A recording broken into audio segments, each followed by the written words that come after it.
Wow. You can act like a man! What's the matter with you? Do you personally dislike homosexuals? Of course, they're disgusting. All the way Virginia, bitch. You should just fucking smile and blow me! Jews be Jewing, niggas be niggaing. Is very obviously gay. I look at him and I'm like, well, you're gay. Oh, fart nigger. I hope you die. And there will be gorilla shit all over the Omni. What is the major problem, do you think? Too much hormones. Well, I can't understand none of it. This one begat that one, and that one begat this one, and begat, and lo and behold, someone says some shit to someone or another. Just how retarded are you? Nobody's saying you can't own a gun. Nobody's even saying you can't carry a gun. All we're saying is you can't carry a gun in town. I'm always sticking my hands in my vagina. All the way Virginia, bitch. Oh, no! Oh, jeez! Rest now, brother. We have the watch, and I'll see you in Valhalla. In certain extreme situations, the law is inadequate. In order to shame its inadequacy, it is necessary to act outside the law, to pursue natural justice. This is not vengeance. Revenge is not a valid motive, it's an emotional response. No, not vengeance. Punishment. Tonight we have a chance to say, yeah, you're right. We're too extreme. We're too wild. We're too out of control. We're too full of our own shit. Or we have a chance to say, hey, fuck you, you're wrong. Fuck you, we're right. Because you have all made it to the dance. Because believe me, this is the dance. Start the show.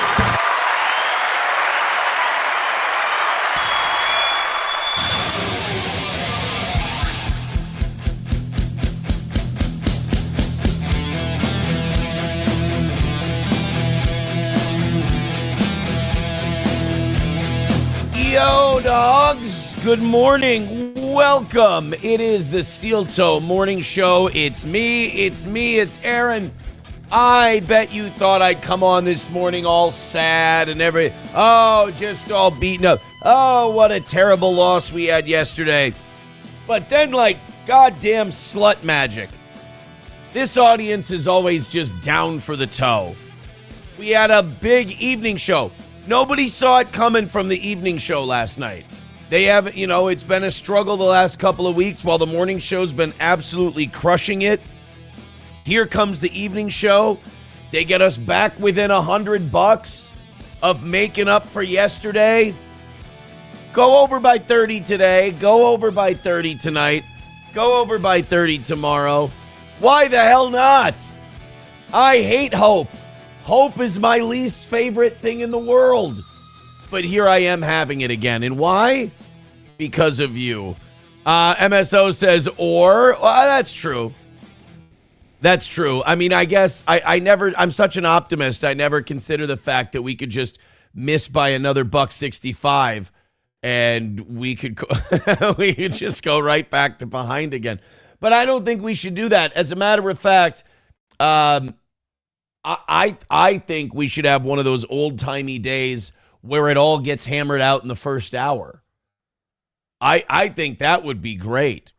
April May Sue with $1. Yeah, I think I hate to disappoint you, but I don't know. There's no reason to. And also, I think you're a little late. I think it might be time to give up after 2 years. It's cheaper to insult fatty over here. I had somebody say that, they prefer that they commented on a clip we had, and they said, I enjoy this much better than reading the free Rumble chat. This person did not want me to go back to the free Rumble. They want everyone paying for everything. All access, everybody pays. And I was like, no, look, I think that's going to make a lot of people upset. I'm not going to do that. But it's interesting to have that kind of feedback and know that that's in your back pocket. By the way, April May Sue needs a gifted membership. That's for certain. MSO says, Aaron is smoking hopium, LOL. Remember, anytime anything gets within 100, I have hope. And that's the most that's why yesterday was so nice. And that's why I didn't get any mean comments. I didn't get anything nasty yesterday. It was just people who even don't like Steel Toe. They don't like it when I take the L's in stride. And when they're massive L's, I take those a lot easier. Close L's, those hurt. Those feel personal. The big L's, those just feel like, you know what? I always knew it. There was another one I wanted to get to here. And now here I am reading the free chat again. As someone who said, after I said, someone said no. Look, we've got a lot of stuff to talk about today. We'll get to the Shia LaBeouf stuff. I think also it's real hard not to think that everybody's control. That it's hard to believe that not everyone's like paid or like. It's hard to believe that all of this shit that we watch happen. Like, I feel like watching and following news and politics and the internet and stuff. I feel like you're watching professional wrestling where, like, if it happens in front of a camera, it's a work. That's the saying in wrestling. Like, oh man, was that a work? Oh, was that a shoot? Was that? And personally, I don't think you guys should be using wrestling terms, but if, as someone who's wrestled matches before, as someone who's been in the locker room, stop it, I can use the terms. If it happens on camera, it's a work. So you have Nick Fuentes, and he has this, he's this banned, canceled, can't even use the banking system, anti-Semitic guy. And then all of a sudden, Israel becomes unpopular. And then all of a sudden, everybody looks to Nick Fuentes like, wow, this guy's been saying crazy shit about Jews. Like, he doesn't even say Zionist like that chicken shit Aaron does. He just goes, Jew, Jew, Jew, Jew, Jew.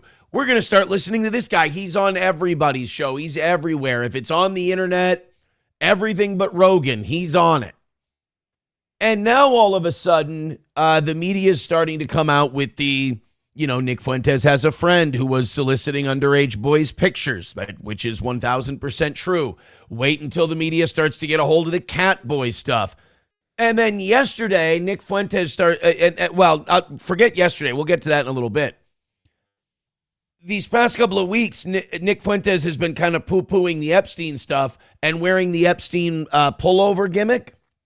And then last night, Nick Fuentes starts blaming age of consent laws on feminism. And it's like, oh, but you know what? I think that trad Catholic following he's been building, I think that might be starting to unravel. And it makes me go, who's paying this fucking kid? Who's paying Fuentes that now all of a sudden when he's got the world by the balls, he's got it all in his grasp, he's like, you know what? I think not being able to fuck 15-year-olds is a feminist construct. You're like, what the? No, Nick. This is not the move we make, buddy. And here we go. So I think that if it's on camera, it's a work. If they look like they're the next big thing, they're bought and paid for. I don't know. I just can't see a guy like, if you're so on top of the world, that thought enters your head and you go, absolutely not. I'm not going to say that. That's an insane. A lot of people will hate my guts. And well, not only a lot of people will hate my guts. It's a fucked up thing to believe. It's a crazy thing to say that it's a feminist construct. Nick says Catholic doctrine is 14 years of age. Yeah. Keep that shit to yourself. Or you know what? Actually, don't. If you believe it, don't keep it to yourself. Say it out loud so we know who you are. April May Sue says, what do we get for a membership? That's a great question. You don't have to watch ads. No, I think that's number one. No ads if you get a membership. Number two, it supports the channel, but that might actually discourage you from getting one, so I don't want to do that. No, if you hate me, you can watch the ad. You can skip the ads and just get the pure hatred. of me and my show and my constant survival and self-improvement. You don't want to get that unabated. So there's a good reason. But you know what? Letty Let, April May Sue, wait around a second. Everyone start gifting memberships. Let's get it. Let's do it that way. Dark Passenger says, make them pay the troll toll. I think the troll toll is fair. Riley Rye over on YouTube says, what are your thoughts on Baked Alaska? Baked Alaska, to me, I think is essentially harmless. I think he's kind of cringe. I think he's always been kind of cringe. I think he's built more for like the internet IRL streaming world than he is the political world. I've never heard a political take from him that didn't come from like the back of a Republican cereal box. So, and I think he's easily led. But I don't think he's like a bad guy or a terrible, nasty dude. I think he's just, 2015, 2016 allowed a lot of people into the zone that really didn't have a reason to be there. Plenty of stuff to do today. We've got I just looked through what we're doing in the first hour. A lot of gays, a lot of trans. We're taking a break from Epstein so we don't get overloaded. And I'm seeing a gay that's mad. I actually think this might be a gay trans. I've got a gay trans that's mad about a Bible verse on the underside of their In-N-Out Burger cup. I've got, this Piers Morgan clip I've got for you. I was driving around yesterday and I heard this Piers Morgan clip. It is so goddamn good. I unabashedly like Piers' show because he's like the Jerry Springer of politics. He just lets freaks fight with each other. And there's this sweaty, ugly, disgusting freak of a guy who's like defending Epstein. He's a writer. His name's Michael Tracy. And he's been making the rounds publicly, defending Epstein, defending the Epstein files. He's kind of like that Jewish guy that's on Tim Pool that we played Alex Stein fighting with yesterday, where he's like, well, why don't they bring charges? Why don't you just, I think this is all overblown. I think you guys are making a big something out of nothing. You're taking little things like pizza and beef jerky and things like that, and you're blowing it up into this big conspiracy. It's like, no, asshole, this stuff proves the conspiracy. Well, this Michael Tracy guy was like going after Virginia Giuffre. They had Virginia Giuffre's legendary lawyer, David Boies, on Piers' show, and he laid out why the Epstein files are disgusting and why he hopes people get investigated and prosecuted, although he doesn't see it happening. I like this David Boies guy. And then Tara Palmieri, who's been an investigative journalist covering a lot of the Epstein victims, she confronted this Michael Tracy guy and was like, who do you work for? Who's paying you? Like, there's no way you as just a normal guy is defending this shit or downplaying this shit. Somebody's got to be defending you. We're going to play this later. I just have to tell you about it because I'm being a catty like girl right now. Michael Tracy literally puts his hand to his ear and he goes, I'm sorry, my audio cut out. I can't hear you. I can't understand you. I was in my car by myself last night, laughing out loud. I literally had LOL'd at the guy pretending that his audio cut out when he was asked who he works for. Honky with $1 says, hey, fatty, have you ever tried the Anthony Cumia diet? It's all protein. I'm a little too old to be going to proms, you know? A little too old to be going to proms. I'm good, thanks. I had to play this because I was just scrolling through Twitter before the show, just looking for any last minute stuff. You know, like yesterday, Jesse Jackson died. Rough Black History Month, by the way. Jesse Jackson dying in February. Yikes. And, you know, I think the whole world thought all at once, you know, when they had heard Jesse Jackson die, obviously an emotional moment for the entire country. A lot of people all at once were screaming in unison, missed Al Sharpton. I'm kidding. It's a joke. People like Jesse Jackson more than they like Al Sharpton, but that's probably because Jesse Jackson, he was kind of staying out of the public eye for a while. The thing I remember about Jesse Jackson is that he shook down Coca-Cola to get his son's 2 distributorships. He was like, hey, you need to start hiring more black people, or he was going to picket Coca-Cola, and he was going to bring like a Million Man March type energy to Coca-Cola plants. And Coca-Cola said, how about we let your sons own and run 2 distributorships and we set them up for life? And Jesse's like, I think that's a fair thing to give the black community. And thus, Jesse Jackson's foothold in Coca-Cola was born. But as I was scrolling Twitter, I'm sorry, this is like catnip to me. I apologize for bringing this to you. It's got a nutritional value of absolutely 0. It's pure sugar stock. I saw a clip someone had posted of my best friend, my fellow Minnesotan, Karmik. And look, that whole thing fascinates the hell out of me. Just that the anger and the bitterness and the misery. I mean, that whole world that he's involved in, from the biggest host of shows to the lowest host of shows, I've beaten them all. And I got to tell you, the only reason I've beaten them all is because they're all marks. They all think this shit is real. They don't think any of this is a show or a performance. They all take this incredibly seriously because from the guys who buy their way to 1,000 viewers to the guys who have 10, they don't have a life outside of this. So they get extremely worked up and angry. Well, apparently Matt Mead and Karmik are fighting with each other. Matt Mead, who's some contractor guy who was fucking a whore that was way too young for him. And now I don't know what he tweets all day, I guess. He and Karmik are fighting. I don't know why. But Karmik cut a promo on him. I saw this apropos of nothing. I don't have much of the backstory. But again, when I say these guys are marks who take this shit too seriously, remember that these men do not know each other. They've only seen each other on podcasts, and they've never met in real life. But this is Karmik talking to Matt Mead. I'm just going to play this without comment, and you guys have some fun with it. That's where they go, violence. And I could tell Matt Mead, if I ever see you in public, you better not miss, motherfucker, because I sure as fuck won't. What is this, though? I'm sorry, I am commenting. What is this, The Fucking Wire?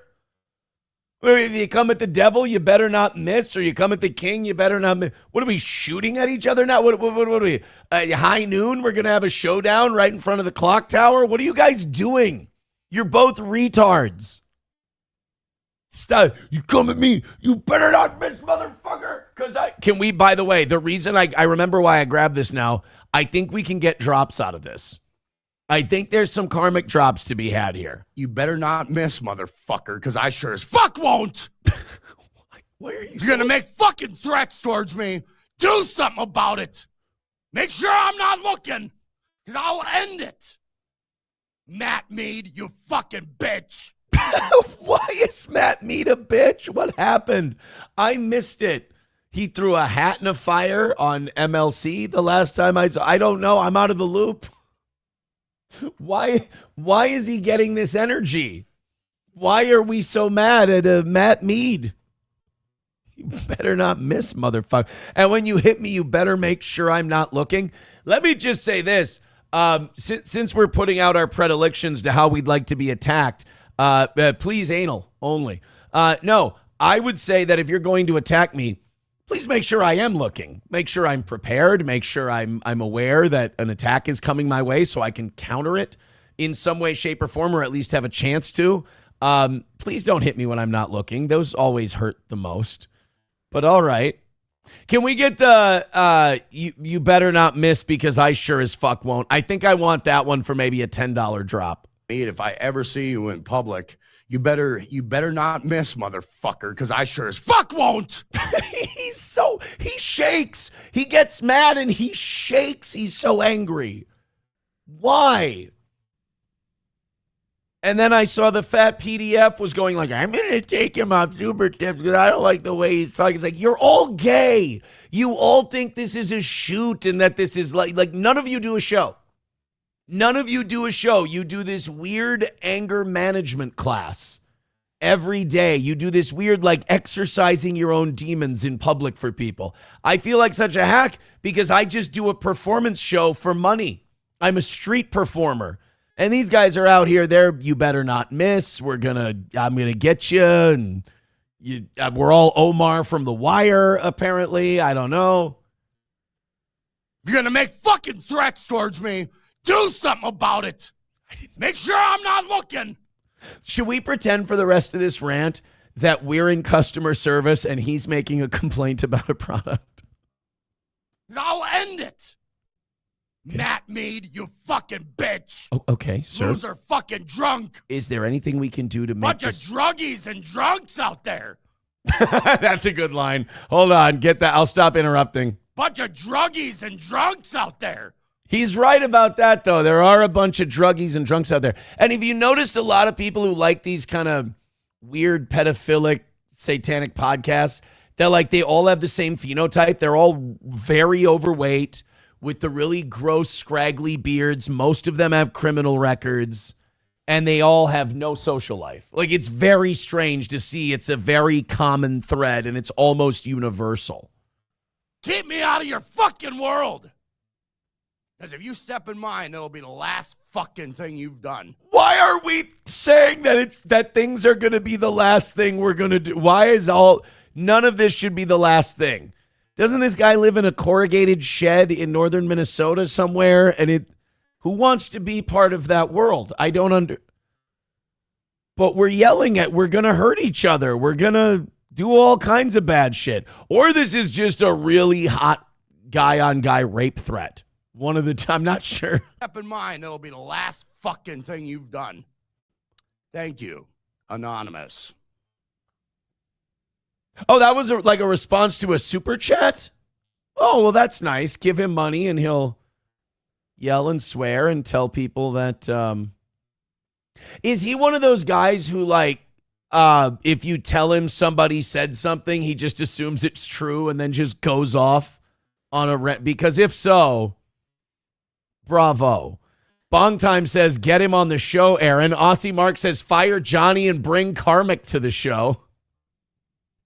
I love it when people know this stuff and they can inform me. Letty Let says that's pretty much his show. Really, that's all. It's just all that. Chat riles it up. He goes in. If you've got more clips like that, please send them my way. I love that. Kraken Slappin says Karmic will be the next trans shooter. I'm starting to think. It's funny you say that because when I watched that clip and then somebody posted some clip to a reaction the fat pedo had to it. And I was like, all of these guys are just they're all school shooters who didn't have the balls to pull the trigger. They're all just socially disaffected, retreat to the internet to find solace, and then pretend that that's a real world you're living in. It's this strange, there's heavy school shooter energy in that community. Cowardly school shooters. Letty Let says, correct Aaron, he believes anything. You know what? The next trans shooter thing might not be that far off, perhaps. Let's go to the $1 contributions. Let's just all start dropping hundreds. By the way, I forgot to say that. Instead of ones, let's just adjust for inflation and just everybody start dropping hundreds or the closest thing to it. I think that's the easiest way to do business. Just everybody dropping hundos and really don't even think about it. Just start doing it irresponsibly. Take things away from your family and just start giving 100s. If you're poor, you should give 5 memberships or 20s if you're poor. But definitely make sure someone in your family doesn't eat to give Steel Toe money. April May Sue with $1 says, what do you think of the fat pedo turning his nerd army loose on poor Karmic? He's telling them to strike the channel and taking away those awful super tips. I think if one person, I think with striking, it should be mutually assured destruction. I think if you're, first of all, I don't think it's okay. I don't think you can do that on YouTube. I don't think you can tell your audience to go brigade a channel like that. I think that's against the rules. So I think once anyone starts saying strike, you should start striking back. And then all of them. And by the way, that's how all of this stupid podcast shit is ending. All of these retards in that dumb community that we trounced and made mad, that's how they're all going to end. They're just going to spurg out and kill each other. And it's going to be great. $1 from Honky says, April's kind of like Jesse Jackson. She also shook down coke. Hashtag like Wakanda forever.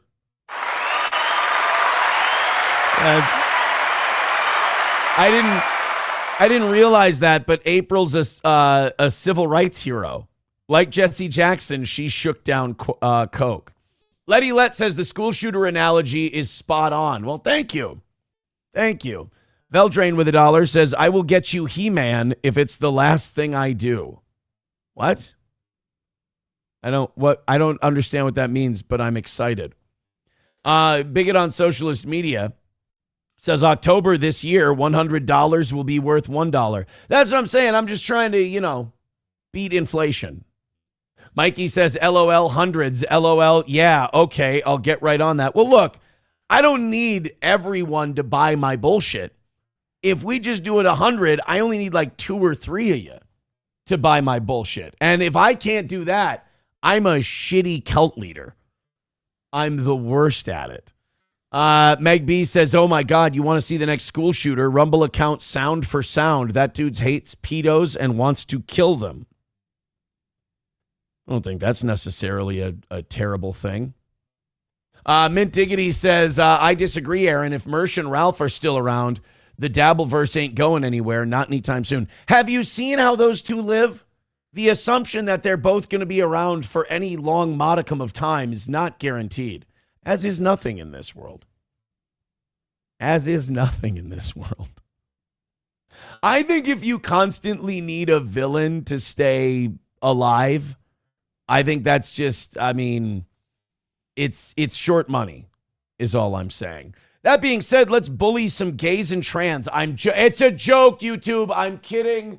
It is just a joke. It's what we call in the business a segue. Let's do this In-N-Out Burger clip while you guys get settled in. Hit like, hit subscribe, and hit follow. Satan's Mechanic said, show us your man doll collection, Aaron, for 100. If $200 comes in by the time Johnny's here, I will go get all of my toy wrestlers I still have, and I will show them to you at 100%. You ask, I name you a price. I'm sure it's a no from you guys, but I'll always give you the number. Let's go ahead and do this In-N-Out Burger thing. So this, I rarely ever say this, but I hope this person in this clip is trans. Because if they're not trans, this is just the ugliest woman/man I've ever seen. They got a meal at In-N-Out Burger. Now, I know that like Chick-fil-A is a very Christian fast food restaurant. I don't know about In-N-Out Burger. I don't know if In-N-Out Burger is super Christian, but apparently they put Bible verses on the bottom of their cups. This is something I didn't know. And of course, if you know this about trans people, holy things make their skin sizzle. So this next clip is going to show a person. Now, first of all, who's looking at the bottom of their cup when they eat fast food? You should be doing nothing but looking down when you're eating fast food. You shouldn't be making eye contact with anyone lest they know what you're doing and they realize you're just a fat, worthless piece of shit. I ate fast food yesterday, by the way. You should be looking straight down at the floor, eating in shame, realizing that this is only utilitarian. This is only just to get some food in your belly, and you have no shame. You shouldn't be in order to see a Bible verse on the bottom of a cup, that means you have to go like this. Who the fuck? What are you inspecting the soda for purity? Are you checking the CO2 lines and go, oh, it's a little cloudy on the bottom there. I think that might be some sediment from the tank. I think it's definitely time to change the syrup. You see this one starting to, there might have been a slice in the bag, and there might be, that could be bacteria. Hey, is that a Bible verse? God damn it. Now my fake dick is melting off. That it put a Bible verse on my food without my consent. I don't want to eat John 3:16. Hey, I've always said about the Bible, eat John 3:16, for else John 3:16 will devour you. And that's a fact. That's church. Get your John 3:16 out of here. There you go. Right there. Look at that. Right there on the cup. It could not be smaller. John 3:16. The idolatry of the In-N-Out logo is bigger than the exaltation of our Lord and Savior Jesus Christ. but yet this thing could not handle it. For God, and of course, John 3:16, we've heard it a million times. For God so loved the world that he gave his one and only Son, that whoever believes in him shall not perish, but have eternal life. It's literally the nicest thing you can say to someone throughout the course of their day. Hey, you're going to have eternal life and you will never perish. Fuck you. I didn't take hormones and cut my fucking tits off for this. Piece of shit. No, I guess this one would have cut their dick off. This was a male to female. You know what, though? In fairness, if I had my dick cut off, I'd be mad all day, too. I mean, I try not to get mad at the Lord, but just in general, I'd probably have some residual anger because, like, you made a decision to cut off your penis, something you're born with, something you were meant to have. There are going to be moments where you're going to be angry about that, but because of this ideology, you have to push that down. And then where does that come out? It comes out as anger against God, anger against your creator, lashing out against the very thing that made you because you're mad because you're like, maybe that whole cutting off my cock thing and putting on makeup was a little hasty. Maybe I should have thought that one through, got a little therapy, talked to mom and dad, not listen to that creepy, groomy teacher when I was in middle school. Maybe I should have thought differently about this. No, God's wrong and I'm right. And that's how you end up staring at the bottom of fast food cups, inspecting them for Bible verses. Everyone at a Hardee's thinks this person's a retard because they come in and they go through the fountain area and they go, let me fucking see this. Let me see this. I think all fast food places should now start writing on the bottom of their soda cups, stop looking, gay F word. I think that would be a lot funnier. $1 from Veldrain says that's a semi-famous trans who paid a lot of money to get a more feminine face. Surprisingly, didn't ask for a refund from the surgeon. And that's really the saddest part is that they all just kind of end up looking like gays. You know? They always end up looking like just gay guys. And it's like, well, why didn't you just stop there? You know, the new bumper sticker, stop at cock. That's all you got to do. Main Vein with $1 says gays and trans. This is the Aaron gets a boner part of the show. Thank you, Main Vein. Appreciate that. Glad we're doing this for $1 at a time after a near record loss yesterday. How about a bunch? How about a big bundle? Because if you throw in a lot now and I make nothing while Johnny's here, I can just blame it on him. And then I'll feel like I've, accomplished something. Honky says, how's his core? Aaron's thoughts. No, don't sit here and try to read my mind. I wasn't even thinking about their core, which means you were, which makes you a pervert. Welcome to the show. Hit like, hit subscribe, hit follow. Not going to lie about the morning show. Our numbers have been bad this week.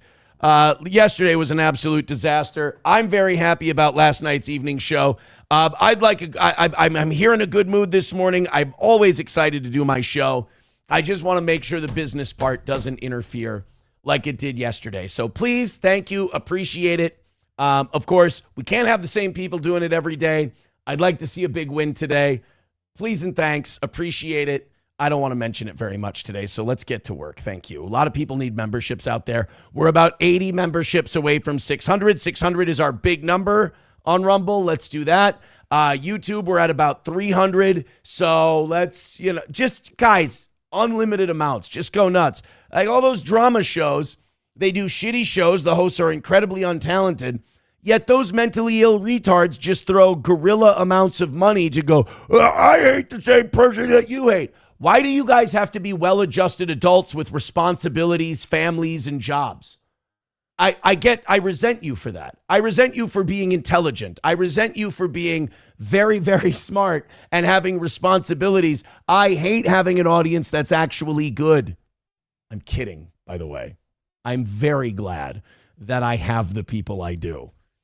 Thank God. I would rather beg you for money than go, you know what this guy did? Oh, I don't like that guy.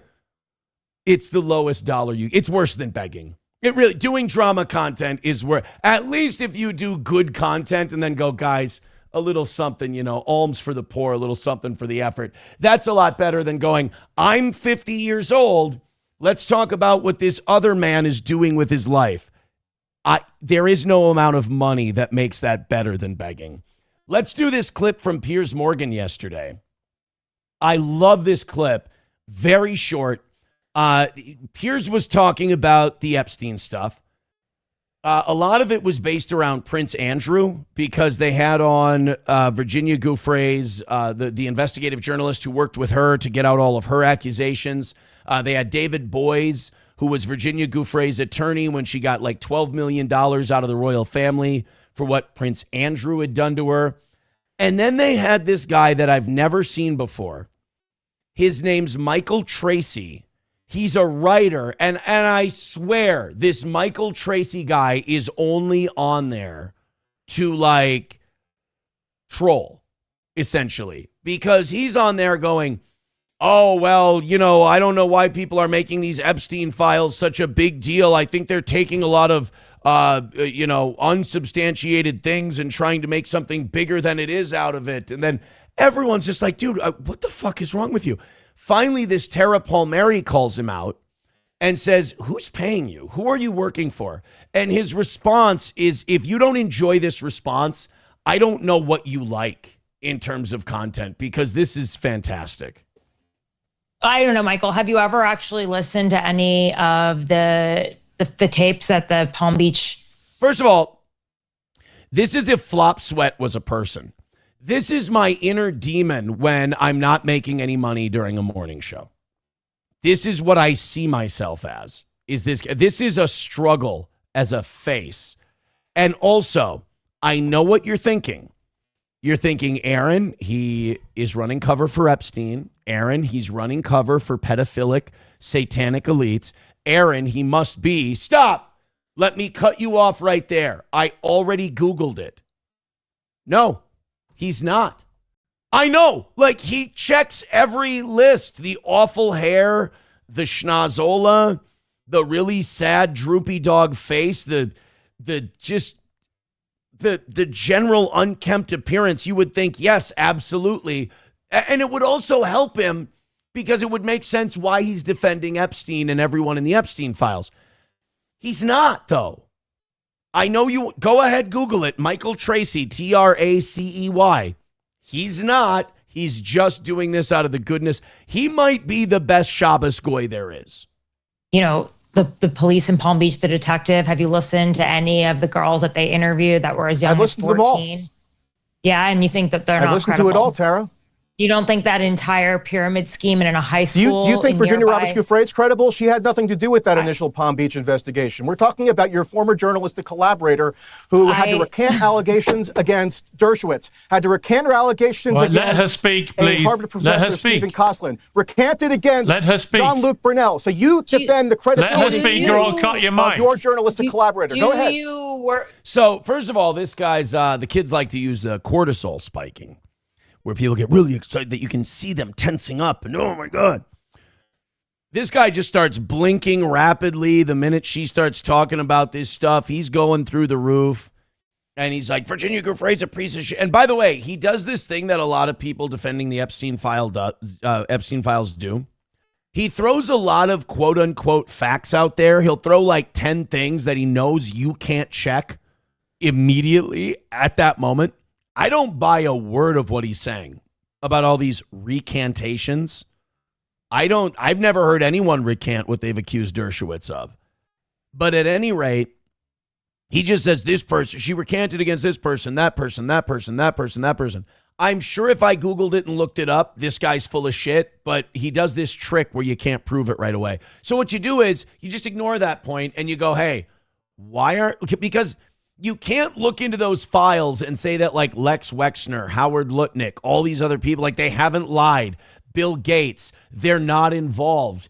Pizza, beef jerky. You can't read that. These assholes act like if it's not spelled out word for word, we ate the babies, we write the babies. We ate the babies, we write the babies. If it doesn't say that explicitly, then it never happened. Like you're not allowed to be a human and use rationale and reason to go, oh, well, clearly this is a fucked up thing. And this is human sacrifice. This is child molestation. This is sex trafficking. I mean, this guy's sitting there going, well, it's not spelled out for me and nobody's hitting me over the head with a mallet containing the words in the emails, so it doesn't count. who do you work for, Michael? Because I've never met anyone in my entire life who would like, who's paying you? Who do you work for? I think a lot of people are wondering this because I've never seen anyone quite like you going after victims of sex crimes and attacking them like this. So you must be being paid by someone in power who does not like these accusations that have been made against them. And I think it's fair to ask, are you being paid by any of the men who've been accused by Jeffrey Epstein? I'm having trouble hearing right now. Bravo, Mike. Bravo.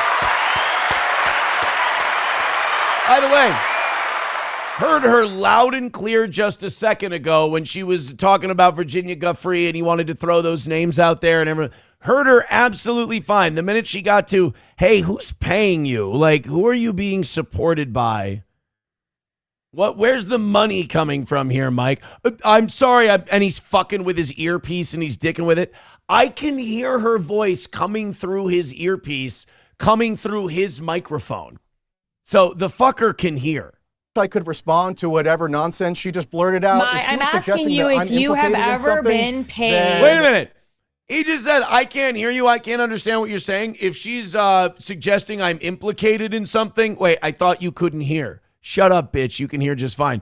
I think Mike Benz is really happy to be here because he's like, oh, thank God. I'm usually the disgusting Jewish shill who defends Epstein and just, oh, he's a deal maker. He's a closer.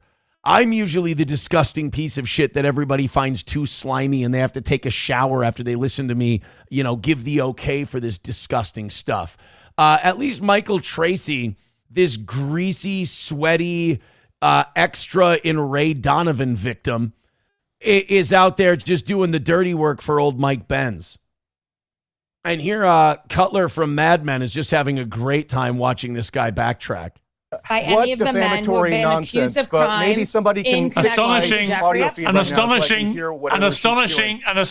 coincidence that you suddenly lost your hearing when you were asked a very difficult question. I'm rather telling. And now he's responding to Pierce. Pierce is like, a really great coincidence that you lost your hearing. He goes, no, I swear to God, I can't hear. Michael, if you're telling people you can't hear something because it's devastating to your case, you got to keep up the gimmick that you can't hear. You can't start hearing again once they say that, once they're not saying that you're paid by somebody. This guy sucks. I'll go find his clip earlier in the show because his first salvo in this whole thing is really shitty. So I heard it's okay. I'm not saying you didn't get cut. I'm just saying. If he can hear you, can you ask him that question? Because he can't hear me, but maybe he can hear you asking that question. Yeah, I think it's a fair Michael, can you to hear ask. me? Did you can just? You hear me, I can Michael? hear you very faintly. Did you just allege that I'm somehow implicated in the Epstein criminality, or did I mishear you? Again, not what she said, but he knows that she said. How do you know? I thought you couldn't hear. But you know faintly what she, and by the way, I want to reiterate because you guys aren't going to believe me. Not Jewish. No, he's not at all. I asked you if you were being Tara paid asked by if you're anyone. being Tara asked if you're being paid by anybody to smear the victims of the Epstein rather than scandal. defend the merits of her journalistic output, which she can't because it's indefensible, what does she do? She tries to impugn me personally, tries to imply or you're not answering. What's the answer to the question? That's not an answer. It's like, hey, go ahead, ask me real quick. Hey, Aaron, are you being paid by anyone to say this? Nope, just my audience and barely them. The last couple of days, I'm really an unimpressive. I'm burying my own legacy for free. Thank you very much. But this Michael Tracy guy, look, even Mike Benz is like, oh God, is the resident Jewish apologist here. This guy's really making us look bad. Why is my Shabbos goy fumbling with the light switch on a Saturday morning? But of course I'm not being paid by anyone. I am paid by my readers on Substack, you idiot. Boom. Good Chris Jericho line. I'm from Winnipeg, you idiot.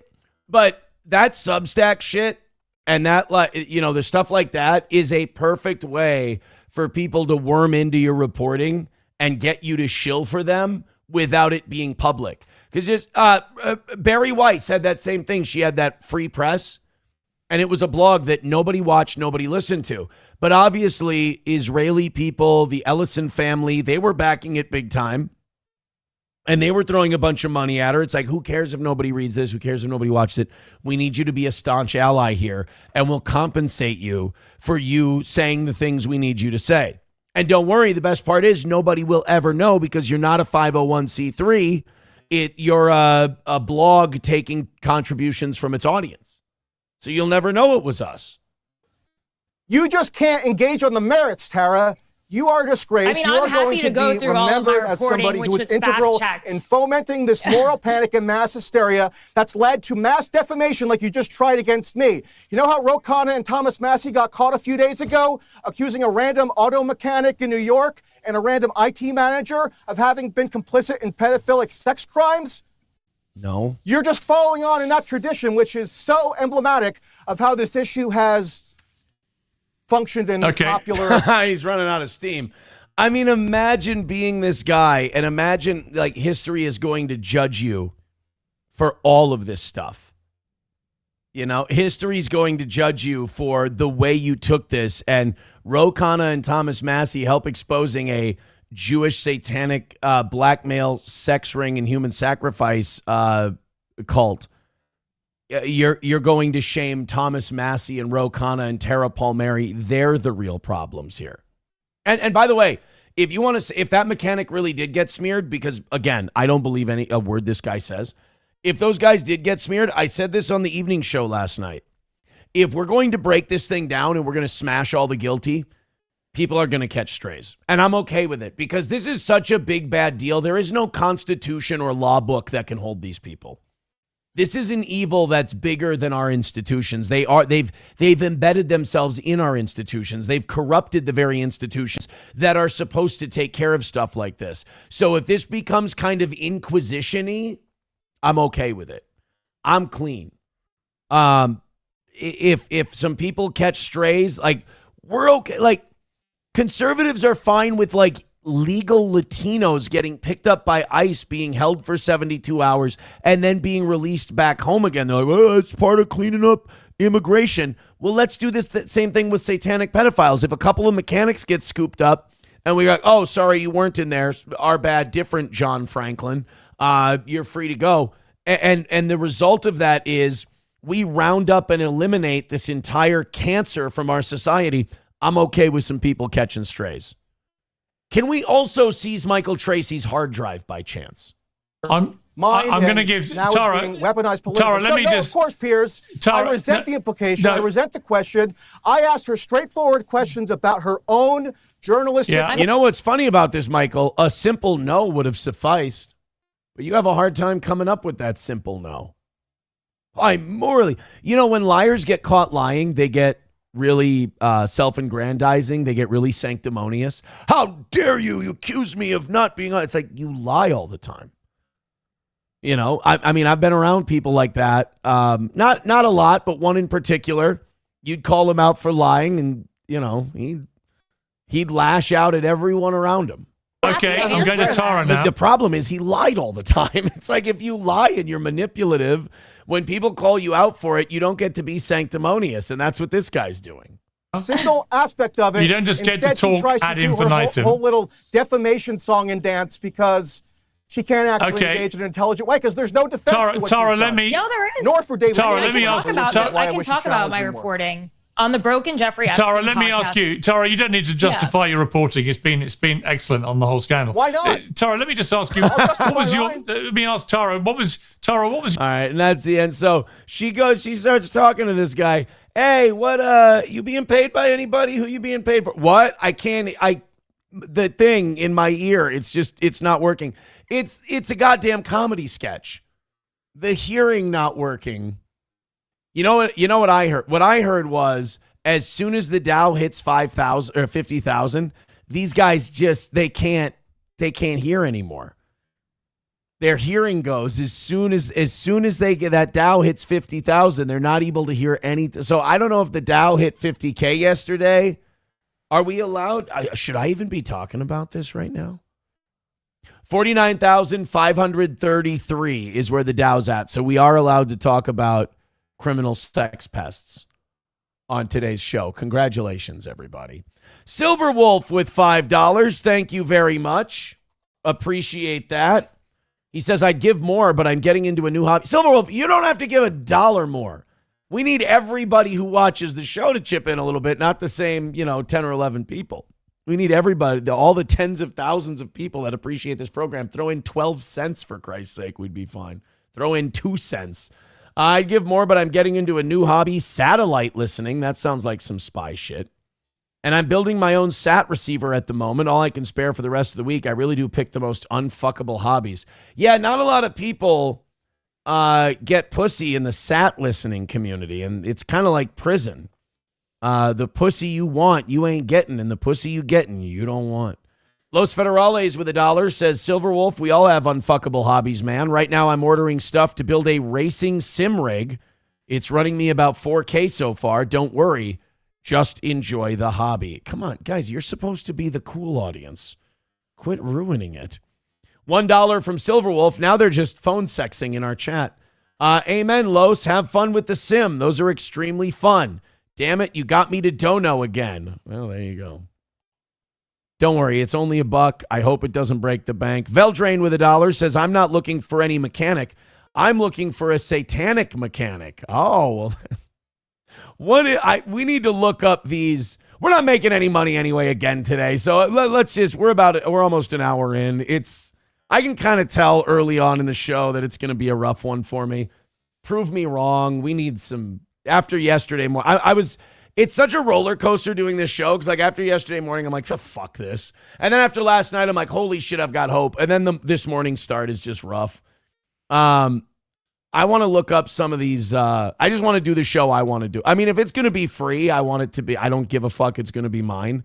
Let's look up these hobbies that these guys are talking about. What is satellite listening? Again, if you want. Oh, shit. Shut up. Fucking shit. I was watching Castillo Corrales round 10 before the show, but like, fuck. My show already sucks. I'm already going to make it worse. What is it now? Satellite listening. Satellite listening. Ham radio satellites. If you don't already get your TV, internet, and mobile phone service via satellite, you might. So why not use satellites for your ham radio operations too? It's the basics of ham radio. Wait, so this is like ham radio? Time to get excited about operating via satellites. Over the past 60 years, hams have been sending messages through space vehicles. In this video, we'll give you a short history lesson and explore current satellite options. You'll also get a high-level look at some of the skills and tools you'll need to get started. The best part? Everything we are about to cover can be done with just the entry-level technician license. Is this guy in the Epstein files? This is boring as shit. I don't care about a history. Let me introduce. Got repeaters going. What about talking with humans in space? That happened for the first time on Space Shuttle mission STS-9 in 1983. Holy shit. Astronaut Owen Garriott. Dude, you were not kidding about how unfuckable this is. All right, what can you do? Let's skip around. Amateur radio has a rich history in space, but what can you do? You can talk to people over Talk to girls. 1,000 miles away, if you're up to the challenge. You'll need some new skills, so let's meet some old mathematicians. Have you heard of Johannes Kepler? He's a 17th century mathematician. Holy shit. Do you guys just like read a book of like what's anti-interesting and then just go do all of these things? And I guarantee I can't listen to this shit. Los Federales or Silverwolf, what I'm trying to say is I wish you the best. Sounds like an awesome hobby. You'll probably have a lot of fun doing it. I don't even want to learn about it. I'm building a racing sim rig. Let's see that one. Los Federales. Racing sim rig. So you want to start sim racing. Watch this first. Well, don't mind if I do. Welcome to the decisions you'll likely need to make and will dictate some of your hardware choices. Holy Everything shit. starts here, so I'll discuss some pros and cons of each. Number 2, wheelbase and manufacturer ecosystems. This can be one of the most overwhelming decisions, especially in 2023, with more players in the market now that the number of options has increased. So I'll break down some of the key brands and discuss so it's like you're building a Cruisin' USA arcade machine. Fuck that. That's kind of fun.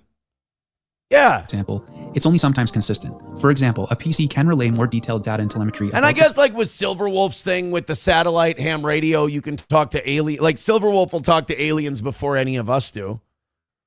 Kind of like fishing in the largest lake for fish. But this isn't bad. This isn't terrible. I mean, just don't let anybody see you doing it. This is one of those hobbies where like if you have it in private and nobody knows, it's fine.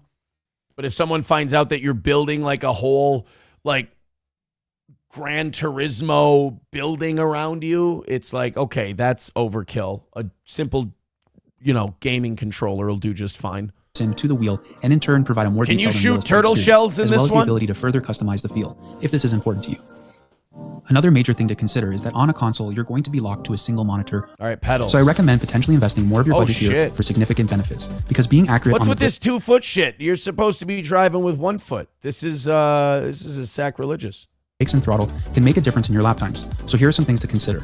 Again, compatibility and budget will obviously be your first consideration. And remember, not all pedals are compatible with consoles. Typically, those pedals that are included with wheelbases that have console cockpits. support We gotta are in turn get going to into work with the your cockpit PlayStation or parts. Xbox. For maximum rigidity to contain flex from powerful wheelbases and braking, while allowing for more adjustability and placement of the hardware, although not are all equal and some offer more or less of these attributes. The second is tube frame cockpits or alternate types of frames, which come in many different forms, not necessarily cheaper but built for more specific reasons. And lastly, lighter or foldable Holy cockpits shit. are designed typically for use in a living room or space where you need I can't shit on this. This is actually kind of cool. I mean, it's remarkably uninteresting to my audience, and I already suck at this. So, like, I'm not going to go. Like, whenever I'm watching something and I don't know a lot about it, I'm kind of the captain of this ship. So I'm kind of in uncharted waters, feeling like I'm boring my audience. My cortisol kind of spikes, as they say. And I feel like the show is being, like, remarkably uninteresting, but that's actually not. That one's cooler than the satellite radio thing. The satellite listening stuff just seems like, it sounds like you're running your own SETI, which in a way is cool. Like, again, it's a cool thing, but it seems like you're satellite listening. It seems like you're gonna be waiting a while before you can come back with, like, talking to ET or whatever. This racing sim thing, if you like racing games and shit, and you have the money to do it, fuck it, build one of those. Why not? I get it, like your own little fortress of driving solitude. Totally fine. Mark Robinson with $20 over on YouTube. Thank you. My begging got us $20. Wanna fuck? Let's fuck! I just get frustrated after yesterday, guys. I'm not gonna. I think we're all familiar with it by now. King Kong Dong with $1 says it's too smart for Aaron. You got to start small, like paper airplane folding. Dude, if we watch a video right now about how to build a paper football, I'd feel totally confident, like, watching that with you, because I understand that. Like, these other things I don't get. So it's like I have to belittle them so I don't feel so stupid. Lab Glass gifting a membership. Thank you, Lab Glass. Guys, let's not make all the same people do all the heavy lifting. If you like this show, please support it. It's listener donation supported. I'm sorry I failed and got fired from radio. Silverwolf with $1 says, I'm mostly going to be listening to satellite transmissions like the International Space Station and the OTP-2, picking up the stray military satellite. I used to watch Jack Horkheimer, that's not a real name, Jack Horkheimer. Between Red Green Show episodes, I love space. Dude, I love space is like the last thing you hear before a guy starts eating pussy. That's like the last. In fact, sometimes you just hear, I love food. And you're just face deep in like the dampest of jungles. So congratulations. I appreciate you. I appreciate both of you sharing your hobbies with us. I play Madden sometimes. But then I play basketball and I box, which, oh, by the way, this new place I'm boxing at, awesome place, love the place. Already got a message after one sparring day, got a message from the head boxing guy, says, we need you this weekend. Our club professional, our club pro fighter is getting ready for a fight, and you'd be really good at getting him ready. Sparring partner for a professional fighter. I've never done that before. I didn't get to do that in the other gym I was at. There was no even like I was one of the most experienced people there, and it was really difficult to get better. So I'm really excited to do that. I'm hoping that all the dental work I had will be fine, but I'm not passing up the opportunity this weekend to go spar with a pro. So that's really exciting stuff. But not nearly as exciting as listening to the International Space Station. I understand. I'm going to be destroying brain cells, and Silverwolf's going to be getting smarter. So there is that. You know what? If he's here, let's bring him in instead of starting something new. Let's go ahead and bring Johnny in here. We're already sucking shit today. It's already looking like the same thing as yesterday, so you'd better bring it or I'm blaming you. Well, good morning, sir. I'm sorry you're having a rough morning. I had a great night last night, and we made back a good chunk of what we missed yesterday. So I came in this morning thinking we're going to go nuts. It's going to go great. I've been doing a good show so far. It's been fast moving. Maybe I've been, you know what? Maybe I've been spending too much time in the chat. That might be the problem. Perhaps. That might be the problem. So welcome to the program. Good morning, sir. Oh, man. I look, I was going to say I'm really excited. We've got a good one today, but I've been proven wrong the last couple of morning shows. So we'll see. King Kong Dong with $1 says, since you skipped all the clutch comments, the 2 feet on pedals is for the clutch, you derpy. Oh, well, see, I don't know shit about racing. You know? Here's what I know about racing. Rubbin is racing. Do you know how to drive a manual? I've never met him. Well, a manual car, a manual transmission. That's a nice joke. I get you. It's an immigration gig. Never rode the guy. Never You met can him. find him outside in Home Depot most of the time. Yeah. What's the, you know, before you embarrass me, no, I don't know how to drive a manual. Well, that's again, that would be why you didn't understand the 2 feet thing. Like even just with a regular manual car, you're using your left foot for the clutch. So racing cars generally don't have automatics. So in these racing video games, you got to do the manual as well? Well, I mean, Cruising USA, they always let me do the automatic. Well, you don't have to, but there's an advantage to using manual over automatic. Like even in the virtual simulator, it's going to be the same as if you're using an automatic in actual racing. And automatics shift at certain RPM points. It's a set thing. They do it on their own. You don't involve that's why it's called automatic. But in a manual, you can ride your RPMs higher. If you know you're going to come into a spot where you're going to be dropping a lot of your acceleration all of a sudden, you can throw it up a gear. Yeah, your engine's revving really high for a second, but it's going to come down low and it'll pick up faster. It gives you a better sort of energy transmission, gives you more zip. You got more pickup. Holy shit. People you carry fucking your love this momentum better. racing It's just sim a better way shit. to operate the car if you can do it. You people love this racing sim shit. And I'm not going to lie. That like pod thing that guy built is kind of cool. Yeah. Some people get pretty intense, like to the point where they use multiple monitors and stuff. And it's like a flat out, like you'd see in movies when people are in the military or in NASA going into space, like level simulator, where it's like every screen there. You're like, holy crap. You really feel like you're in a car and you're racing. Like, yep, that's the idea. Honestly, as long as you don't let a girl see it, those are fine. Well, I mean, if you're into the right chick, maybe she's cool with it. But yeah, odds are good you're going to be dry dating for a while. Hey, you know that thing where girls are dumb? Yeah. Silverwolf's thing where he's trying to talk to the aliens and shit with the satellites. You know, satellite listening. Did you hear that part? I did. Okay. You get a guy on the other end. You find a friend who's like your satellite ham radio friend. And you guys are talking to each other, right? You tell him that you got a girl coming over, and you tell him to play an alien from outer space. And then you get the girl to talk to the alien, and that's your first date, is you talk to aliens. You catfish her. You catfish the girl you're with an alien. See, now I got to feel like if that works, you really got to ask yourself, who are you dating? A dumb girl. You're dating a dumb girl. I'm not saying you have to marry her and have kids with her. She's probably going to run off with the alien at some point. But it'd be kind of fun to pull off the alien gimmick with the girl. That would be kind of funny, though, if she ran off with the alien. Like, you do this whole thing, you set it up, she's more impressed with the alien. Now he's stealing your date, and he has to figure out how, like, he's got to get a costume and shit. Gonna say Otherwise, it's not. when she sees him, It's not funny to me. So sometimes all they need is Coke.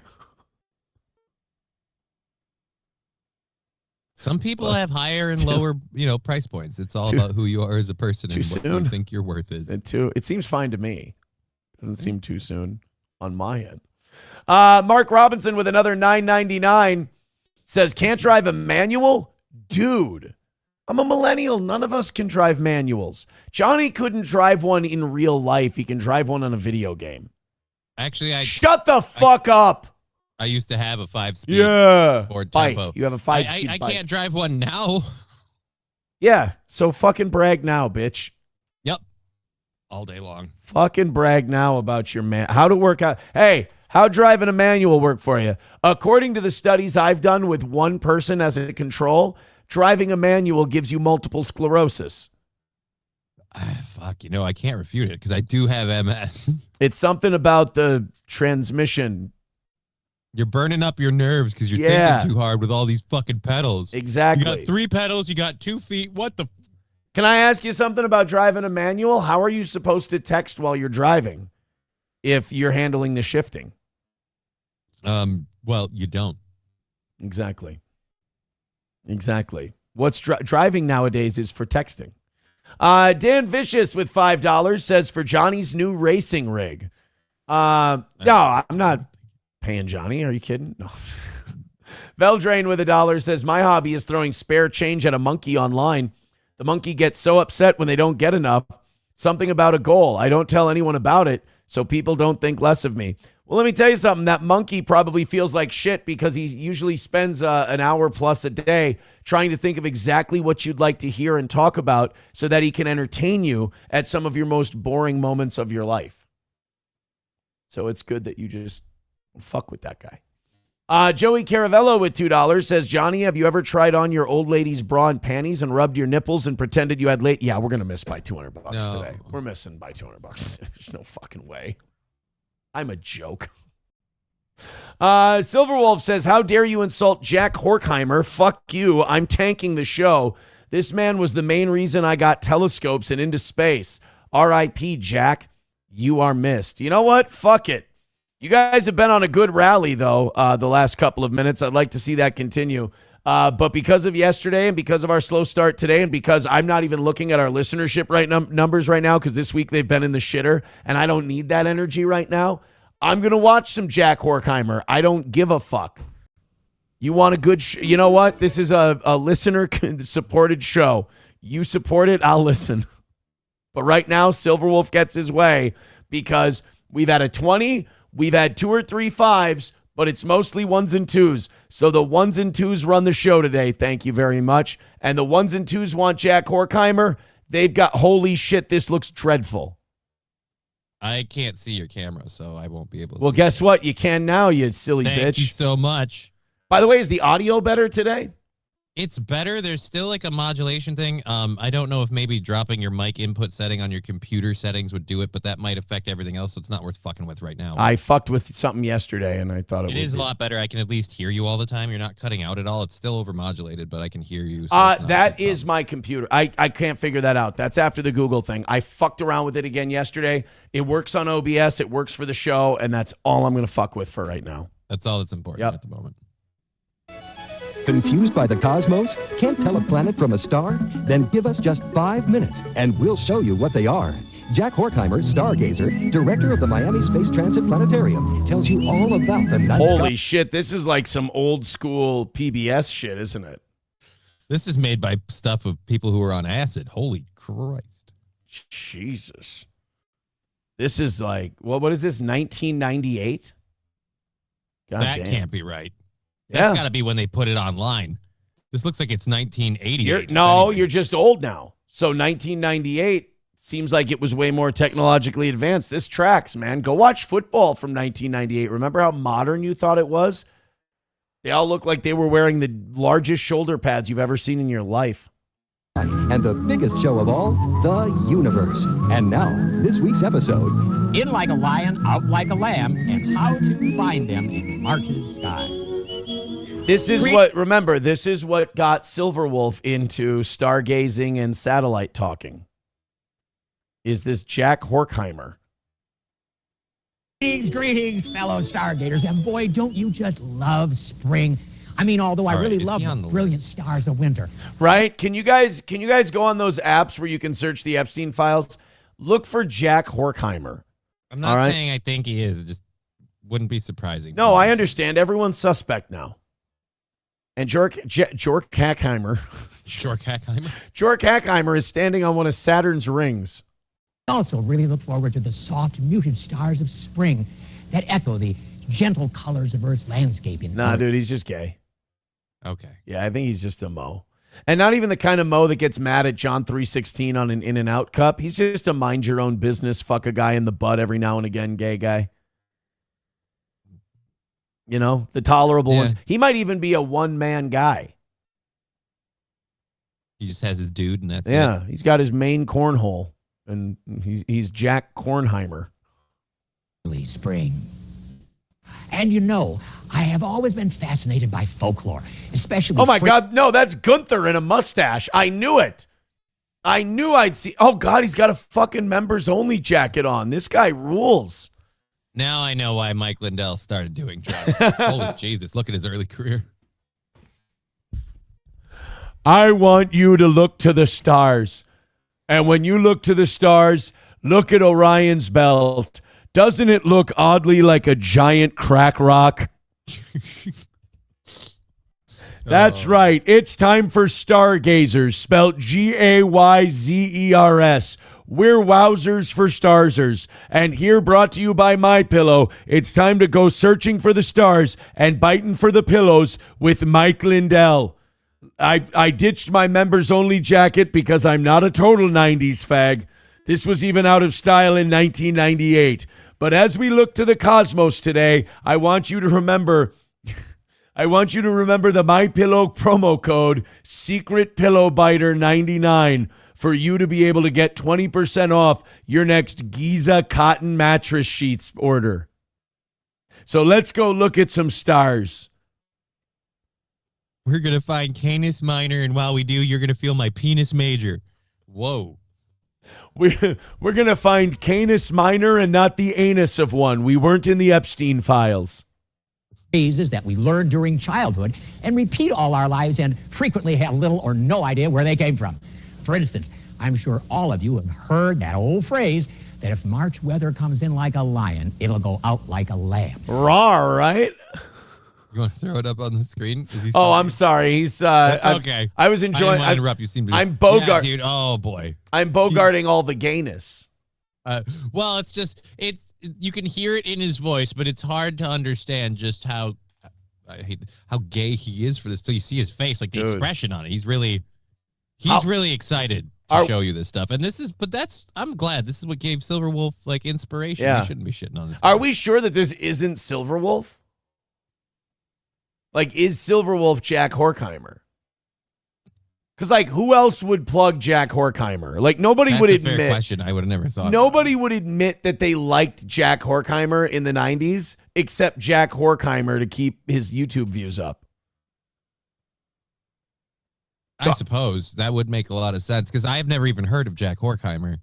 I always got my space stuff in like National Geographic. I was into those like 3D animation things where it's like you see space. I've never really got into any of this stuff where it's like, and I'm some weird guy with a pedo stash and I'm standing here telling you where you can find astrological bodies in space with a telescope. It's great, but that mustache and that members only jacket actually comes with a windowless van. People don't know that. And vice versa. But have you ever wondered where this phrase came from? Well, my astronomical colleague, Guy Otwell, who I bet he's your astronomical colleague. I call him my ass colleague for short. His name's Rip Studwell. By the way, that name sounded made up. Go back. Where this phrase came from? Well, my astronomical colleague, Guy Otwell, Guy Otwell. I bet you he does. Guy you know produces well by the end of the day. Wonderful yearly astronomical calendar, has long suggested that maybe this phrase got its imagery from the heavens. Let's take a look. Okay. Oh my God, he transported. What the fuck is he standing? That looks like Earth, but then it looks like a river, but a planetary ring at the same time. I'm just gonna let everyone know that if Saturn is ever that close to Earth, we're all fucked. Like we're dead. Yeah, it's a huge gas giant. We got some problems. We're all the whole surface of the Earth is burned off if Saturn's this close. Sky set up for the first day of March in a year about 8 p.m. your local time. And if you are far from city lights and you go outside and look toward the northwest, you'll see me in a old cutlass unrolling duct tape. If you're far away from city lights and you look up to the top of a mountain peak, you'll see me in an old DeVille, and I'll just be stretching out duct tape and your asshole. Mom, there's a weird guy in a jacket asking me to step into his ring, offering me candy. Now, if you get away from the city lights, make sure you take anal nitrates when you go stargazing so that you're not too taut in the rectum. you will see the dim stars that make up Aries the Ram, or Lamb. Oh, Aries the Ram, I bet. Is that what you like Silverwolf to call you when he goes to fan conventions? Just call me Aries the Ram, and I'll enter your North Star. But if you look almost through the South Pole. Dude, we make astronomy fun on this show. Right? Yeah. We made up an entire backstory for Jack. We are ruining Silverwolf's childhood right now, where Jack Horkheimer is a violent child molester using the cosmos as an inn. He fucking Orion's belt is his roofie. Opposite, about the same height above the horizon in the northeast, you will see the constellation Leo the Lion. Are indeed. Am I right, Jack? Aries, Leo, Rams, Lions. Sounds like a sausage fest up in here. And then if you look to the north, you'll see a thumb in a man's asshole. That's the constellation Horkheimer. I call it my J-hook move. I call it the old vaudeville. When you're not getting the job done, I give you the hook. But the best news is, to see Little Dipper, you don't need a telescope. Zip. I love that we're taking the most innocent, douchey space guy and we're just making him a rapist. Oh, and if you look on the ground, you'll see a spot of blood. Don't worry, that heals in a couple of days. If it's light, it's surface. If it's dark, we have a problem. Wonderful night sky. Best thing about this kind of star watching is you can't get pregnant. Now I know why Don Lemon called that whole smell my fingers move the stargazer. That match our phrase. A lion and a lamb, both about the same height above the horizon in early evening on the... Guess which one I am, and guess which one you're going to be, my little stargazer. That's right, little Silverwolf. Look at the stars. Look at the stars and reach for your sheets. Okay, real talk, though. This is like a long time ago. They saw the stars and they drew these images off of what they saw in the stars. I'm looking at the constellations and I'm seeing a whole lot of space that does not connect the dots. How did you people get lions and crabs out of that shit? Well, I'll tell you how we got the crabs. It starts with a hot tub and no questions asked. Look to the northern part of the sky and you'll see really itchy genitals. March. But what will you see if you go out at the same time after a month has passed on March 31st? You can watch your drama shows and you can throw $500 a time at your drama shows, but those shows are not going to be able to know what to do with an episode of Jack Stargazer from March 2nd, 1998. So suck my dick. I'm the most talented man in the world and you can't tell me different. Well, quite a different story, because on March 31st at 8 p.m., the lion will be almost overhead and the lamb will be smack dab on the western horizon. And if you don't think that is some kind of metaphor I'm throwing at you, well, then get your sheared rear end over here. Oh, I could use a wool cocksock right about now. Now, we all know that usually the weather at the end of March is milder than the weather at the beginning of March. So our skies... The ground is going to be a little more thawed out, and it's great for grasping at as you hold on tight. The weather's going to be milder, which will allow a lot of us to do a lot of things later into the night. Hello, boys. Jack Horkheimer. Thank you for introducing us to Jack Horkheimer today. That is... I don't know if Silverwolf is as glad that he did as we are. I think he's fine with it. I think he's okay. I think Silverwolf likes it a lot, actually. I think he's enjoying his contributions to today's program. I don't know how you can't. $5 from Honky says, can't drive manual, can't fix a faucet, can't hold down a marriage, Aaron, success has been chasing you, but you've always been faster. I fixed the faucet yesterday. I fixed the sink in the entryway. After replaced the toilet. I replaced a toilet. Eat my asshole. Like that I'm going to say that one impressed me. I've seen a toilet replaced, and I still wouldn't want to take on that task. Yeah, that's exactly. I'm the Jack Horkheimer of fixing toilets. So what? You're going to hook up with a guy after you're done? What exactly is the Jack Horkheimer? I didn't say that we were going to do that, but I like to. I'm not like Jack. I don't put my personal life on blast like that anymore. I like to keep a little mystery. Kyler with $5 says, "Hey Johnny, since we are admitting our hobbies that make us sound like we've never had sex, I just dropped $400 on parts for my 1/18th scale RC truck.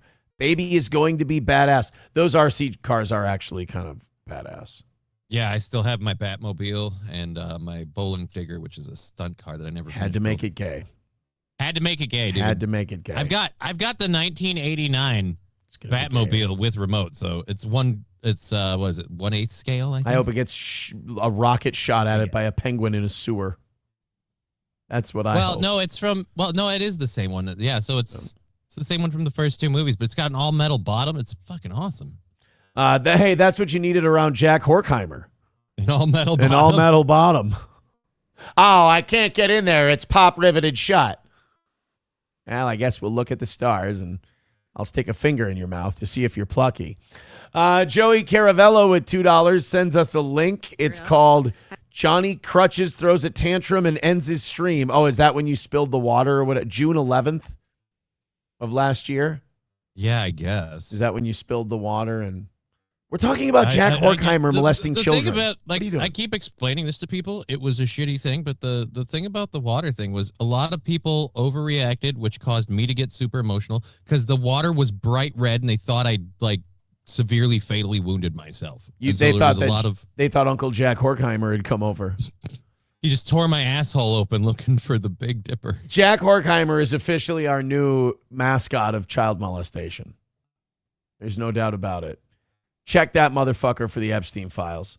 Gray Duckling with $5 says, "Don't forget, you can't back up a trailer, too." That's true. I can't. I'll drive around the block before I'll back up a trailer. Shit gets awful tricky. Yeah. I've never done that. I don't think I've ever backed up a trailer. It's not even necessarily the not being able to back up a trailer. It's just that when you do it and fail, you feel like the dumbest piece of shit ever, and I don't like the aggravation. Mikey Two Milk says, "Since we're sharing hobbies, not me, but gives you an idea of what it is." All right, Mikey says it's not him, which means that he wants it to be him, but he doesn't. He wants to disassociate from the whole thing. Ready? Are you ready? Stand by.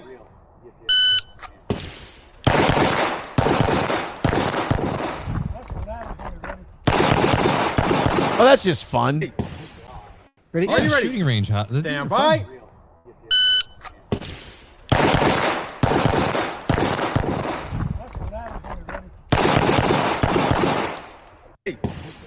All right. Well, that could be fun. I'd totally do that, but it's not safe for me to run around with a gun. Well, but also here's the deal. We were doing gay hobbies today. Yeah. We were doing lame, gay, nerdy hobbies. I don't like it when people try to low-key flex their gun shit.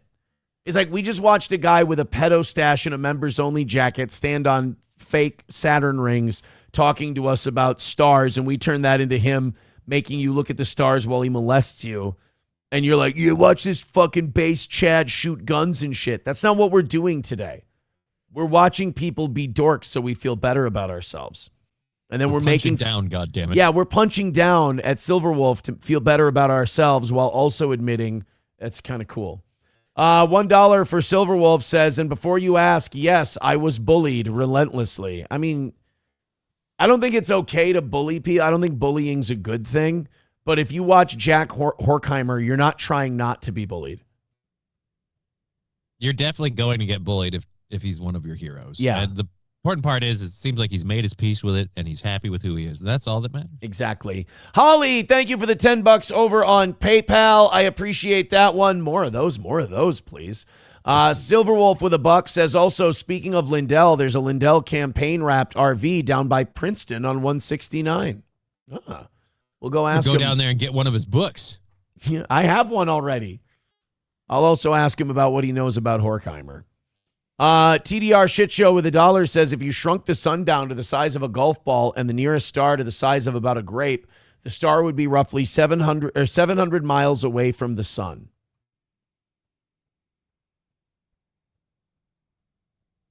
That is weird, I guess. That's a like trivia of like it would be this far away if we changed.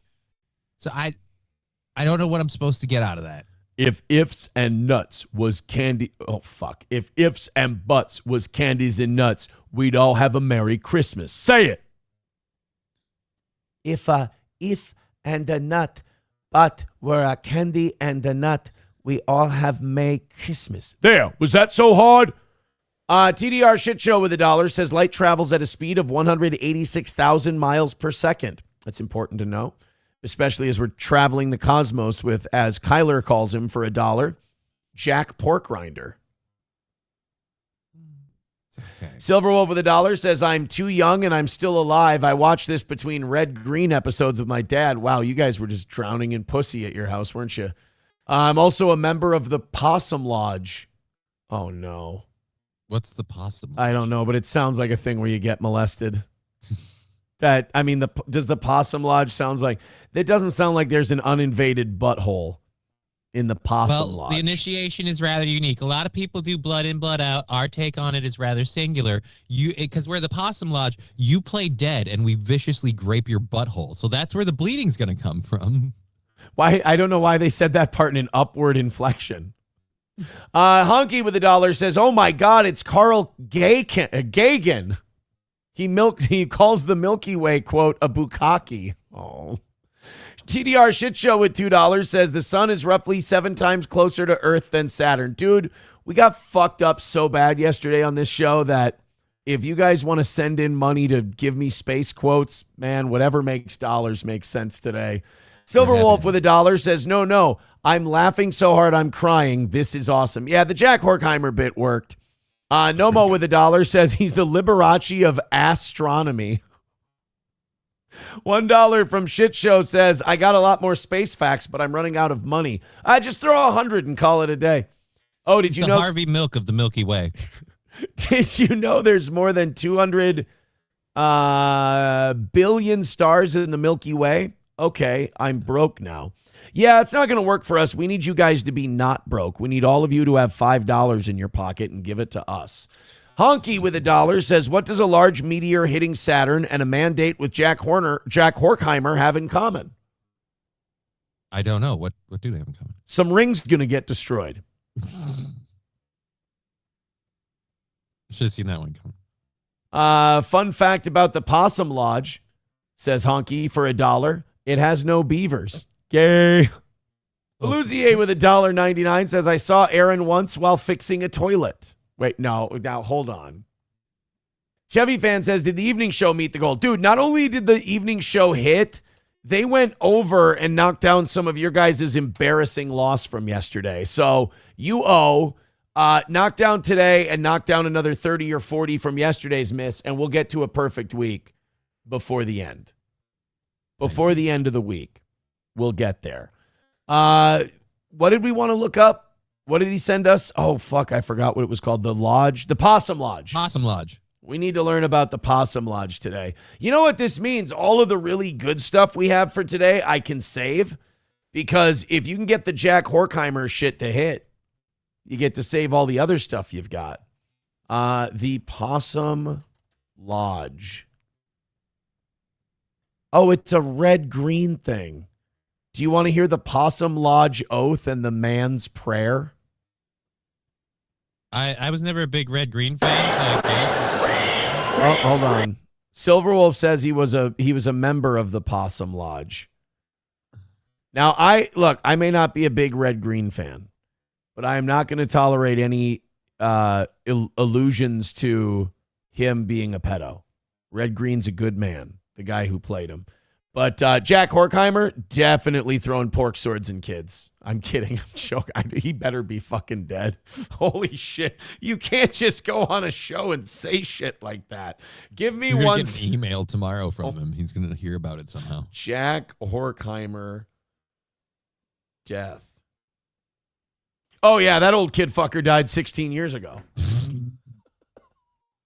Guys, he's dead. Double down. Hold on a minute. Let me see this little ass porker's record here and see if there's any allegations. Jack Horkheimer. If this guy's clean, I'll shit a brick. Allegations. Well, somebody's going to be dirty by the end of that. Uh-oh. Nothing. In the spring of 2010, Horkheimer was sued by a John Doe alleging recalled incidents of past abuse.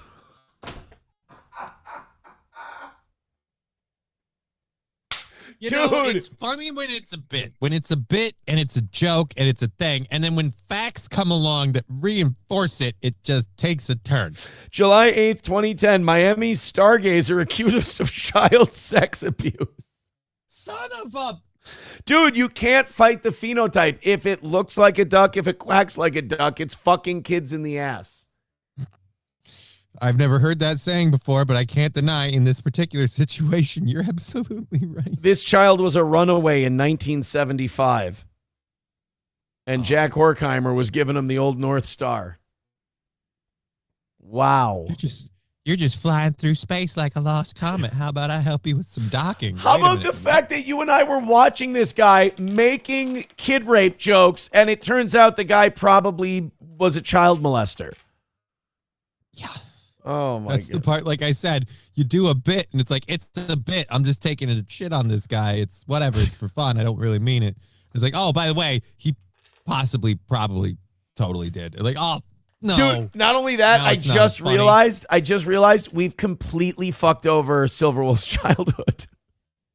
Well, I mean, how many kids did Jack Horkheimer fuck over their childhood? Well, now I don't feel bad about this. He was bragging, or not he, the video you played was bragging like, ooh, with these ham radios, you can talk to people like 1,000 miles away. Yeah.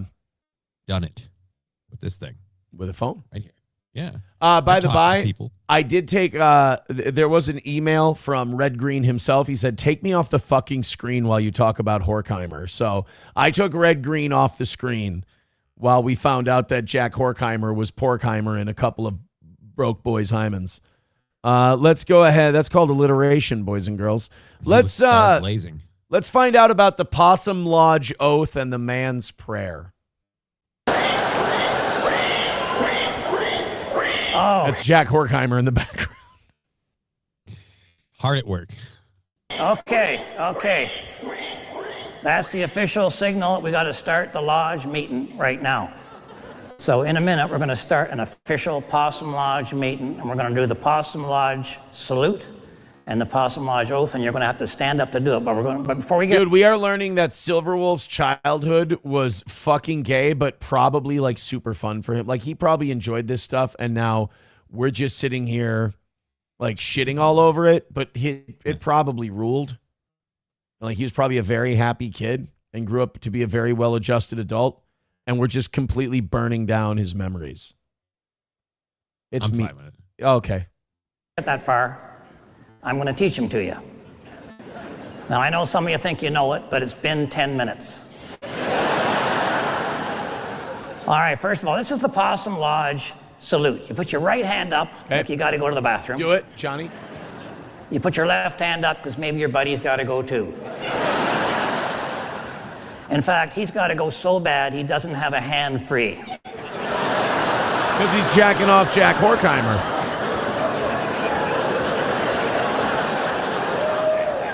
Now you put your right hand over your heart.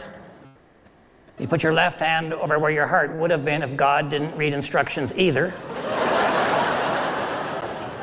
I'm and just then cupping you my recite the tits. Possum Lodge oath, which is Latin, sorta. Quando. Omni. Fluncus. Moritati. Does anybody know what that means?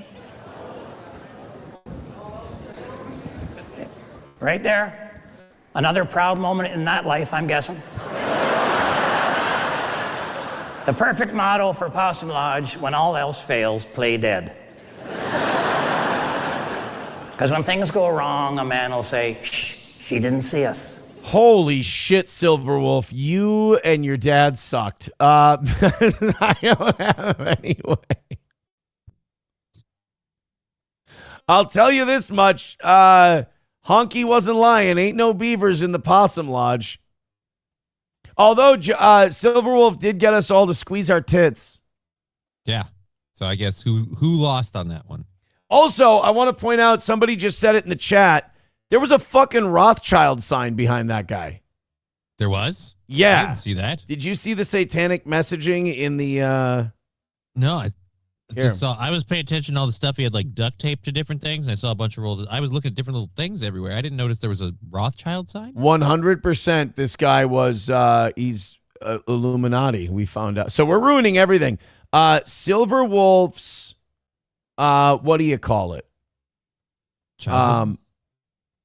Silverwolf's Stargazer guy was a pedo, we found out. Yep. And now we're finding out Red Green was part of the Illuminati. Look behind it. Look at that. Rothschild sex and sucking? What the fuck? Holy crap. Why? I have never. Rothschild's does that look like sex? Yes, it does. Yes, Rothschild sex and sucking. What the fuck? Red Green was a pedo too. No, don't clap for that. Let me have a... No, don't say that. Home run, Chip. No.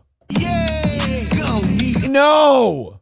There we go. That was the right one. Dude. Silverwolf, you've led us down the pedo path and the Rothschild sex and sucking club. What have you done to this program? The primrose path to blowing out buttholes. Jesus. He's a Rothschild. Hold on. I can... Was Red Green part of the Illuminati?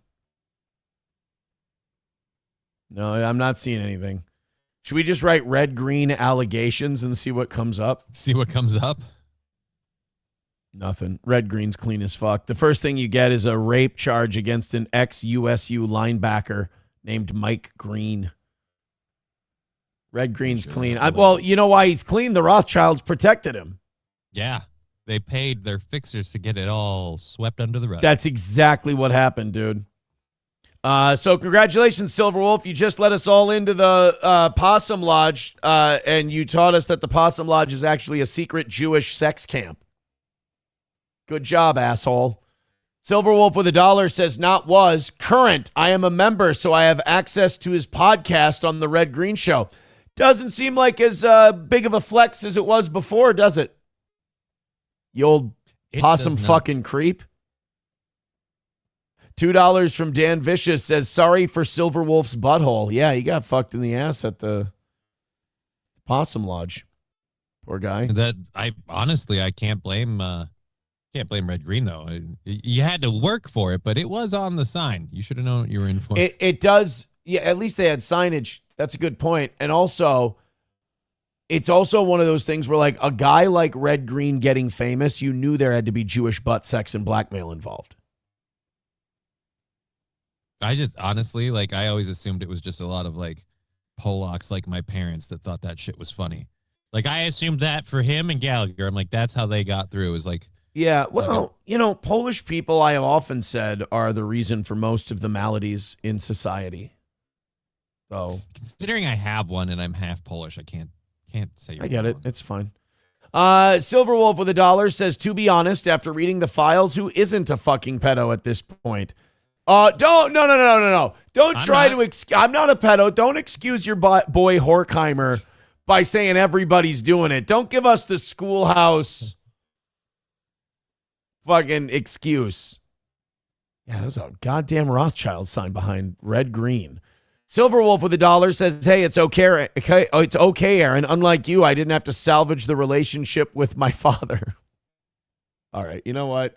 I'm going to chalk that up to hurt people.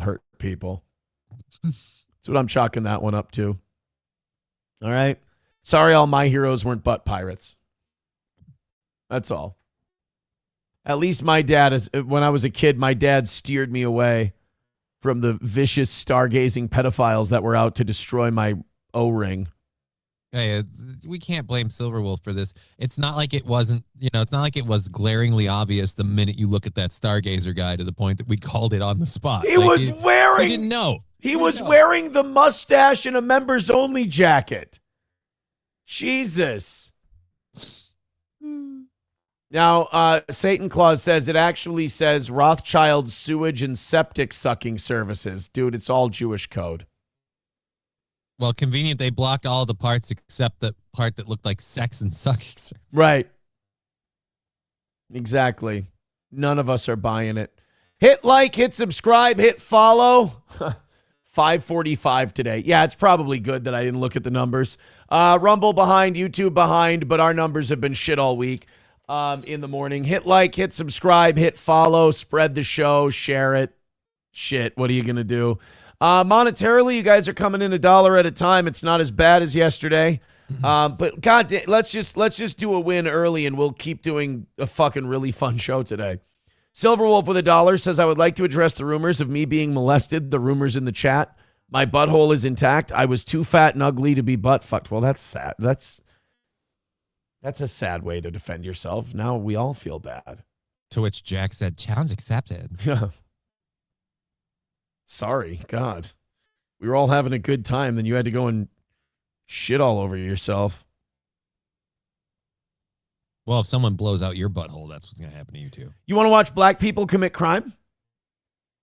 Sure. Okay. Never seen that before. Let's watch black people commit crime. Now that Silverwolf totally killed the mood and nobody's watching our show, let's go ahead and watch black people. This was Valentine's Day in Concord, California at a Macy's. Now, I don't know if you know this, but the Macy's in St. Cloud, Minnesota, shutting down.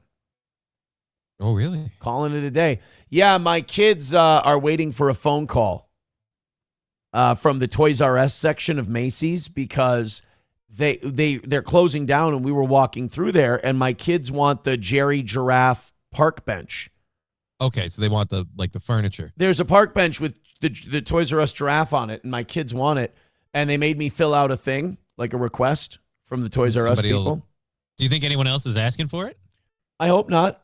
I would like it. I would like to have the if my kids want it that bad, I would like them to have the Jerry Giraffe Toys R Us bench. But that's what we're doing while we're going through Macy's in St. Cloud. This is what by the way, how about this dipshit? Everyone else got the hoods and the balaclavas on. He's got the eyes and the hair and everything exposed. I will be racist for a moment. Well, I'm going to be racist a lot during this one, but I'll be racist starting out. I can't tell if he has a mask on his face or if that's just black skin. Well, the good news is I'm sure if they pick him up, he won't snitch on anybody. Yeah, I'm sure all those guys are going to stay strong if they get picked up. But oh wait, there's white hands. We got, hey, look, it's a biracial. It's an ally. Yeah, there's an ally right there with his white hands. Guess who's getting sold out first? The white guy. Exactly. This is, to me, this seems relatively new in the last 15 years or so, that these mobs start organizing on the internet and then they go into stores and just start stealing shit with impunity in numbers. I've always thought that the best way to stop this, one security guard, one gun, one time, let her buck. Yep. People aren't going to risk their lives for this shit. Right? When they know that's the possible price, they'll stay home. You shotgun one of these motherfuckers. And it's not like people are like, oh, that seems a little extreme. It's not like any of these people are innocent. They're all going in and victimizing people, scaring the shit out of people, stealing shit that doesn't belong to them. You know who doesn't get shot by armed security? People who don't rob stores. So I think for the greater good, this was kind of my position on that whole Little Falls guy, Byron Smith or whatever. is like, I know what this guy did technically was over the line, but if we just acquit this one guy, maybe that'll send a message to home invaders that like, hey, that you can't fuck around. Like, you go into a dude's home, he might fucking kill you. yeah, you might. This is death. This is a death sentence. You breaking into this house. I would like to see the same thing at like Foot Lockers and Macy's and jewelry stores and all the other shit. Just let them cap a couple of these guys, and you'll start to see this behavior go down pretty quick.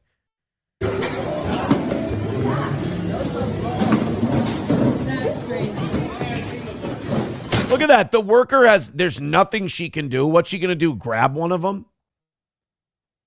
Is she going to be able to stop them herself? No, they'll beat the shit out of her. I'm sure this store will totally stay open if you keep pulling this too. That's the other thing, yeah. You just keep robbing these stores. They keep making insurance claims. Their insurance rates go up. They can't keep the store open. I don't even know that we have to have someone like a security guard actually do anything. We just need it permissible that they can. Right. Just allow security to be armed. And those armed security guards are allowed to like shoot looters.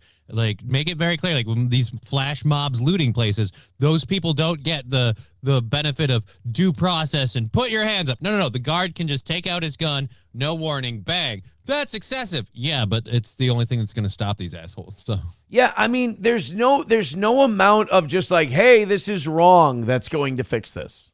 There's no way we're going to shame them, even if we can catch them after the fact. A lot of these places, we can't prosecute theft under this much. Like, we've done so much to enable this now that the only course correction is a touch extreme. And yeah, like I said, if you just let security cap a couple of these guys, again, you're not getting rid of any like good guys or people who, they all decided to do a fucked up thing. Take one of them out. You'll see people not looking at stores for an easy score anymore, because that's all they're after is an easy score. But he had to steal iPhones to put food on the table for his family. I think one thing the Epstein file stuff has taught us is that we can't have like a constitutional republic like the United States until we take out the trash. Like, what good are your standards and your rules if you allow people into your society who don't respect or follow them?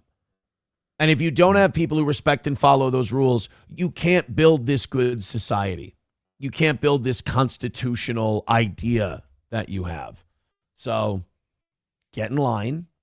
We can all. But did we ever have the values and the ideals, or was it always underhanded? Did we ever have the dream of America working at any point? That's a good point.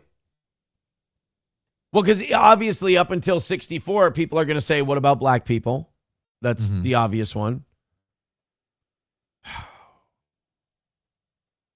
I feel like right when we got that under like lock and key, the government Mike stepped up and took over.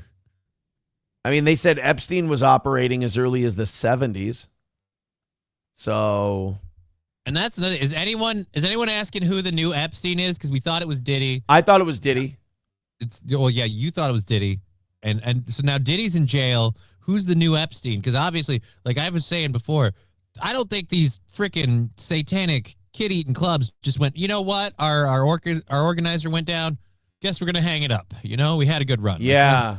Yeah, that's a good point. Like, because you don't just stop sacrificing humans and doing your satanic shit. All these guys got to still do it. Was Wexner at Diddy parties? Do we have any? There's got to be a connection between Diddy and Wexner. Hold on. Diddy, Les Wexner. Lex Wexner, the billionaire founder of L Brands, has been deeply scrutinized. While Sean Diddy Combs and Les Wexner are generally separate subjects of high-profile, scandal-driven investigation, they are often discussed together in media, such as in the Diddy Diaries podcast. Nothing about Wexner and Diddy. Yeah. No direct connection between the two. Somebody, too, with $1 says, hey, now, Aaron, none of us are ones that made out with their dad and get herpes out of it. These are disgusting.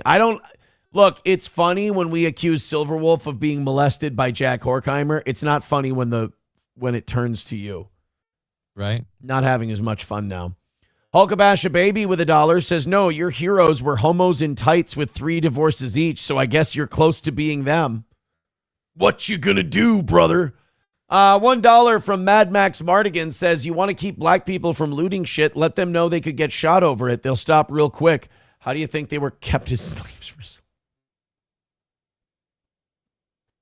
All right, now you're saying that like I'm advocating for slavery. Now you're putting me in the slavery guy position.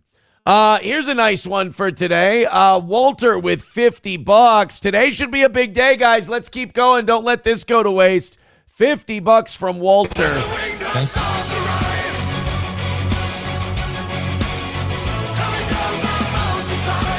Walter says, I'm behind, but the Horkheimer stuff is hilarious. I'm sure you arranged this beforehand with Silverwolf. No, as a matter of fact, the fact that today's audience numbers are low is a fucking crime.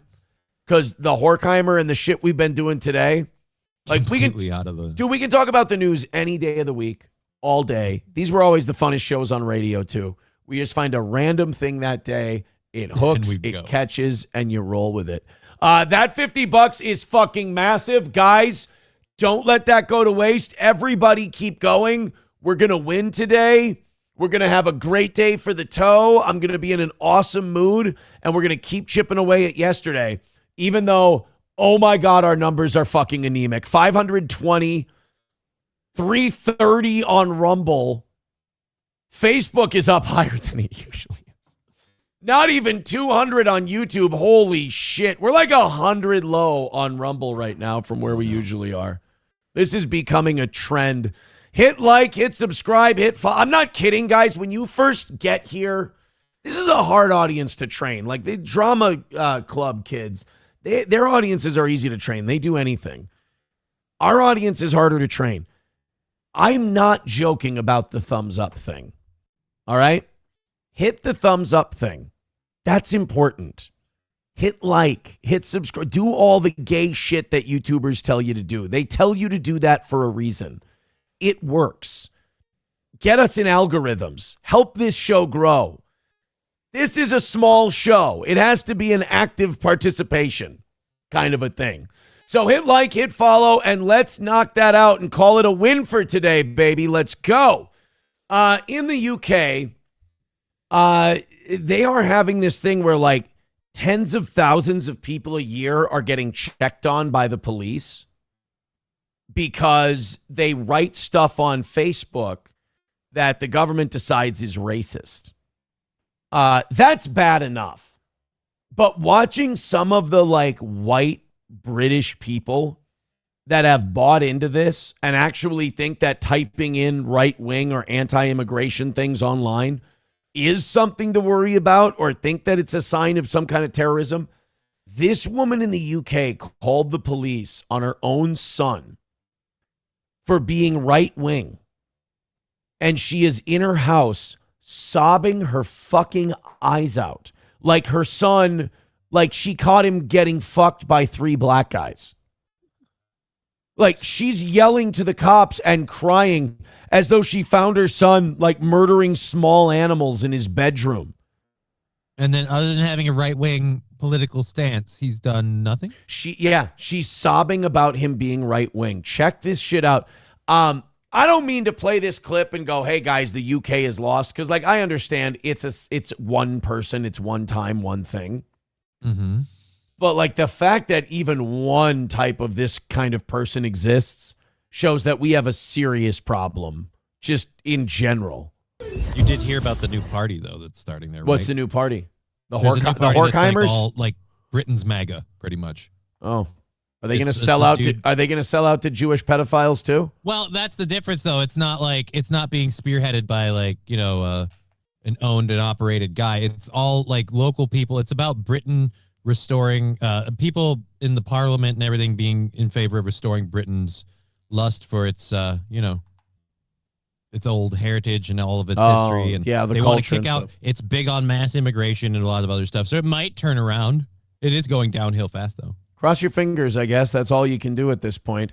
But we gotta talk to women like this, and we gotta be like, look, you just gotta stop everything. Just stop it all.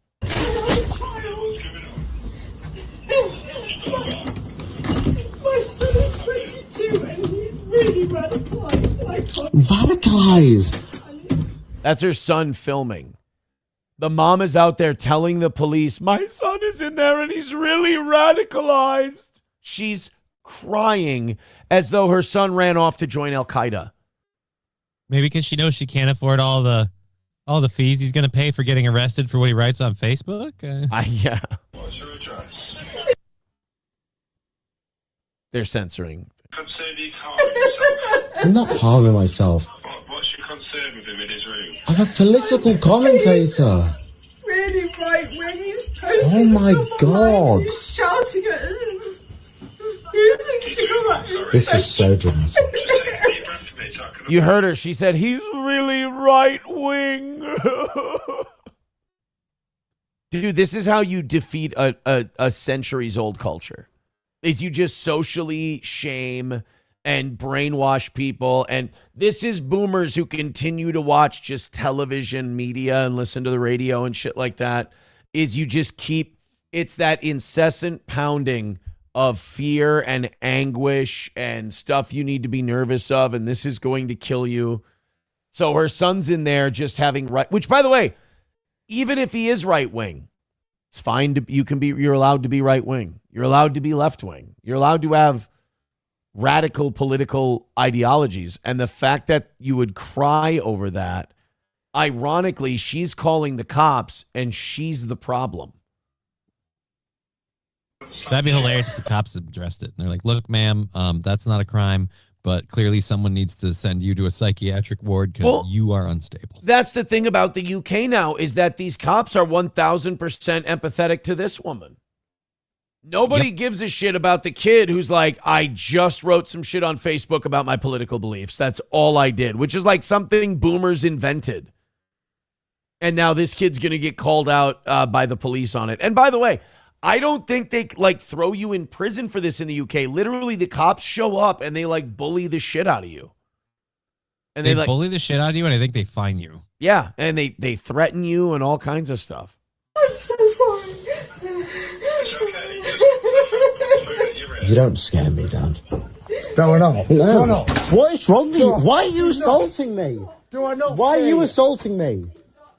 Why are you assaulting me? This is how Jack Horkheimer used to approach people. Holy crap, Vladimir Putin's in the UK. This whole situation is just we're getting a peek into this family dynamic, and it's fucked up. I'm going to say this kid needs to leave. Got you parasite. I have brought you up for fucking 20 years. Let me leave. What the fuck have you become? Let me leave. What have you become? I want you to leave. Jesus Christ, but then let me walk out that door. Let me walk out that door. Let me walk out that door. What? Let me walk out that door. Answer my question. Nothing. I just want to preserve this nation. Do you not understand? You will not win this war. Yes, I will. I just want to preserve this nation. You understand? You will not win this war. Who's sounding more radical? That's ironically the thing I've noticed a lot lately is the people on the left say the people on the right are radicalized and all this other stuff, but they're the first ones that are like, let's go to the mat. This is a war. Let's fight. They get violent. It's just like, I'm not saying that the right isn't radicalized. You guys might be looking at a mirror. Yeah, it's just like, I just want to preserve my country. You will not win this war. Motherfucker, it's your country too. Like, look at how like kamikaze these old boomer UK liberals are, where they're just like a guy, like even if this kid's wrong, even if he has some views that are a little out there, his heart's in the right place. He's like, I want to preserve my culture. I want to preserve my nation. Everybody should want to preserve their culture and preserve their nation. 100%. Like, if Somalis come here and they're like, well, I want to keep some of my Somali shit intact. Well, I mean, naturally, yeah, I would want to as well. I understand that. But if that's not a two-way street, then it's not okay. You know, if people have their Germanic traditions or their Italian traditions or things that are just basically white European traditions, you're allowed to want to keep those around too, especially if you're in the majority. No, you I feel like if you're going to a country, you should be embracing that country's traditions more than necessarily like preserving your own in your own home history, all that stuff. Great. But the idea of like, no, I've grown up here, I've lived here, but I have to watch all of my traditions and values go out the window because people who just got here don't like them. Like, that's not okay. It would be best if people thought that way. But in the UK, let's say, where they're not going to think that way, what I'm saying is the bare minimum, let it cut both ways. Okay. Let both sides be proud of their heritage, proud of their culture. What's happening in a lot of these countries, and they're letting the third world shithole dwellers come over and they're like, hey, you have to protect their culture, everything else. And then the UK goes, yeah, but I want to protect the whole tea and crumpet vibe we got going too. How dare you, right-winger? And well, why aren't they right-wingers? They're nationalist for a country they're not even in. And you're allowing that. You're celebrating that. You're committing cultural suicide to celebrate that. Let both do that at least. I will. No, you won't. I'm leaving this house. I want you to leave. I don't want you to come back. I'm leaving right now. I want you to go right now. I'm leaving right now. Go. Oh my God, now he's filming us. No, I'm leaving. You, I have nothing to hide. You're off to jail tonight, by the way. You just assaulted me. You. Don't be a pussy about it, kid. I want nothing to do with it. So God, what a disaster. So the mom is on the phone with the police sobbing that her son is right wing. The dad is busting in the door and being like, you won't win this war. It's like, what? The war to keep Britain British? Sorry, Dad? I kind of thought you might have a vested interest in winning this war because it affects you too, but all right, fine. Yeah, I mean, I thought you might want to be part of this too, and maybe you want to keep the place you came from as much like it as you can, and Look, Dad, I'm a horrible piece of shit, but one thing you need to know, you're British. Trucker 18 Wheeler with $1 says, Aaron, you have to remember most of your audience have you on in the background. Right. So could you just do me one small solid, and when you click on the show, hit the thumbs up thing? I know it sounds retarded, but it works and it helps the show. Thank you. Honky with $1 says, Mom, my son's been parroting ultra right-wing dog whistles like Streamlabs, PayPal, Rumble, Rant, Super Chats. I would love that, dude. You guys are doing great today, but I'm going to stay on you till we get to 0. It's going awesome, but let's keep it up. Yes, Honky, because I watched yesterday as we just fucking shit the bed, and I'm like, I'm going to try and be cool. And we got our ass kicked. So last night went awesome. This morning's on track to be great, but we got to help the show. Honky with $1 says, Oi, have you got a license for that opinion? They're going to be fine. They'll grow out of it. I mean, I knew the government was like tracking people down through Facebook posts, but I assumed it was like 2 or 3 or maybe a few more than we need to. Sad police officers just sitting there scrolling through people's posts. The idea now that parents are turning in their kids. Yeah. It's and crying, like sobbing openly about their kid being right of center. And by the way, British right of center, which is nothing like American right wing. Like if they met right wingers here in America, they'd be like, oh my God. Holy Jesus. This is the Fourth Reich. What the fuck is going on here? 535 of you checking out the show right now. Fucking total toe death numbers wise this week. Thank you very much. Hit like, hit subscribe, hit follow. Looks like we're going to need to find some new blood out there as we have, who the fuck sent this in? Just it's playing automatically. It's fucking. Now I have to allow ads. Thank God I got that new faster internet, because if I would have had regular Spectrum with the allow ads shit, can't handle all the ads that they have to pop up. This is something that Conditioner on my D sent in. And, oh, dude, we got to talk about the new Hannity podcast today, too. Hannity has a new podcast? Hannity is doing the Steve Buscemi Hello Fellow Kids thing. Like, Fox News is like, oh, my God, our entire audience is like 75 and over. What do we do? We got to young it up. Okay, we got to do podcasts. The kids are into podcasts. And we got to do like one of those sit-down podcasts where we have a guest and we talk for an hour and long form and all that. Who are we going to put at the forefront of all this so that we can attract this younger, hipper audience? Sean Hannity. That's who we're going to get. We got to talk about that in a little bit. Shut the fuck up, Wahlberg. Yeah, I'm sorry. I can't do this. Thank you, Conditioner on my D, but you sent me a thing. If the clip you're playing isn't playing after this fucking shitty Mark Wahlberg prayer ad, I'm going to skip it. It's about a guy who was like pro body positivity movement because Conditioner on my D sent it because of like the cult thing in the UK, their attitude. But now he's losing weight and he's realizing that all of that is just complete bullshit. Let's see if this is the clip. If it's not, I'm fucking out of here. Whoop. God, this fucking... Don't send me Fox News shit anymore. Just a reminder that I am very fat and very sexy. You are half correct. And I am 100% glorifying obesity. I feel like we're going back in time. I feel like the content I'm seeing is very pro-skinny, anti-fat, pro-health, confusing weight with health. Okay, I'm going to say this. One of those statements she made is not terrible. Equating weight with health is not always the smartest way to go because, like, just because you're light doesn't mean you're healthy. And just because you're heavy doesn't mean you're unhealthy. I mean, you have a higher chance of being a lower weight and healthy, though, than you do being at a heavier weight and being healthy.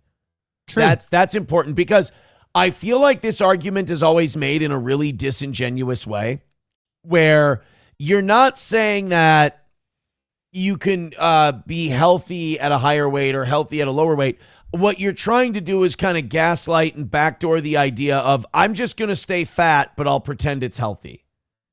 And I don't like that. That's just that fat acceptance movement. I mean, look, if you carry more weight and you make your body and your skeleton and your organs carry more fat and more weight, it's going to be bad for you. Like even like if you're too muscular, that's really hard on your heart. A lot of those bodybuilders and weightlifter guys, their hearts explode in their 40s and 50s.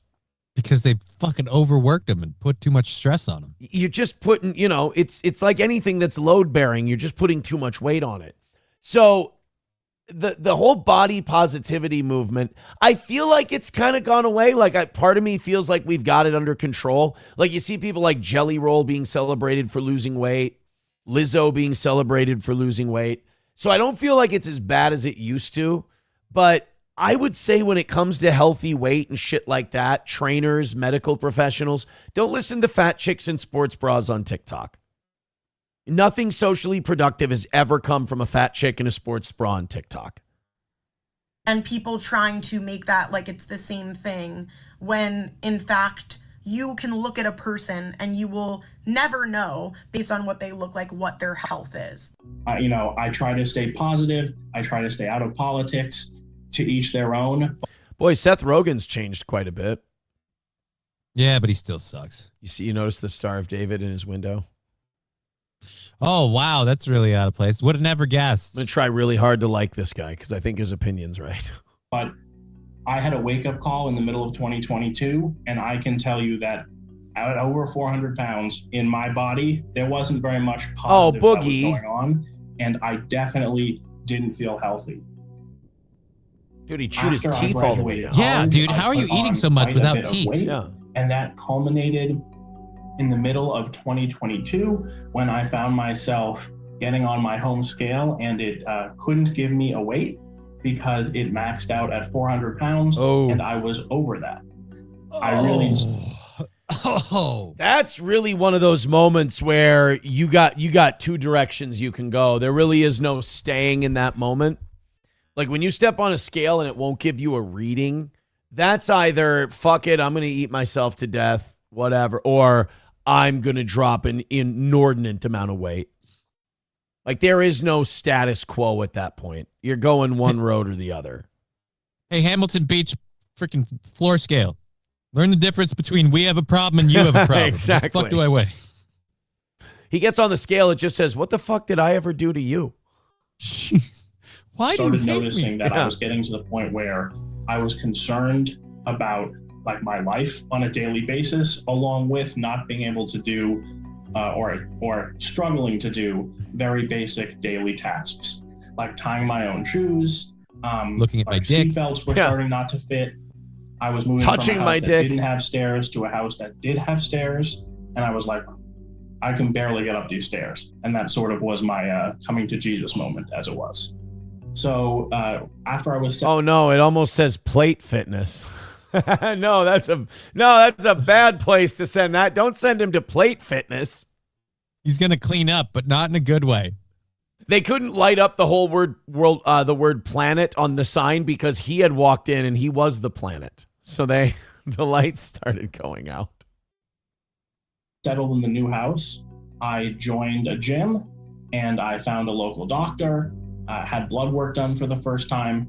I've lost about 58, 59 pounds as of this morning. I'm down in the low 340s. So I say that I started at 400 pounds because that was the first weight I could see on the scale once it started It's got registering nasty for ass me. feet, but I'll let it go. I feel better. It's motivating, but really the journey is just beginning. I like that. I'm not going to normalize obesity. I'm going to defeat it.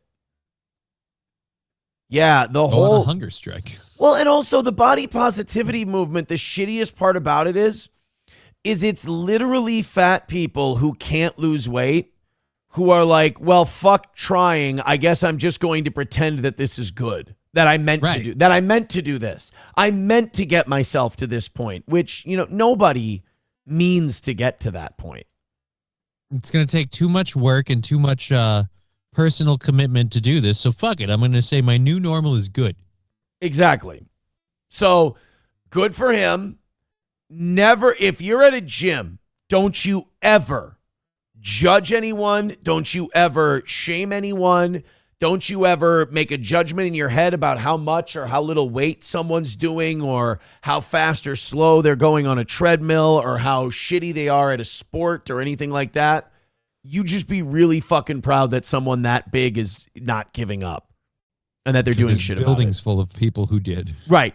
The thing about that is the one thing you should be, if you do anything to someone who's that big, encourage them, be nice to them, go out of your way to talk to them. Hey man, how you feeling? You're looking good, blah, blah, blah, blah, blah. Or just leave them alone and let them do their thing. Right. But I just don't share the elevator with them. That's out of fear. I'm only going to have 1 or 2 heartfelt moments a week. That was one of them. Okay. And I'm not going to make up for it now. So that one's shot in the ass completely. But no, it's there's nothing. I think like one, because you know me, like I have an audience that some of the people have kind of given up. They're black pilled on society and shit like that. But you know me, I find my glimmers of hope everywhere, and then I live to have them crushed because I just like having the hope. And when I see like a really obese person in the gym giving it a go, that gives me hope. I love seeing that. Whereas I see someone like that, I immediately think of like I'm in the elevator and they're approaching me and I go, fuck you, take the stairs. Yeah, dude, there's nothing more powerful than someone saying my current situation is not going to define me and I'm going to take it define it into my hands and I'm going to change it. I think that's really cool because I think a lot of that pro-obesity and body positivity movement is 1,000% cope from people who don't have the guts to change. Oh, absolutely. Trucker 18-wheeler with $1 says, Aaron, oh no, that's the one we left off on. I'm sorry, I'm catching up here. $1 from Honky. We did that one. There we go. Coltrane with $1 says Germany should have been able to finish the job. That region is lost, talking about the UK. Dorkness Rising with $5 says Nick Fuentes wants to destroy the Republican Party to fill in the void. It will likely turn into the UK with a uniparty. Something weird is going on with old Fuentes. Why? What's he doing? He's doing this thing where, how do I put it? it's almost like he's becoming paid opposition, like he's doing shit to destroy his own ascension. Like, we've got a clip of him a little later where he's going to, like, say that having ages of consent for women is feminism, and it's kind of bullshit. And then there's the stuff where he was good friends with Ali Alexander, who was soliciting nudes from 15-year-old boys. And, like, he's wearing the Jeffrey Epstein pullover and, like, funny, guys, right? It's like, yeah, funny if you want to keep your audience as just, like, 20-something edgelord Gen Zers. But, Yeah, like, I thought thought... we'd grown out of that, buddy. Yeah, I thought our whole thing was you're busting out now. You're breaking out. You're kind of bringing these truths to power. And, dude, I'm starting to think that I think Fuentes, this is all getting too big for him. And he's purposely... There's a lot of people are like this. Where it gets too big, it gets intimidating, and they self-sabotage. Like deliberately or just unintentionally because of the pressure? What? God, you know, it's a good question, but maybe both. Because I gotta say, with someone who is reputed to be secretly a Mo as much as Fuentes, I don't know that I would want to necessarily have public affiliations with someone who's asking for pictures of 15-year-old boys. That doesn't help your argument. No, it doesn't. Trucker 18 Wheeler with $1 says all of us Gen Z don't like Sean Hannity. Yeah, they're gonna make Sean Hannity the head of like their video podcast, like grabbing young people, like young people. Sean Guys, Hannity. we're gonna get the kids. It's gonna be just like Mr. Rogers' Neighborhood, but it's Mr. Hannity's neighborhood. We're talking about the same Sean Hannity that wears a CIA lapel pin. Yep. And that's patriotic somehow. He's gonna come home and take it off and put on a sweater. I can't. Won't you be my white neighbor? It's welcome to Mr. Hannity's neighborhood. We have gates up and everything. It's really, really great. There's a beautiful gate in the neighborhood. Sorry. A beautiful gate for the... What? To keep from you and me and everybody. All right, ladies and gentlemen. All right, welcome to Mr. Hannity's neighborhood. Today we have the Iceman. And it's a guy in full film. Where's the fucking Mexicans? Where are they hiding? Don't cry, everyone. He's just here to keep our country safe from the undesirables. Now, remember, Mitch McConnell has everything worked out for you, and Thomas Massie is a secret lesbian. Welcome to Mr. Hannity's neighborhood. 5:55, checking out the toe right now. We're woefully behind on both platforms. Keep hitting thumbs up. Keep hitting like. Something just ain't hitting this week. Monetarily, you guys are doing all right, but I start to feel it slipping. I want to win today, and I'd like it early on. We're doing great. We've already beaten yesterday's number this morning. All right. We got to keep that vibe going. We got to keep it up. Thank you very much. And we also ended last night just 110 away from yesterday's miss. So we can do some damage today. Honky with a Streamlabs, PayPal, Venmo, Super Chats, Rumble Rants, support our fine show. Honky with $1 says when the Republicans get whipped in the midterms, the establishment Republicans are predictably going to scapegoat the America First faction and will team up with the Dems to hunt them down into oblivion. You know that thing I was saying earlier about me having lots of hope? Mm-hmm. Some people are the exact opposite of that. I had hope, but it keeps getting dashed, and now I'm afraid to. Like, I've been bit before by hoping things will get better, so now I'm like, fuck it, they're not going to. Sparky Rose becoming a member for 44 months. Thank you, Sparky Rose. Says, hit like, hit subscribe, for fuck's sake, people. Yes, we should have much higher like counts than we have on both platforms, so please and thank you, do your part. All right, somebody sent this in from the Babylon Bee 7. I don't like the Babylon Bee because they don't do anything Epstein coverage. They are totally in the tank for Israel. The guy who runs it, Seth Dillon. Not only that, he's one of the guys who tried to bully Charlie Kirk in the Hamptons. He was at that meeting where Bill... Right, yeah. He was at the meeting where Bill Ackman and all those billionaires tried to bribe Charlie Kirk, and he said, no, I got to talk to Netanyahu. And Netanyahu was on the phone. He's like, you're losing the young people. Israel's fucking up. And he's like, how about we just give you a shitload of cash? He's like, no, you don't understand. I do this because I mean it. And they're like, oh, we got to kill him. Like, does anyone actually believe? I hear a lot of people giving Candace Owens shit online. And look, Candace Owens is a little nutty. But everybody thought Alex Jones was nutty before he sold out. By the way, I was thinking about this yesterday. Sorry to jump around so much. Mm-hmm.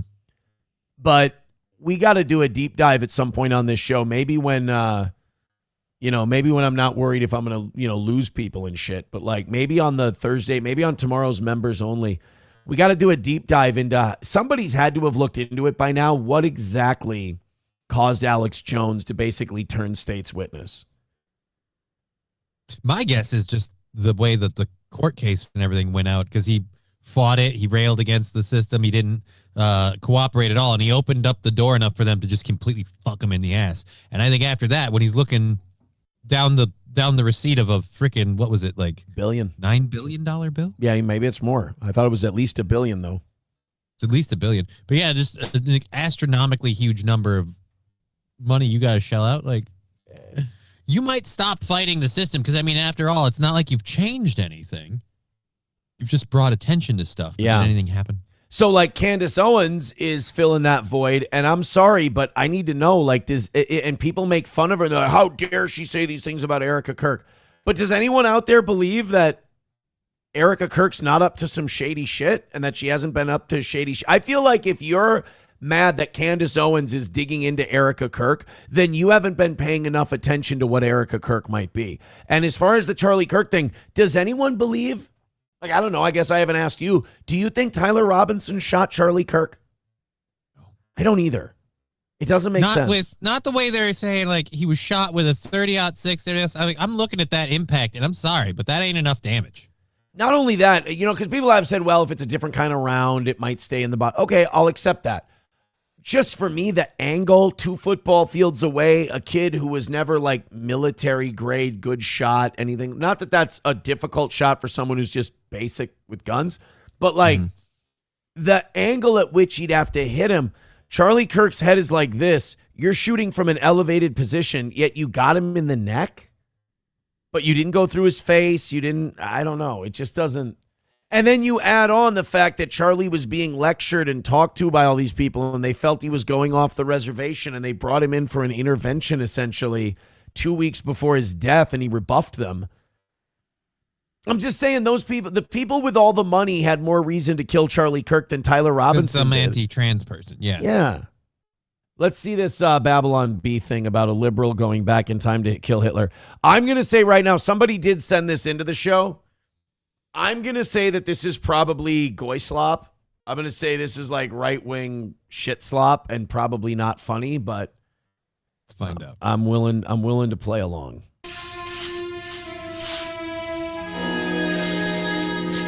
Sehr gut. Sehr gut. I'm a time traveler from the year 2025, and I've come here to kill you, Hitler. Oh, not again.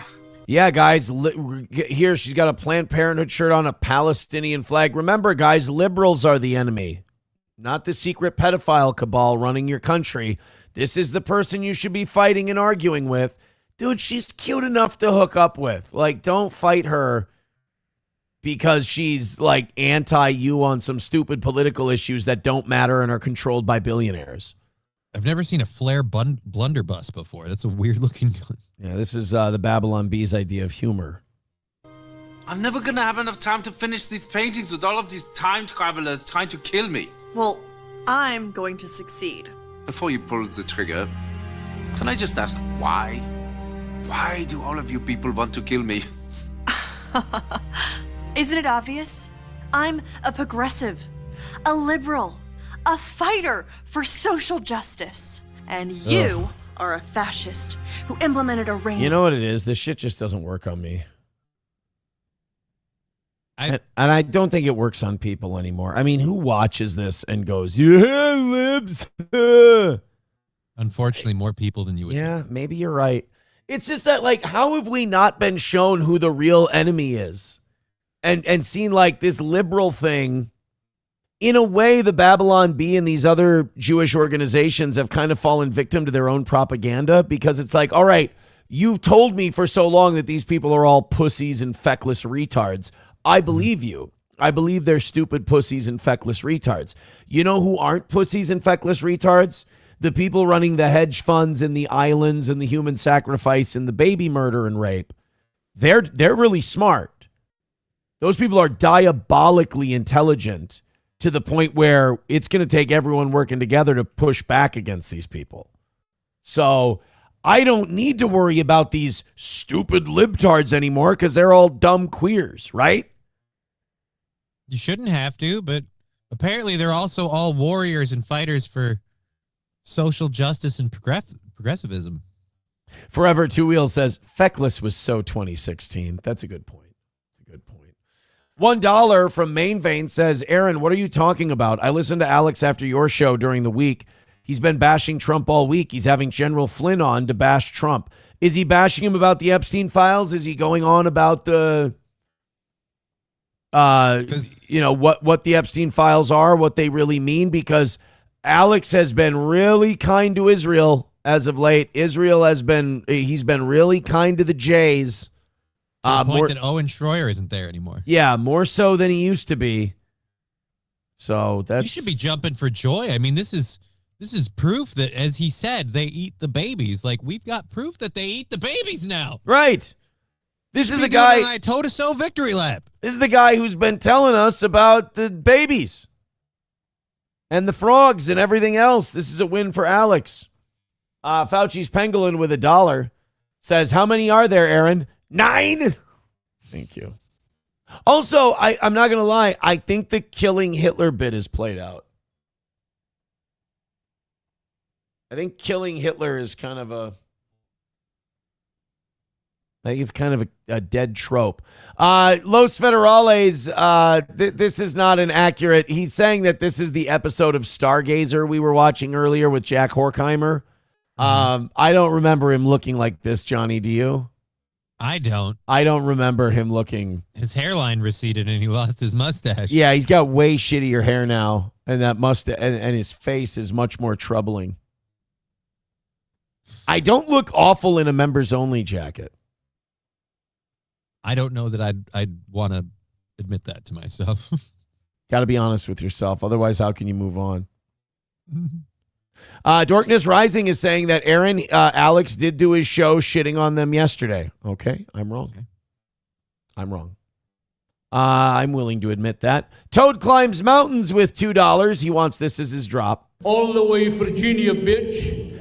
Toad Climbs Mountains with $2 says, Aaron, the kid basically missed the target of Charlie's head, just happened to hit his neck. Trump, same as Trump getting shot in the ear, both were aiming at head.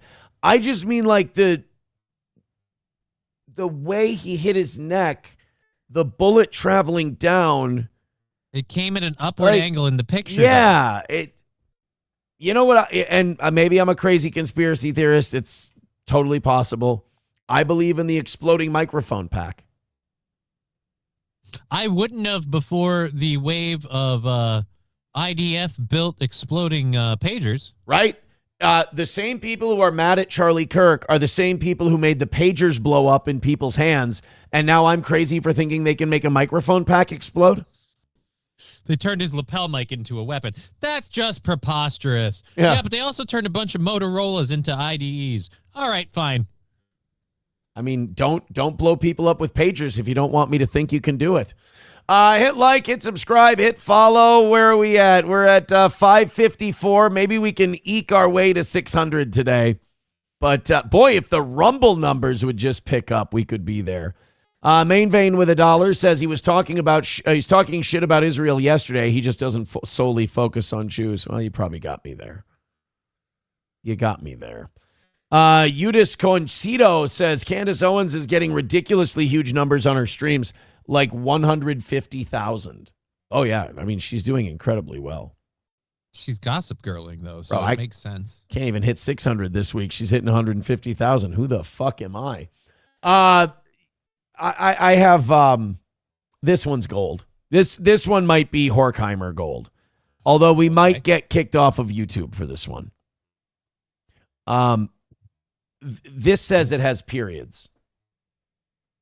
Dude, I thought Van Der Beek died. Didn't we just do? I did a story that did. Why is Van? That's not. He's dead. No, that's not James Van Der Beek. That's a woman. You're shitting me. That's a woman that has periods. I'm going to press X to doubt. I know that. Oh no, my that- God, I know Jesus that, Christ. That month was in Varsity Blues. Are we going to have to talk about killing Hitler again? Because you're being a straight up Nazi right now, denying this person's truth. This is a woman who's having periods all the time, just perioding out all over the place. I mean, quite frankly, could bleed out any moment. The periods are so. Yeah, probably bleeding from all the pressure that Adam's apple in their neck is pushing. No, this is well, this is like, I don't know who this guy is. Not this fine woman, not this beautiful woman. Talk about the guy. This is a guy doing one of those change my mind Charlie Kirk things. See, the thing is, Charlie Kirk's dead, so now everybody's trying to be the next Charlie Kirk. His grift. Yeah, so every shitty college campus has some weird egg-headed conservative guy trying to be the new Charlie Kirk. You know what I've been seeing a lot lately that like started showing up in my algorithm again? And it just reminded me of how cringe it is. Clips of that Whatever podcast. We'll get back to this in a second. I just want to bring this up. Because that Whatever guy is like the biggest beta male homo I've ever seen. Like how he got the nerve. And by the way, his whole podcast, that whole Whatever podcast, their whole gimmick is bring in girls that would have never fucked me when I was younger and shame them for being whores. It's basically the nerd in high school who's like, all of these people are just going to be where they are right now in 10 years. And that guy bringing those girls on and going, I told you so. Like, I don't even know what the Whatever guy's name is. But his whole gimmick is like, if I can make all these women look like whores, maybe all the incels that watch me won't see that I'm kind of a fag too. That's just sad. You know why it keeps popping up? Because I've been watching stuff on Elijah Schaefer's meltdown, and that Sarah Stock was on the Whatever podcast once lying about being a virgin. And I'm watching this clip of the Whatever guys, and the guy's like, all right, introduce yourself. Like he's like in charge and shit. And she introduced herself. He's like, are you a virgin? And it's like, first of all, what a fucking gay thing to ask. What a weird, gay, invasive thing to ask somebody. And there's like, what's your body count? How many guys have you slept with? You've been in relationships? You've been this? It's like, I don't know. None of your fucking business, you fucking weird creep. Like imagine and then guys watch those podcasts. They go, this is how you talk to girls. No, you talk to girls like human beings. You talk to them like people. And the good ones will talk back to you like a person. And then you guys will just kind of forge a relationship from talking to each other like human beings. These guys on these Whatever podcasts who are like, what's your body count? Are you really that high value? Are you staying a virgin till you're married? It's like, why don't I kick you in the nuts and fuck off and leave? Like, why? Who? And the shameless whores that are on this show, like to subject themselves to this kind of treatment. It's like, how hard up for attention is everybody in this room? But yeah, the lesson I'm trying to tell you guys is don't watch the Whatever podcast. Don't even. Do you save yourself a marriage? Do you? Yep, entirely not by choice. Nobody will sleep with me. Yeah, it's, and don't look up to that guy. He's creepy. So anyway, speaking of creepy guys, I'm sorry. This is a woman, Johnny. I can't. It's not James Van Der Beek. And I want to show you that this person has periods. Fun fact: trans women also get periods. All right, you and I have a different definition of fun facts. It's not, to me, that's not a fun fact.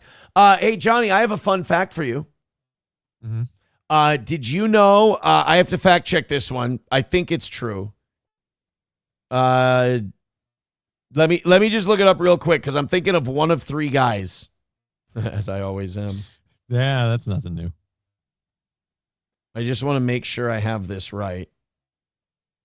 Recorded. Yeah, here we go. Did you know that Derek Jeter's 3,000th hit was a home run, and he's one of the few players in Major League history to have his legendary 3,000th hit be a home run? I did not know that. It's kind of a fun fact, though, right? It is a little bit of a fun fact. Harmless. It's fun. Okay, so that's a fact, and it's fun. Let me see if this strikes you as a fun fact as well. Fun fact: trans women also get periods. See, to me, that's a horrifying fact. I'm going to stop short of fact as well. It's just a horrifying thought. I'd say it's less a period and more a case of internal bleeding. You might want to go see a doctor because you should not be having that. The medication you don't have any of the plumbing that makes that possible. So if what you say is true, you are having a medical emergency. Go to a hospital now. Yeah, if you're a trans woman and you're having periods, you're bleeding out from your dick. Not good. I'll tell you the same thing anybody would tell a woman who had a hysterectomy after they go, I still get periods. Something's very, very wrong. See a doctor. Something did not go right. Get periods. Really? Yes. You get a period? Yes. I get monthly. This is like the Beetleborgs VR Troopers Nick Fuentes. Right? That's what we're going to do now. Everybody's going to be, we're going to get the, all those knockoff Saban Power Rangers shows Nick Fuentes guys now. He's the California Dreams to Fuentes' Saved by the Bell. He's a knockoff, so he has to go around to campuses as Charlie Cock. He's Charlie Cock, yeah, which is my nickname for a while, surprisingly. Cycles. Do you get monthly cycles? Yep. So the lining of your uterine wall is falling apart and draining. Your uterine wall. See, this is the fun part. No, none of sir, None ma'am, of this is fun. None of this. I've had zero fun since you started. I have not having. A few weeks ago I went to a trampoline park with my children and we were dunking on the basketball hoops, and my son and I were playing dodgeball on the trampolines. We were chucking dodgeballs at each other. Can I tell you this, Johnny? Lots of fun.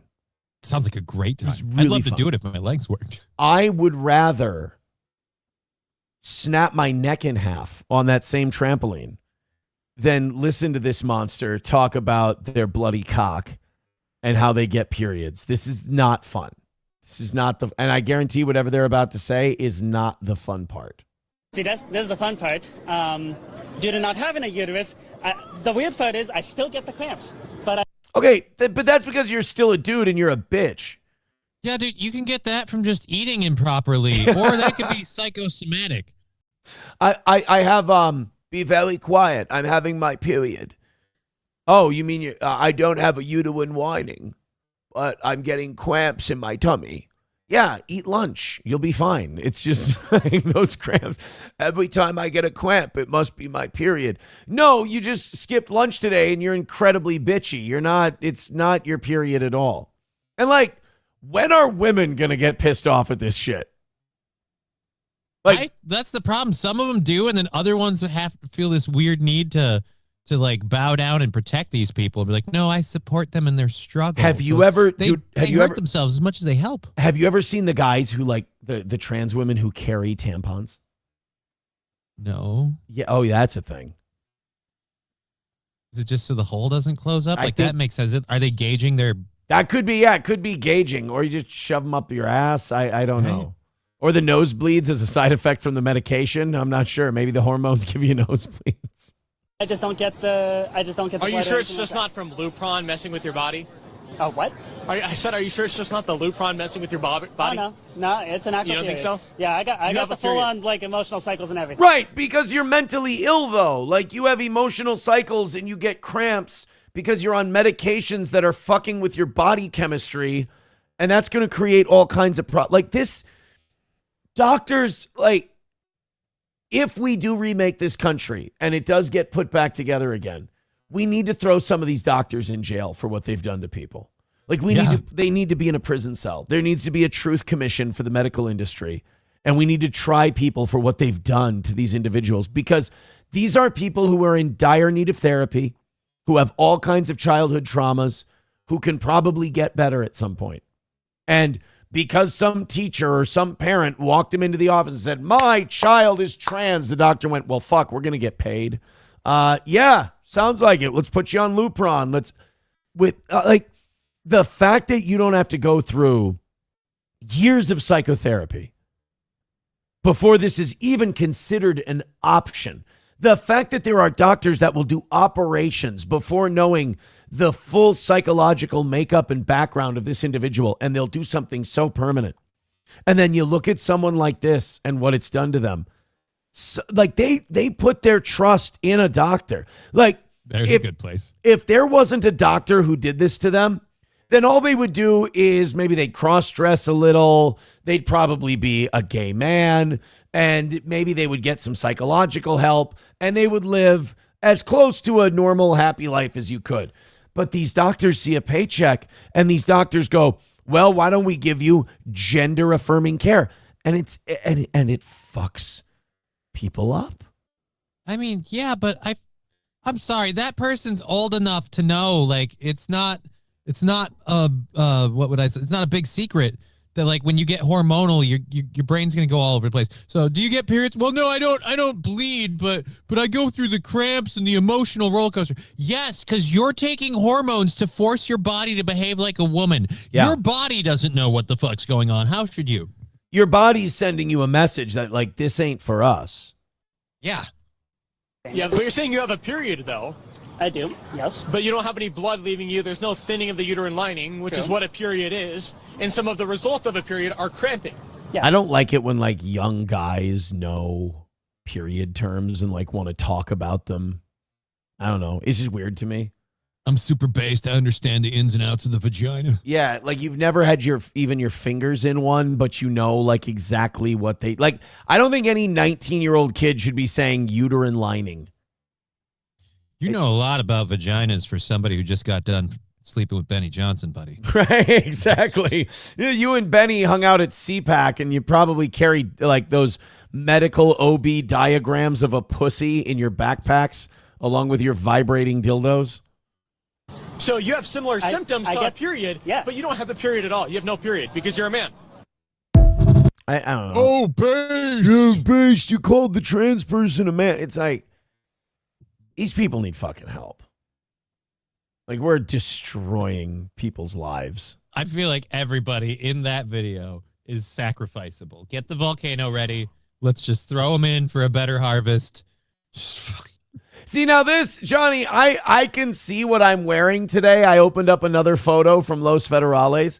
I can see what I'm wearing today. I'm looking on the monitor. I see how I look. I'm not seeing this. Yeah, you didn't wear that today. No. Well, no, I do know. I meant that. I don't feel like I've worn this. I don't own that outfit. The company Christmas party, that's a whole nother thing. Well, and number two, very nicely ironed. This is a very well-pressed uniform. Oh, yeah. But also, I don't grow facial hair that heavy. And that looks less like facial hair and more like you took a piece of black athletic tape and just stuck it on your face. Right? I think most of the chat's going to agree that that's not accurate. That's not. The photo's AI. The costume is real, but the photo is AI. Yeah. Joey Caravello at $2 says Digger's a dark who rubs clits with black women. Not that there's anything wrong with that, I would say. Wow, Joey is butthurt. What'd she do to him? I have no idea. I can't imagine anything. She doesn't really care. $1 from Grand Poobah says, or did he say clam radio? Wow, you are well behind. Well behind. $1 from Main Vein says, stop drooling, Aaron. I apologize. $2 from Veldrain says, yes, cramps your rotting hole where your dick used to be hurts because it's an open wound. No one give this freak a gun. We got to figure out the trans shooter situation. Oh, yeah, because I heard about the one in Rhode Island. Father. Yeah. Yeah. The Rhode Island one. It's just like, it's not a coincidence. It's just there's something's going on there. Easy Money's wife gifting a membership to Forever Two Wheels. Thank you very much. Those gifted memberships are awesome. I appreciate them. We're only 79 away from 600 over on Rumble. $2 from Veldrain says, we are watching Idiocracy unfold in real time. It's not trailer trash having trans children. It's college-educated, upper middle class parents. He ain't lying. He ain't lying. Well, that doesn't mean trailer trash can't have trans kids. They don't put the effort in. It's just, it is, though, like kind of a sign of privilege. By the way, some people in the chat were asking you, would you? God, no. I don't think either of those dudes are attractive. Not only that, like they were calling like the worst parts of a period the fun part. Like here's a fun fact. I get really achy and bleed out of my cunt for a week. So yeah, most women find that to just be the fun part. I've never heard a woman talk of it that way. No. Another reason why I don't think this dude's a chick. He doesn't act like one. One thing that is real, though, one of the things that is like legit about that, though, is that like while men don't get periods, if men are around menstruating women, it can fuck up psychosomatic symptoms. Yeah, it can fuck up their hormones a little bit and make you can get a little cunty, you can get a little achy. Mm-hmm. Yeah. Like that The is same a thing when a chick gets pregnant.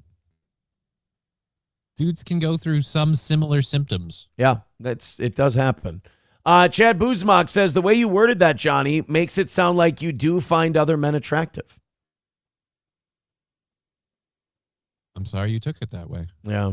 You got to be careful because Buzmak still hasn't broken his brain. He's kind of brainwashed by the pedo crowd.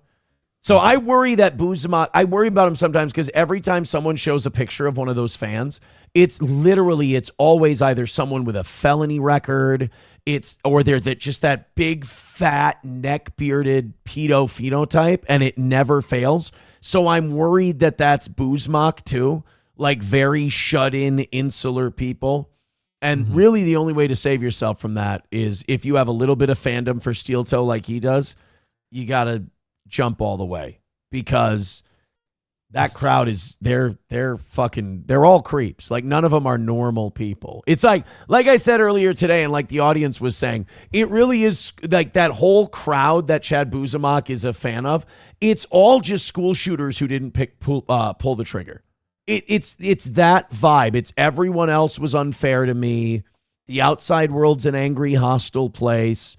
People who go outside and enjoy it are a problem. Yell, yell, yell, angry, angry, angry. I'm sorry, buddy. You're not going to fix that problem by hating us, but keep trying. Oh, no. Buzmak says, I don't have a felony record. Well, okay, that's good, but you didn't. But that narrows it down to the other option. Oh, no, dude. Don't be the neckbeard pedophile-looking guy. Oh, no. Notice he didn't say that he didn't look like an. They all make me look like a Victoria's Secret model, skinniness-wise. They all have just that unkempt face and that pedo-ish phenotype. Mm-hmm. And I think that's a lot of the hostility and anger towards the toe is, well, I mean, why do you think they wanted to try to take away the boxing thing so bad and failed? It's because I was going out and doing shit that makes them angry. Why do you think they were so mad that they had to call my one of the guys I was in jail with because, no, Aaron can't be good at basketball. Aaron can't play basketball and have people who like him. Even though I'm in jail, and jail is not a good thing, it still hurt their feelings that I was good at a sport. It's because of that fat, loner, school shooter phenotype.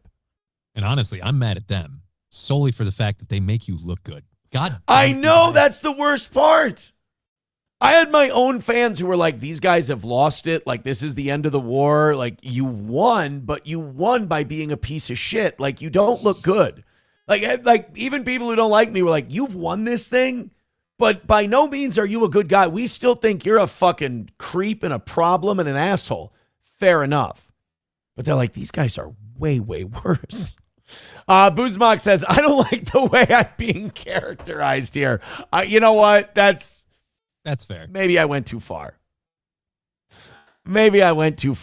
But until we see a picture of Chad Buzmak and he shows that he's not that phenotype. But actually, you know what? No, I don't want to see. I'll tell you why. Because if he is the phenotype, that means there are no exceptions, and that's just going to depress me further. Right? Right now, the delusion is actually more beneficial than reality. Veldrain with $2 says, how much to dress up like Adolf Hitler? Not going to lie, that looked good. Okay, no mustache, just to find a Hugo Boss uniform like that. Dude, I got a lot of things on the line right now. Rumble only? I got a lot of things on the line right now that would not go well if that happens. Yeah. I'd need $10,000. That's Yeah, even that's a little too low. I just know that number won't come in, so I'm safe. The greatest crime in the world is that those suits still look so fucking God, they're snazzy. so, dude. Let's go here. Nazi uniforms. Color. You need color. And that's when the FBI started looking into his search history. All right. Like, dude. The black is just fucking pimp. Dude, it's just, okay, now, ready? British uniform. Gay as fuck, right? I like red, so I don't mind it, but it's not as good. Yeah, it's the blue is gay as shit. It's shit. Those hats are lame. French military uniform. They don't. They have a military. Fucking gay, White dude. flag. Like, yeah, those suck. Hugo Boss, like, they were elite at making that stuff, you know? My brothers had a lot of military, like Army and Air Force uniforms. Every time I see them, I was like, if we could have just, like, we did the whole Operation Paperclip thing. We took all their scientists. Couldn't we have taken the uniforms too? They look good. I know. Well, I mean, Hugo Boss, we brought that stateside. Well, we brought it stateside, but we never fixed our military uniforms. You're asking, I mean, look, we did all right. We brought enough. I mean, are you saying we didn't bring enough Nazi shit here or just not the right I'm just stuff? saying, since we brought all of the other stuff, we could have brought some of the fun stuff too. Because like our military a couple of years ago was like, hey, you know what the Army really wants to do? Bring back that cool Revolutionary War look when we had all the boys dressed in blue. And it's like, all right, cool. That's gay. $25 from Neil over on PayPal. Thank you very much, Neil, for the 25. Wanna fuck? Let's fuck! I love that guy. I love that guy. And Neil. Skousko says, hey, at least Buzmak got you digging in your ass yesterday for money. That was a funny bit. And also, I think this is another one. Buzmak has to break the brainwashing hold that the pedo cult has on him because, A, they can't do anything that funny over there. Mm-hmm. And B, watching them all get, like, watching the comments and seeing people like, oh, is that what he's doing? Is that why he's that desperate for money that he...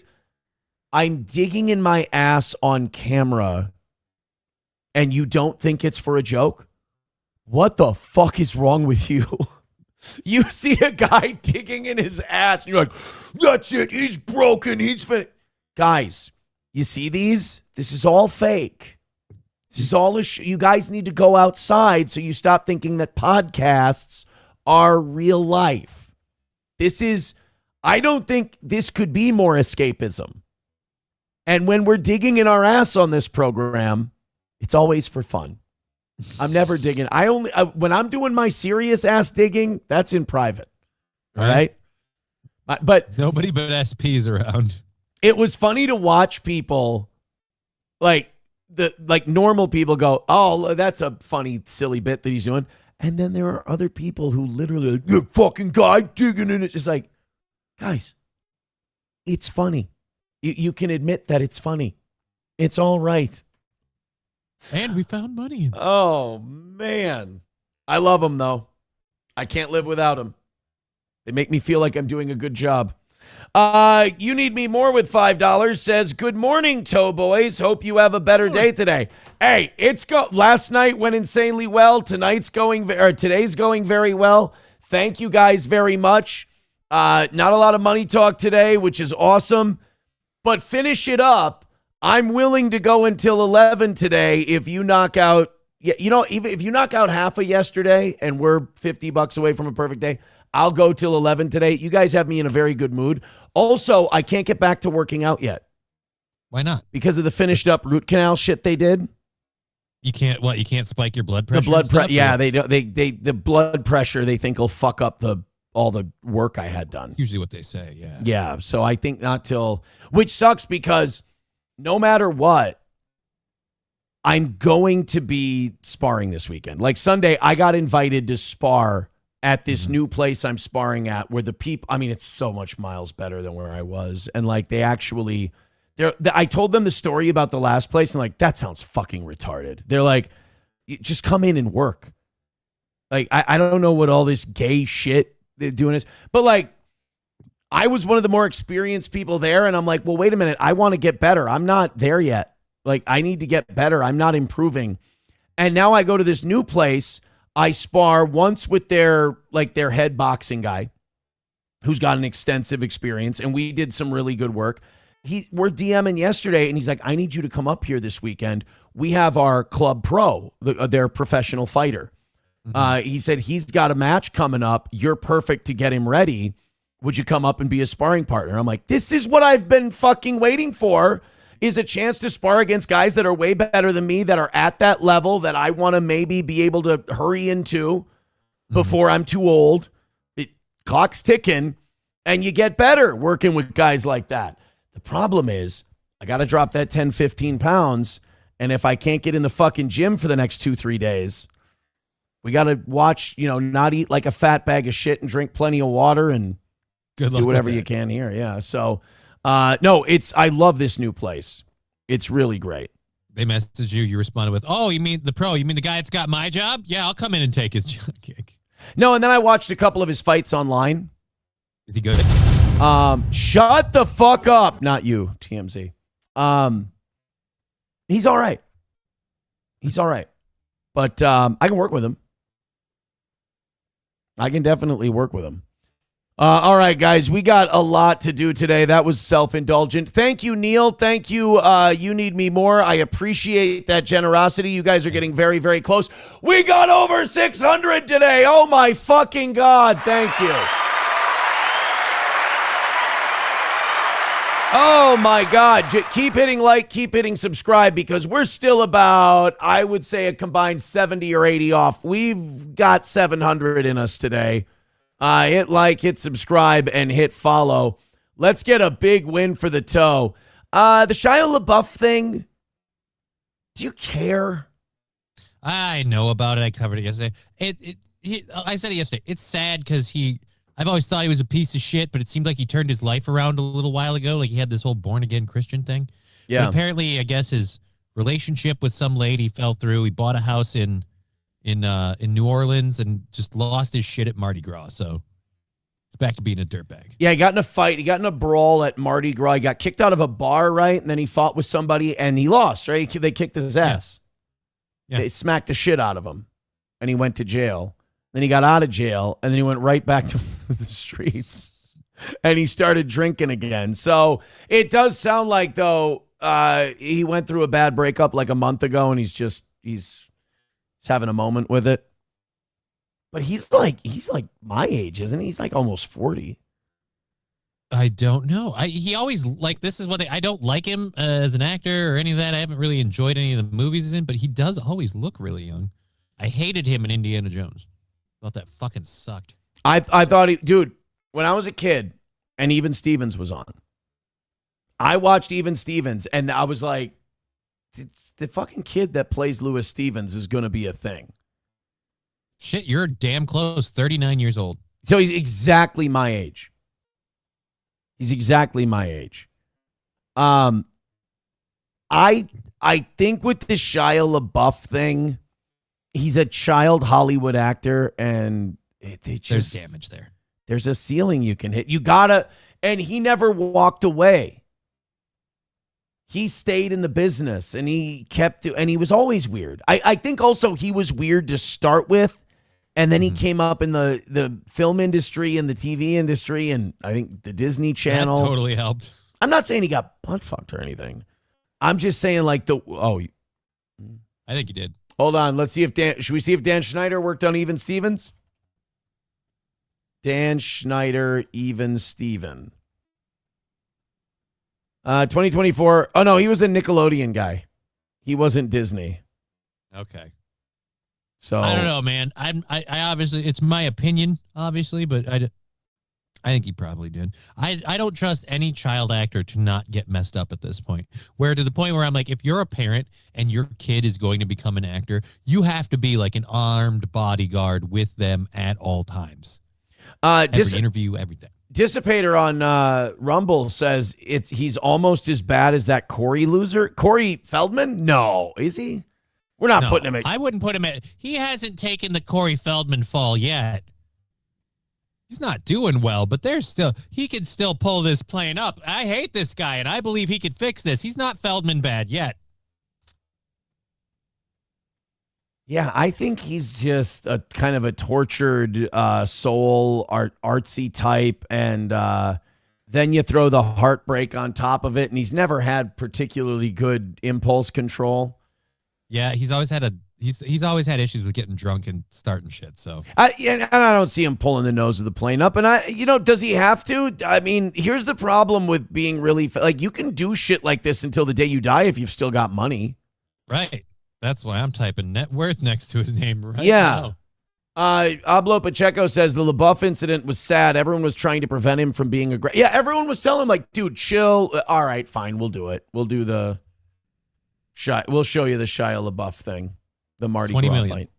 Yeah, he's worth $20 million. So like, as long as his money's looked after and taken care of, he can go fight on the streets of New Orleans every night if he wants to, and technically he'll be fine. He'll live a full life. That's kind of the worst thing is when you don't fall hard enough. It'll just stay. You can pick yourself back up. Yeah, kind of shitty. This is Shia LaBeouf in the streets of New Orleans.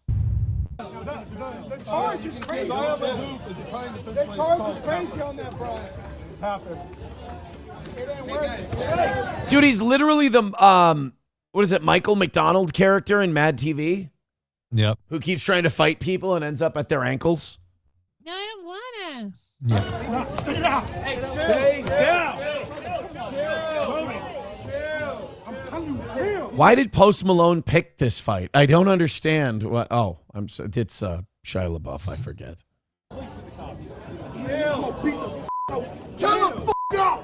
Whoa, you're letting that fucking dork dog you out like that? Right? Dude, I don't know if you know this or not, but you might want to take your advice before you give it. That's not a great way to be. Dude, if it was a bunch of how do I put it? Let me put it this way: outdoor playground basketball players that were beating the shit out of him. That's one thing. We all bite off more than we can chew sometimes. But fucking Egon Spengler is dogging you out, and you got to sit there and take it. Shit. Also, don't fight men who wear suits down at Mardi Gras. They can probably fuck a guy up. They're usually Eastern European hitmen. Chill. Cut that out, bro. I'm telling you, we ain't out that. Yeah, like why is Chris Ray Gun getting in Shia LaBeouf's face? It doesn't seem right. It's not okay. It's an old YouTube callback. Hey guys, we found Josh Hartnett. He's at Mardi Gras. You do that one time, we ain't gonna take it easy. Dude, this is the most badass that guy's ever felt. Holy shit. Hey, down. That's enough, man. You ain't talking to me.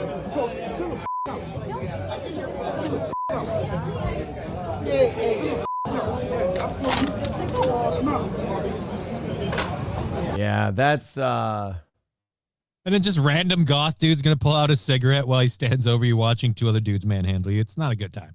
yeah, and everyone was trying to tell him like, dude, don't do this, like just stay down, and he just wants to fight. Sometimes you get that heartbroken, man, and you almost want to get punched in the face, like you want the pain. You want a physical hurt to bring the emotional hurt kind of out a little bit? Yeah, it can fuck you up.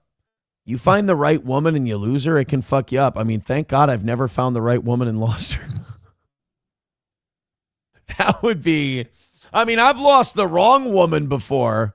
That's, it takes a period of adjustment, but it's doable. It's pretty easy. Right. But I'd imagine if you found the right one and you lost her, I could imagine that would just destroy you. I think so. I wouldn't know. I can't pick them that well. I can only lose disasters. Well, if you can't find the right woman, maybe if you look hard enough, you can find the right guy, I guess. I don't know. Maybe. That would be terribly heartbreaking if you found the right guy and you lost him. Especially, I wasn't even looking for one of these and I found it. It's gone. Didn't even know I was queer. And here I am missing the guy. Violins and all that. No, I shouldn't say that. My first wife was she wasn't a bad person. I was able to fuck that one up all on my own. Thank you very much. But the second one, by the time I was done with the second one, I was like, oh God, thank God I'm fucking out of there. Like your head just came out of a dryer on spin. And you're just like, oh, got vertigo. I can fucking feel the ground again. Jesus. The best way to get me mad is to tell me to calm down, says 09 Canyon, or chill out when I'm drunk. Well, that's how we know that 09 Canyon's a woman. 09 Canyon telling us, the worst way to get me to calm down is to tell me to calm down. All right, relax, bitch. I'm gonna say though, if you're drunk, like if I'm drunk and you're shouting, "Calm the fuck down!" Like that is not going to bring my level down. That's gonna amp me up. Oh, that works for me every time. Oh, really? Yeah. Aaron, you're being unreasonable. Oh, well, shit. Well, thank you. I wasn't aware. I didn't know. Here we go. Red Greenbaum bucks, $25 from Matt. He says, I'm behind in the chat. We made a lot of money today from Red Green and what was Silverwolf's guy? Jack Horkner?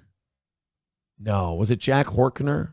Horkhirken. Jack something. Horkner? Yeah, the Stargazer guy who, by the way, who we started making like he's molesting kids like as a joke, watching his 1990s like PBS stargazing show.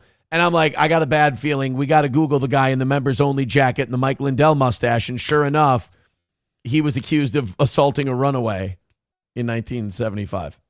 I had a weird kind of deja vu to the time where we were doing that bit on Twitch right before we got canned. Right. We were talking about that like 70s game show host who was creepy with all the little girls on the program. We're like, this isn't okay. This is a little odd. This is and then for back then. And then we looked him up. Into it. Everyone has the same opinion. Like, oh, here we go again. Sure enough, guilty.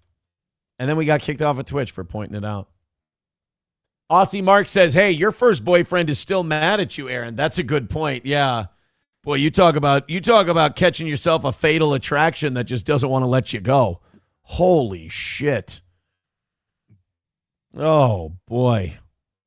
I don't know who that guy is, but I certainly hope he's not getting himself all messed up and starting fights so people can punch him so the pain makes him feel better. I got punched in the face 7 times by a guy in downtown today because I just wanted to feel the ache of Aaron's being gone.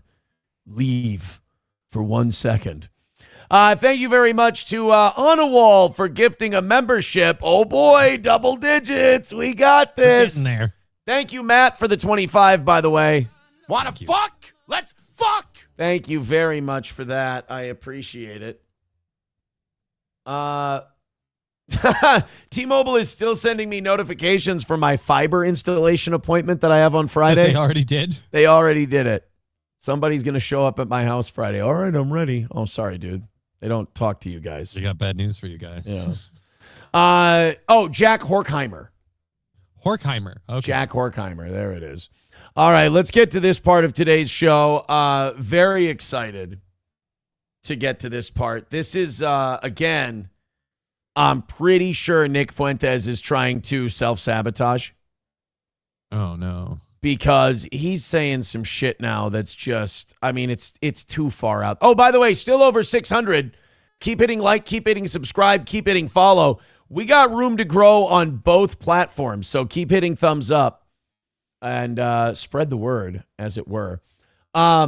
Nick Fuentes was talking about the age of consent yesterday. Let me tell you something. Topic. If you're a conservative influencer who's grabbing a lot of fans who were MAGA, who feel betrayed by this president, let me give you a few no-go areas that tend to trip you right-wing retards up a lot.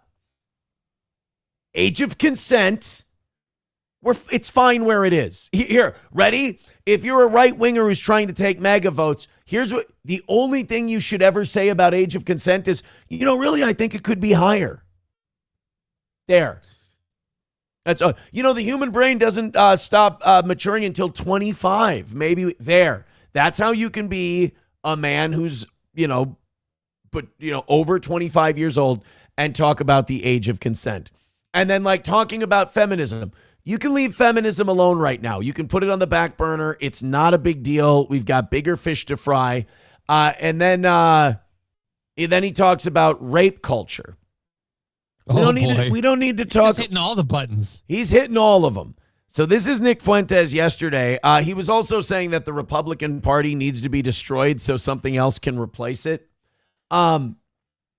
This is very much a young man's way of thinking, that you need to destroy the thing that's in place, and then you trust, and this is because of your naivete and your lack of experience, you trust that something else is just going to show up in its place. It's going to be built better and nicer. No, you got to start building the other thing before you burn down the other one. This is Nick Fuentes. And, you know, this is weird. I was going to click on his show last night while I was setting up the stream for this morning, last evening, because I finally figured out how to schedule streams using Rumble Studio now. It's literally just click the button next to the one I usually click. It's been a revolutionary change for this fine program. So anyway, Fuentes decides to talk about age of consent, which is about the biggest unforced error any right-winger can make. Here we go. This whole like 15-year-olds are literally children. I'm sorry, that's feminism. No, it's a fact. No, they're children. They're adolescent children, teenage, but they're children. Yeah, very much children. I'm sorry, dude. Even up to 20, I'm still willing to call you a kid. Yeah, you are a child. Well, I mean, you watch college sports, and they always say, "Oh, this kid's got a bright future ahead of him." They always call them kids. You know, they're college kids. It's simply because of like biology and brain development, and like people like Nick Fuentes are like, yeah, in the medieval times they used to breed women at like 13. That's because they lived till 30, and that's because they didn't have the technology we have now. They weren't fertile for very long, and not only that, we didn't know then what we know now about brain chemistry and biology and shit like that. And you needed 15 kids working on a fucking farm because half of them were going to die, and you wanted to harvest enough food so you didn't all starve to death in the winter. Like, I'm sorry. We have like Kroger's and Trader Joe's and Coburn's and Aldi now. We don't need to be doing that. So like they didn't have indoor plumbing or electricity. Let's not use them as a frickin' as some sort of rule book. Actually, 15. First of all, I'm not going to get lectured about age of consent by a virgin.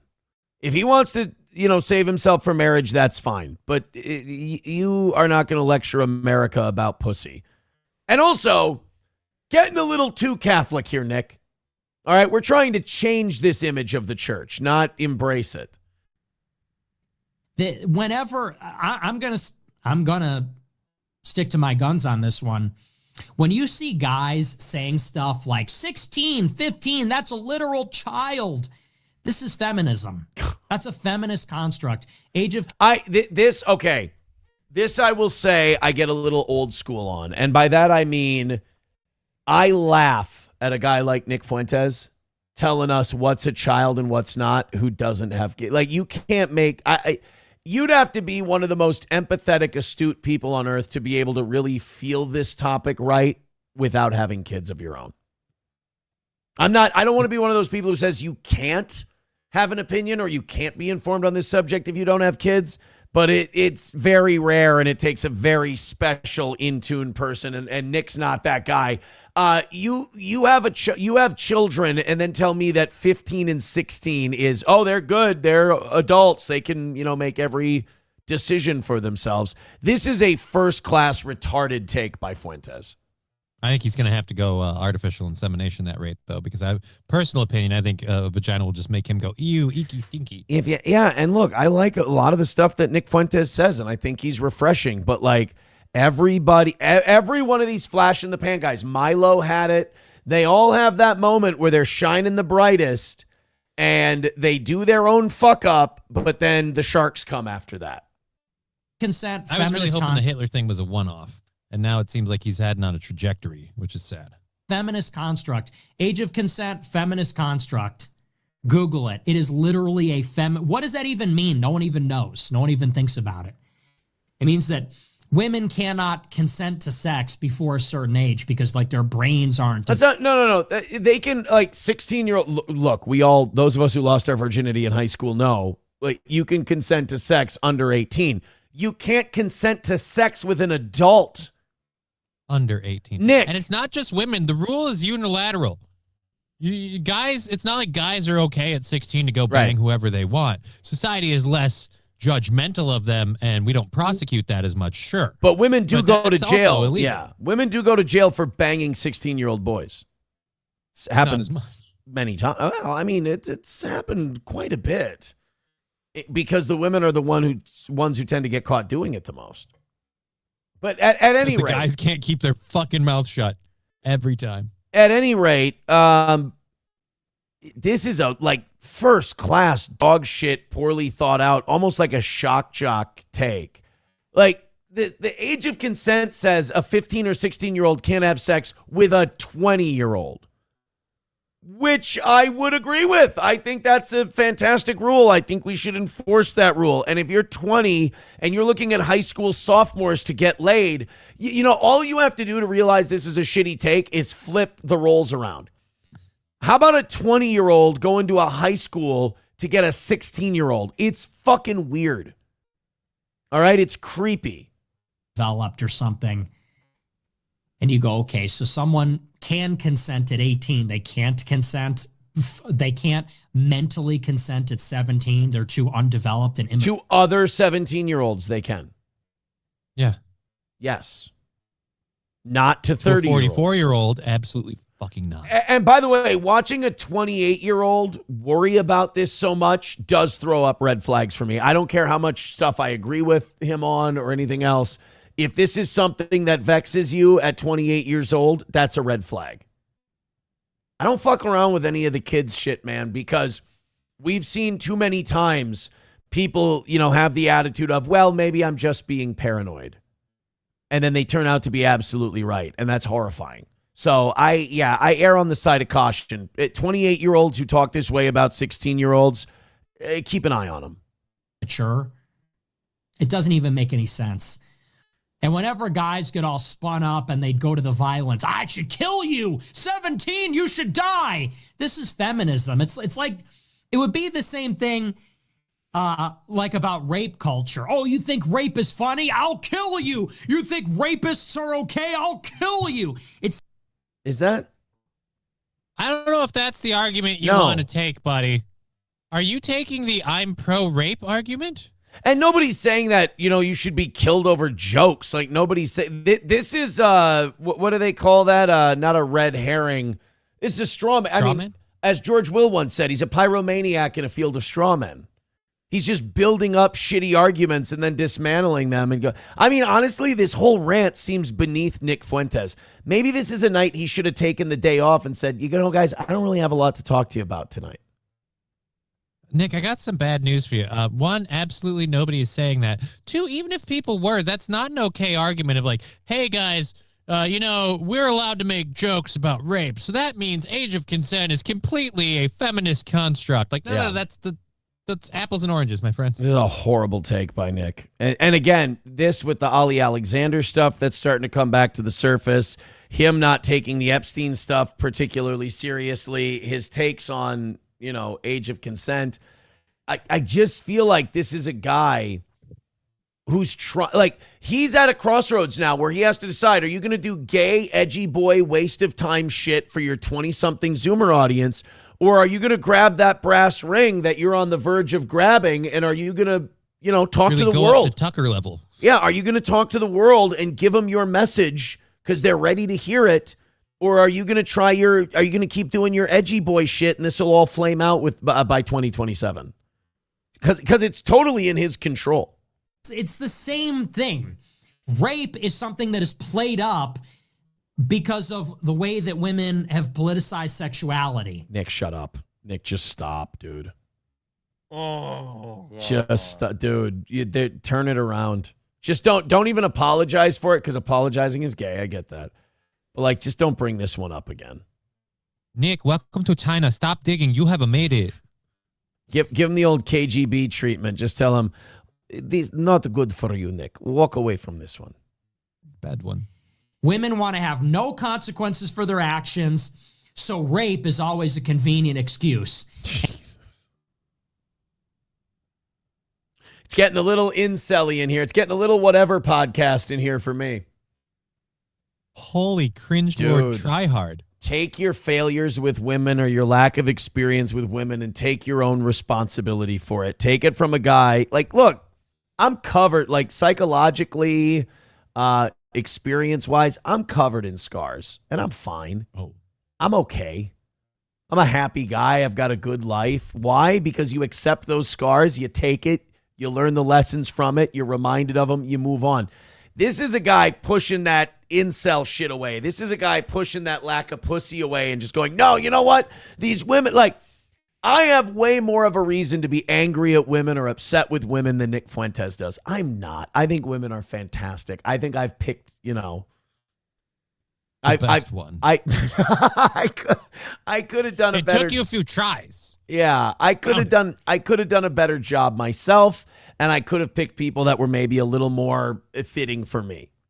All right, but this idea that women and rape and that's just all bullshit because they can't deal with their decision making. It's like, I worry that guys like Nick Fuentes take the worst example they see on TV of a woman, and they go, well, that's all of them. And it's like, no, it's the same thing as pickup artists. We're well, you got to talk to women like you're not impressed by them. It's like, you just got to talk to them like a person, and then you'll find the one that's a person, and then you'll keep talking to the one who's like a person. That's all.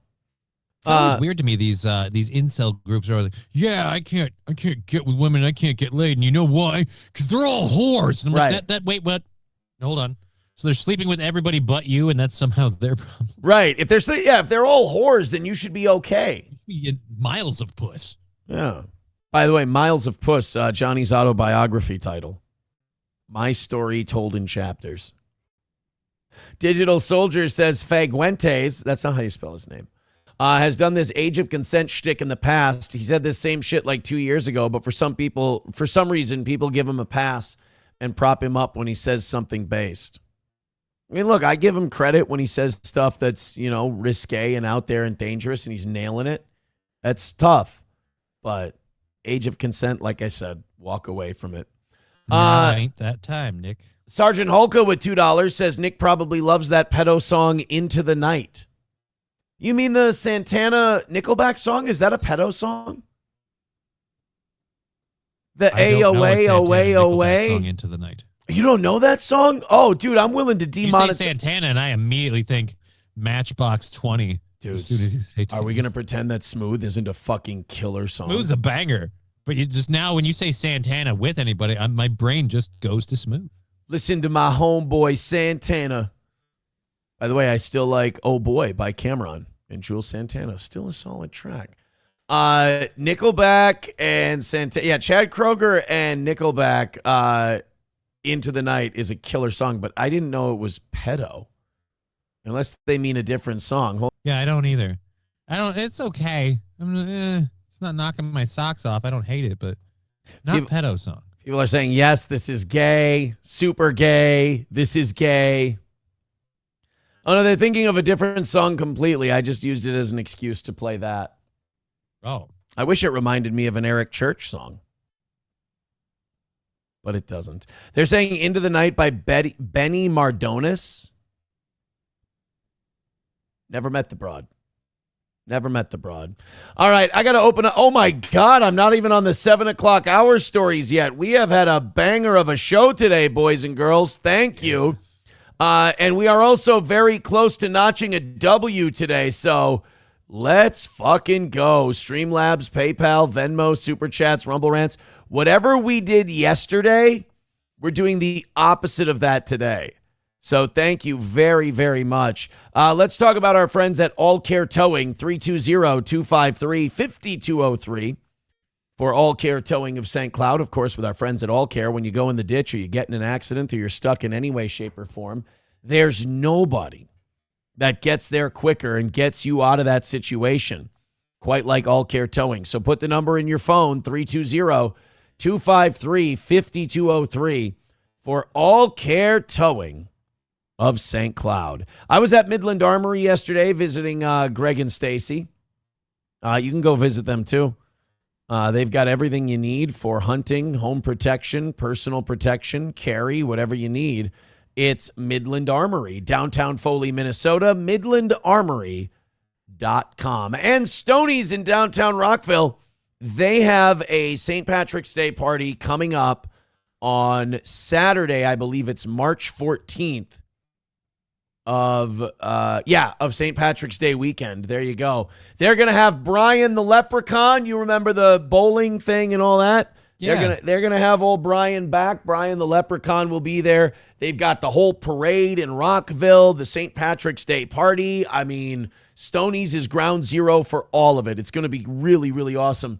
That's Stoney's in downtown Rockville, Minnesota, right there on Broadway. And no matter what Cheetos tells you, it is not White Power Wednesday. It is Wednesday today, though. Yes. Is it maybe White Power Wednesday today and not? No. It's just Wednesday. You are correct. It is Wednesday. Okay. It's not White Power Wednesday.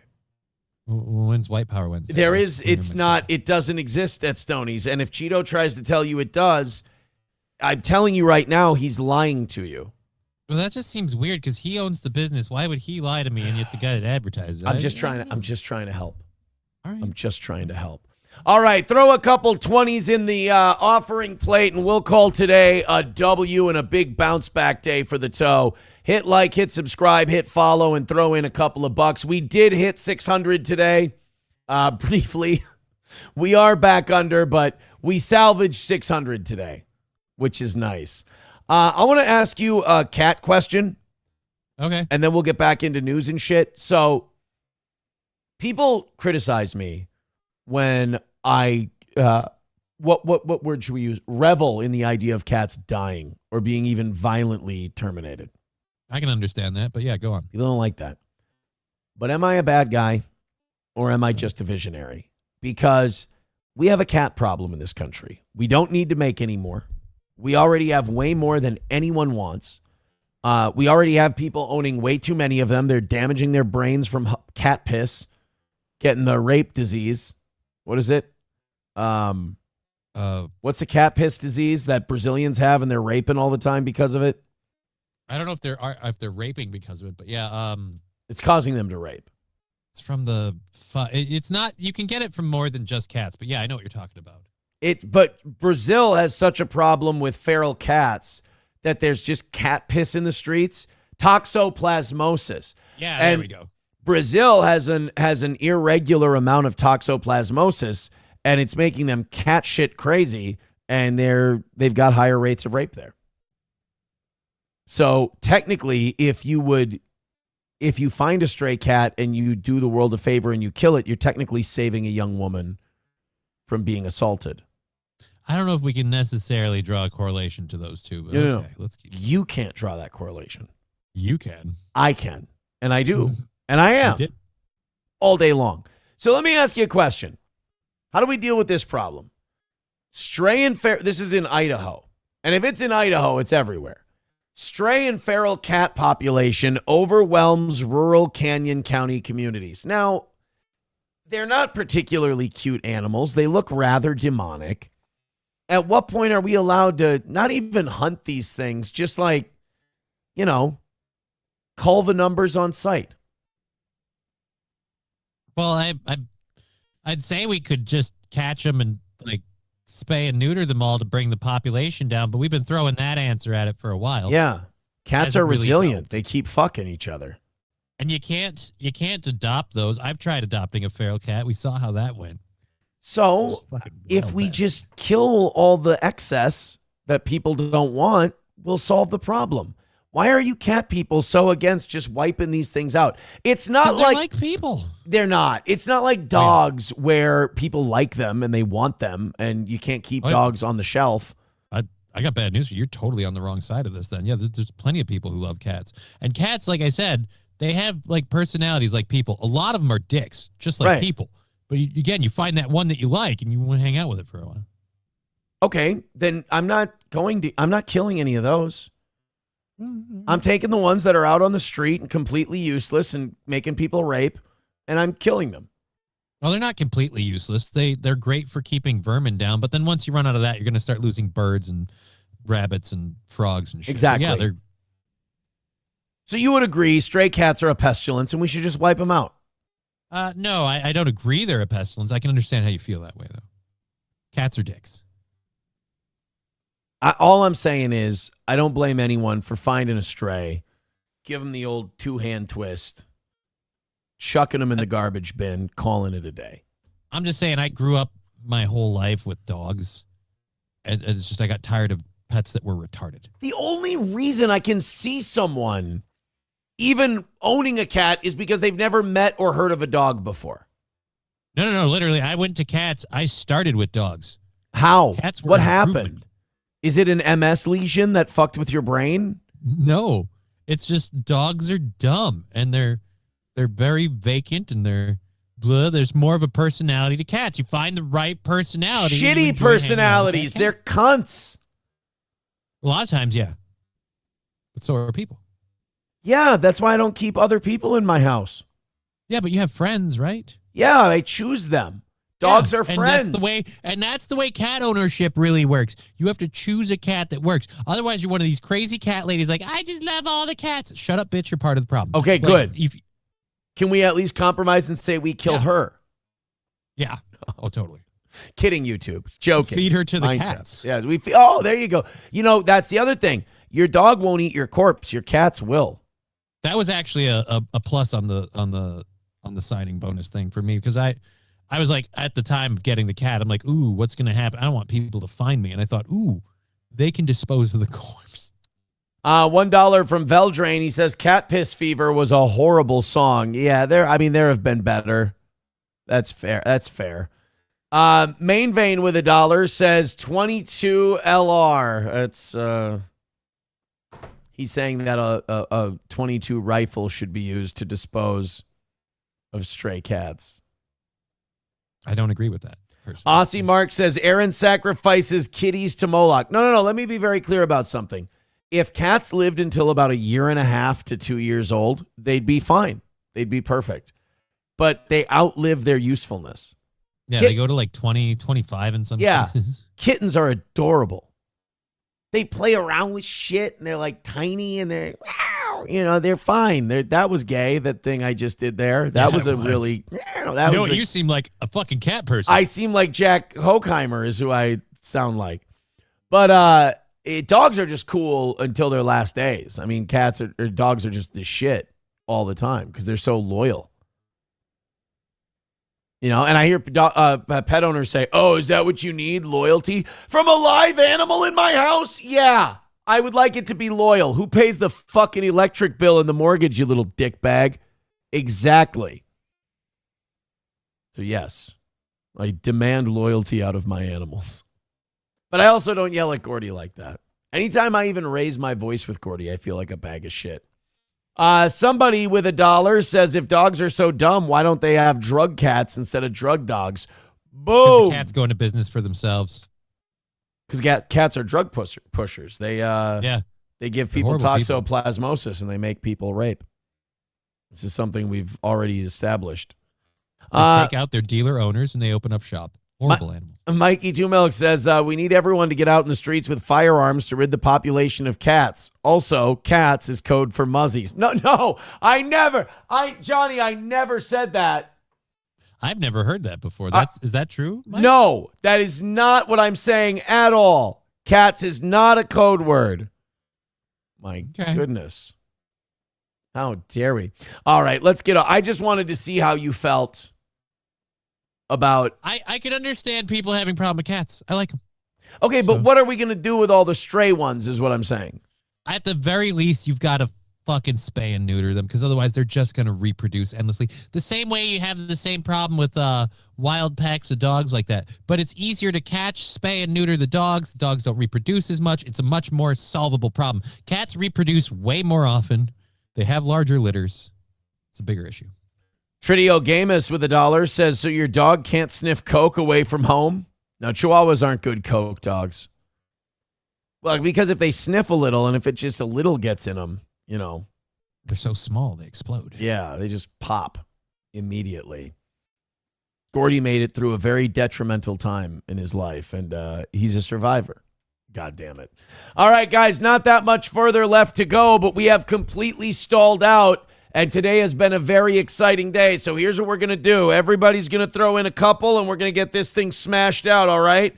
We don't want to do this with a 5-minute rally segment today. We just want to fucking kill it and call it a win after yesterday and get our confidence back. Now, I'm not asking you to knock out the 115 that's left from yesterday. Just hammer out today and call it a win for the toe. So this next story we've got out of North Palm Beach in Florida is I think it's another fun idea, but I feel like it's born out of sadness and the destruction of the American economy. You know, like beef prices are incredibly high. And yesterday what was that guy serving? Oh God, it wasn't ostrich meat. Kangaroo meat? Kangaroo meat. That was it. He was serving kangaroo meat because beef prices are too high. Well, now a pizza place in Florida is serving, you know what?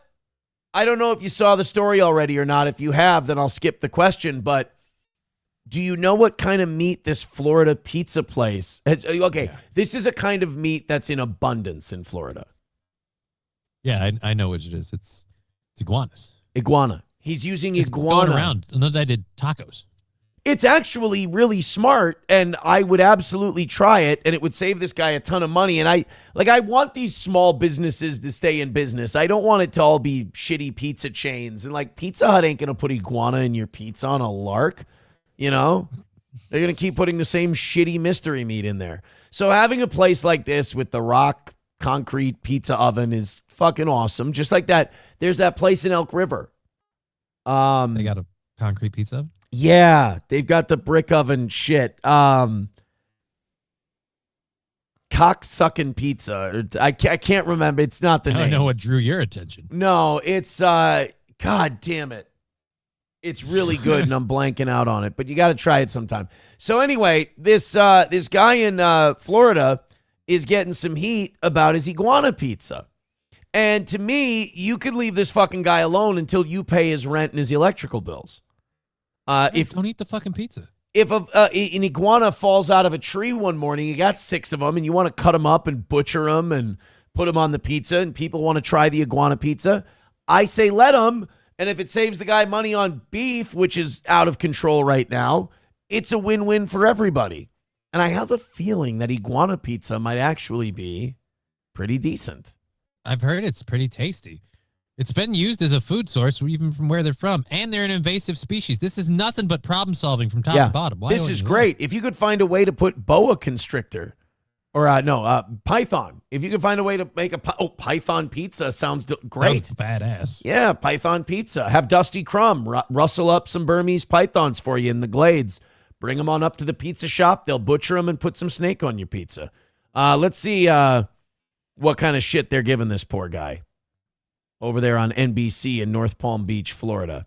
Right, see what you think. A pizzeria in North Palm Beach has gone viral after living up to the phrase, nothing goes to waste, especially during Florida's historic cold snap, which seems like a distant memory. Yeah, they created iguana pizza made with cold stunned iguanas. But as our Christy Wade explains, along with the fame comes some controversy. Buck's Coal-Fired Pizza in North Palm Beach will not be offering their viral pizza topping that put them on the map. Oh, fuck you. So, like, people complained enough that they're not going to do it. First of all, let's take a look at that sign. That place needs to cut corners any way it can. All right? That's a struggle spot. I don't know if you guys know this or not. You know, a lot of those iguanas you turned in during that big cold snap where the government took them. Yeah, they tried to find like sanctuary things for the. A lot of them got euthanized. Yeah, a lot of them got, you know, what the cats should get. Iguanas to this place, they'll make you a pizza. The restaurant went viral during the historic cold snap, with this video connecting with millions of viewers. But I've watched it on social media. I'm addicted to it. While iguanas were falling from trees, Bucks was expanding their menu. My buddy hit me up and... Now, first of all, the kind of fucked up part of this, the iguanas aren't dead when they fall from the trees. No, they're not. They're just stunned. So, you gotta kill them. Like, this guy was taking these iguanas from the streets, just killing them, and then putting them on the pizza. But still, like, to be able to try a slice of iguana pizza, I mean, it's worth it. I'm totally willing to look past that. And aren't you guys eating alligators down there? How is this weird? Yeah, you guys eat like gator, like they're eating like gator testicles and shit. Well, that I've never heard of. I've heard gator tail is great. He was like, hey, how do you feel about me bringing in some iguana meat and making iguana pizza? I don't trust anyone working a coal-fired brick oven pizza place that doesn't have a face tattoo. I don't know why that is. I am not okay with face tattoos in any other part of society. But for some reason, a guy running a brick oven pizza, I feel better if he's got a face tattoo and a flat-brimmed hat on. Hey, post mozzarella, can I get an iguana pizza? And I said, absolutely. Inspiring customers. Fucking post calzone over here. Get in the kitchen and make me a pie. To try something new. We've probably received about 1,500 calls for iguana pizza. It's highly sought after, apparently. But those calls also brought complaints to the Dude, the next time I make a pizza myself, because sometimes the kids and SP and I, we've done the thing where you get the dough and you make your own pizza. It makes an incredible mess, but it's a lot of fun. I got to do that fucking air pocket crust. That's the shit. Do you have like one of those like stone things you set in your oven so it heats it up and you're cooking it on a stone, or is it just you cook? No idea what that even is. Is that a thing I should get? Yeah, you can get them all over the place. A pizza stone, it's got things. It just sits in the rack in the oven. It's got little grates on the bottom, and it's a solid piece of stone, like a piece of clay or whatever. So you cook it. It gives you a little bit of the stone-fired pizza effect, not as much, but pizza stone for oven. I'm just taking a look right now. All right. I mean, it looks like you really gotta fucking lay into her monetarily to get a good one, though. Like I'm seeing the $40 ones, and even those look kind of shit. Here's a $50 one. That one looks believable. Here's a $35 one that looks good. All right. Yeah, how do you make that airy? You know the crust I'm talking about where it's got the air pockets in it? that's hard to do because you got to fold air bubbles into the dough. Fuck. That's why you need Tattoo Face. Yeah. Tattoo Face can probably air pocket the shit out of your crust. Post Calzone knows what he's doing. Post Calzone knows what he's doing for sure. Health department. People called in saying that we had live iguanas in-house and it was like an animal cruelty issue. All right, how about who gives a fuck? Just eat the pizza. Guys, you know, like at a lot of supermarkets, you can go up to the giant aquarium with all the lobsters. I got bad news for you. Those ain't pets. Yeah, they're alive. They're going to kill those. Obviously don't have live iguanas in here. Despite not selling or killing live iguanas, Bucks is scaling back the topping, at least for now. I thought that it would fall under like the catch and cook. Bucks is now working through regular... Oh, by the way, for those of you, most of our audience lives in Minnesota. Florida's a really fucking cool state. And they don't have these rules like Minnesota does where you like can't just bring an animal into a restaurant and cook it. In Florida, they go, yeah, fuck it, we'll be fine. We'll clean it, we'll cook it, we'll do the whole thing. For like, we'll bring an iguana in and put it on pizza. I'm pretty sure in Minnesota you can't do this. Probably not. Regulatory questions about serving iguana meat. You don't need a recreational license to harvest iguanas because they're an invasive species, but apparently there's no statute for it. Iguana on pizza. We don't keep any live iguanas inside the building. He fucking smashes an iguana against the side of the building. He's like, see, they're all dead. We don't keep live iguanas inside the building. We keep them outside the building. They're fucking everywhere, and we just wait for the weather to get cold. You've got a big Samoan out there in an apron just chopping off iguana heads with a butcher knife or a cleaver, and he's just going, we don't keep live iguanas in the shop. He's just chopping heads off one after the other. Turning out to be just as controversial as pineapple. Would you ever try an iguana pizza? Never in a million years. Bitch, you're a bitch. You're a bitch. You've got no dick. You're not going to try an iguana pizza? Fuck you, asshole. Fuck you, dude. You're gay. You're as gay as they come. You suck. I'm not going to try iguana on a pizza. Really? You'll try that beard on your dumb face. That's way more of a risk. People eat frog legs. You guys eat alligators. You telling me this lizard is holier than thou for some fucking reason? Yeah. What did you know about Jack Hockheimer, and when did you know it? Absolutely not. Unfortunately, I'd probably have to pass. Yeah, I would. I'm not a There you go. Why is it the girls got the most balls out of anyone there? Yeah, I want to try. Dude, I want to try iguana pizza so bad. I'm mad that they're taking this off the menu because a bunch of people complained. She's not averse to putting mystery meat in her mouth. She's done it before. She's a modern gal. Gator. Reporting in North Palm Beach, Christy Waite, WPTV News. Okay, I've got to ask for $100. Nah. $100? I'd try Are you it. shitting me? Try it for yes. fucking 401k money bags over here. Somebody's happy the Dow's around 50,000. $100, you wouldn't try iguana pizza? $100 is where I start talking about roach pizza and whether or not I'd take a bite. Iguana pizza, Jesus. Try that shit for free. God, this is the problem with Florida. It's wasted on Floridians. You guys don't realize what a gem you have down there. And then you don't even take advantage of the natural advantages the Lord hath given you.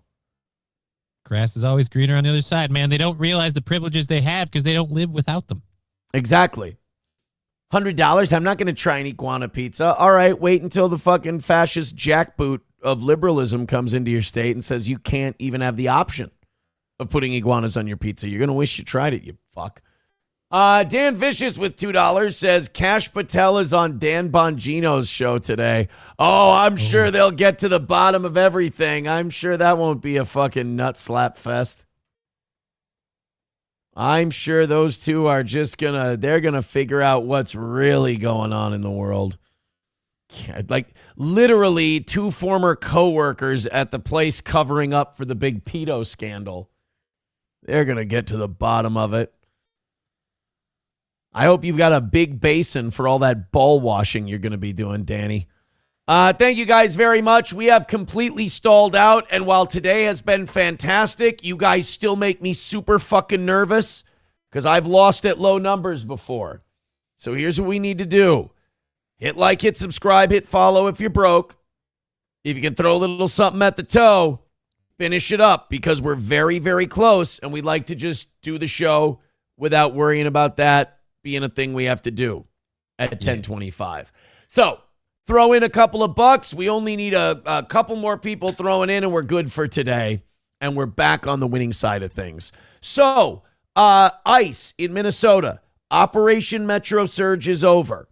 But now, and I was really hoping that this wouldn't happen, there's going to be apparently skull taking, skinning, scalps, retribution, everything else. Not like in the physical sense people are going to die.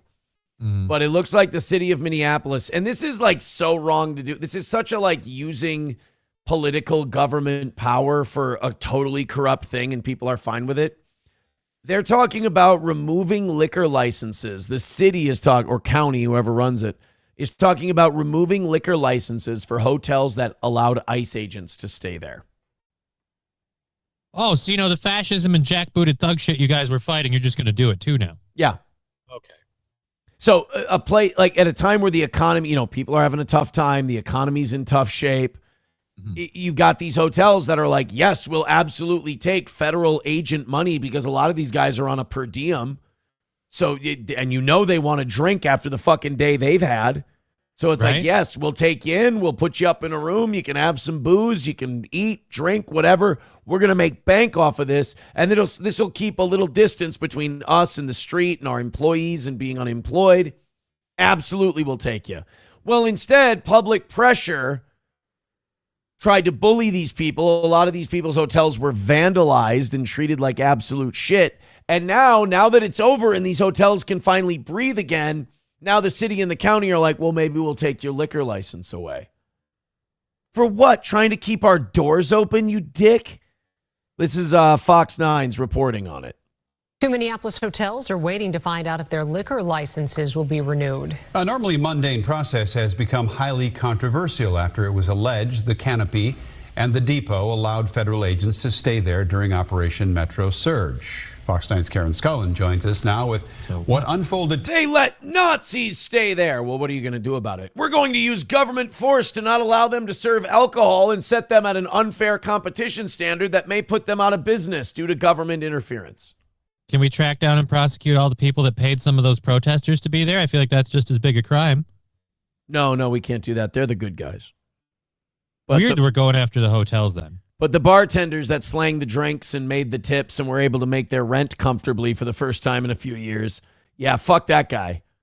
Today in a city council committee hearing. Karen, tell us about it. Well, critics say there was a big push by some Minneapolis council members to deny the 2 hotel liquor licenses, which some say there is no legal basis to do so. Now, there isn't. If they would have served like a 17-year-old, then yeah, one of the consequences is you can lose your liquor license. If you overserved somebody and they got in their car and killed 4 people, yeah, you can lose your liquor license over that. But where does this end? The whole because of the people you served, you can't serve booze anymore. I mean, that has never, shit like that never ends at a reasonable place. I mean, I would argue it's not starting in a reasonable place right now. This seems very similar to that whole thing when McCarthyism, when they started like blacklisting people in Hollywood because, oh, you have these political opinions, we got to blacklist you. And then it just becomes a thing like word of mouth. Now all of a sudden you're blacklisted. Like, how long until we get to that? Like, I heard there was an ICE agent there. Shut him down. Yeah. That's not an exaggeration either. That's exactly what's happening. Last several weeks, there have been plenty of protests outside hotels alleged to have housed ICE agents. And now 2 of the hotel's liquor licenses are up for renewal, with some saying they shouldn't get them. We believe that a liquor license is a privilege and that privilege should be reserved for businesses who keep the public safety in mind. Yeah, businesses who keep the public safety in mind. Like, people that don't care whether or not you have a criminal record. They just were doing their job. They didn't pick a political stance, you asshole. Not only that, but you had people vandalizing these hotels, smashing their windows, spray painting shit on them. And they took on a serious cost in serving these people. And I wish that citizen would just be honest and go, I want you to take away their liquor license because I don't like that they served alcohol to. And first of all, you're not mad they served alcohol. You're mad that they gave them a room. You're just doing this not because it's morally connected to anything. You're doing it because this is the way you can hurt these hotels the most. How about instead you go stay at you can even just give money to the hotels that decided not to house ICE agents. Do that. Right. Support the bit. But again, it's weird. Like, no, we've got to punish these businesses. Why? Because they're doing that thing where they try to stay in business. They're not picking a political side. They're not helping ICE in any way other than you can't even give them a hotel room. Well, I don't know if you know this or not, but that's kind of discriminatory. Yeah. And so if all of these places do that, it's going to create a problem. And do you think ICE is going to go up, guys? They won't give us hotel rooms. It's insane. I guess we're not going to Minnesota. Ho ho. It's fucking insane. Depot and Canopy are the 2 hotels at issue. Today, the City Council Committee of the Whole met to decide if there should be an investigation and therefore a delay on the vote for renewal. Do we want to take a moment to do due process and investigate the situation that our constituents throughout the city have raised up as a grave concern or not? This is literally mob rule. Right. This is literally a mob comes out and says, take away their ability to do business. And the city goes, should we consider it? No, you shouldn't consider it. And by the way, I don't know if you know this or not, but those ICE agents were attempting to do the due process part where they do the due process for illegal. It's weird that you guys are like, hey, due process, but you didn't care about it over there. So why does it matter here? Right. Right. That's what this is about. But ultimately, that motion to delay the vote failed, with some saying there is no legal basis to deny the licenses. Thank God. As we've advised previously, there needs to be a connection between the licensed activity and the identified concern. So that's the county attorney. So that's the voice of reason. So while the city council retards are like, hey, how can we further destroy this once great city? The city attorney is standing there going, all right, I have to put a stop to this because this is insane and there's no legal reason for you to be able to do this. The city attorney is basically telling them, guys, you can't go forward with this because all you're literally doing is carrying out a vindictive revenge plot openly at a city council meeting. You can't legally do any of this. And there's going to be white supremacists staying at hotels. There's going to be... White supremacists are allowed to stay at hotels. Black Panthers are allowed to stay at hotels. Anti-Semites are allowed to stay at hotels.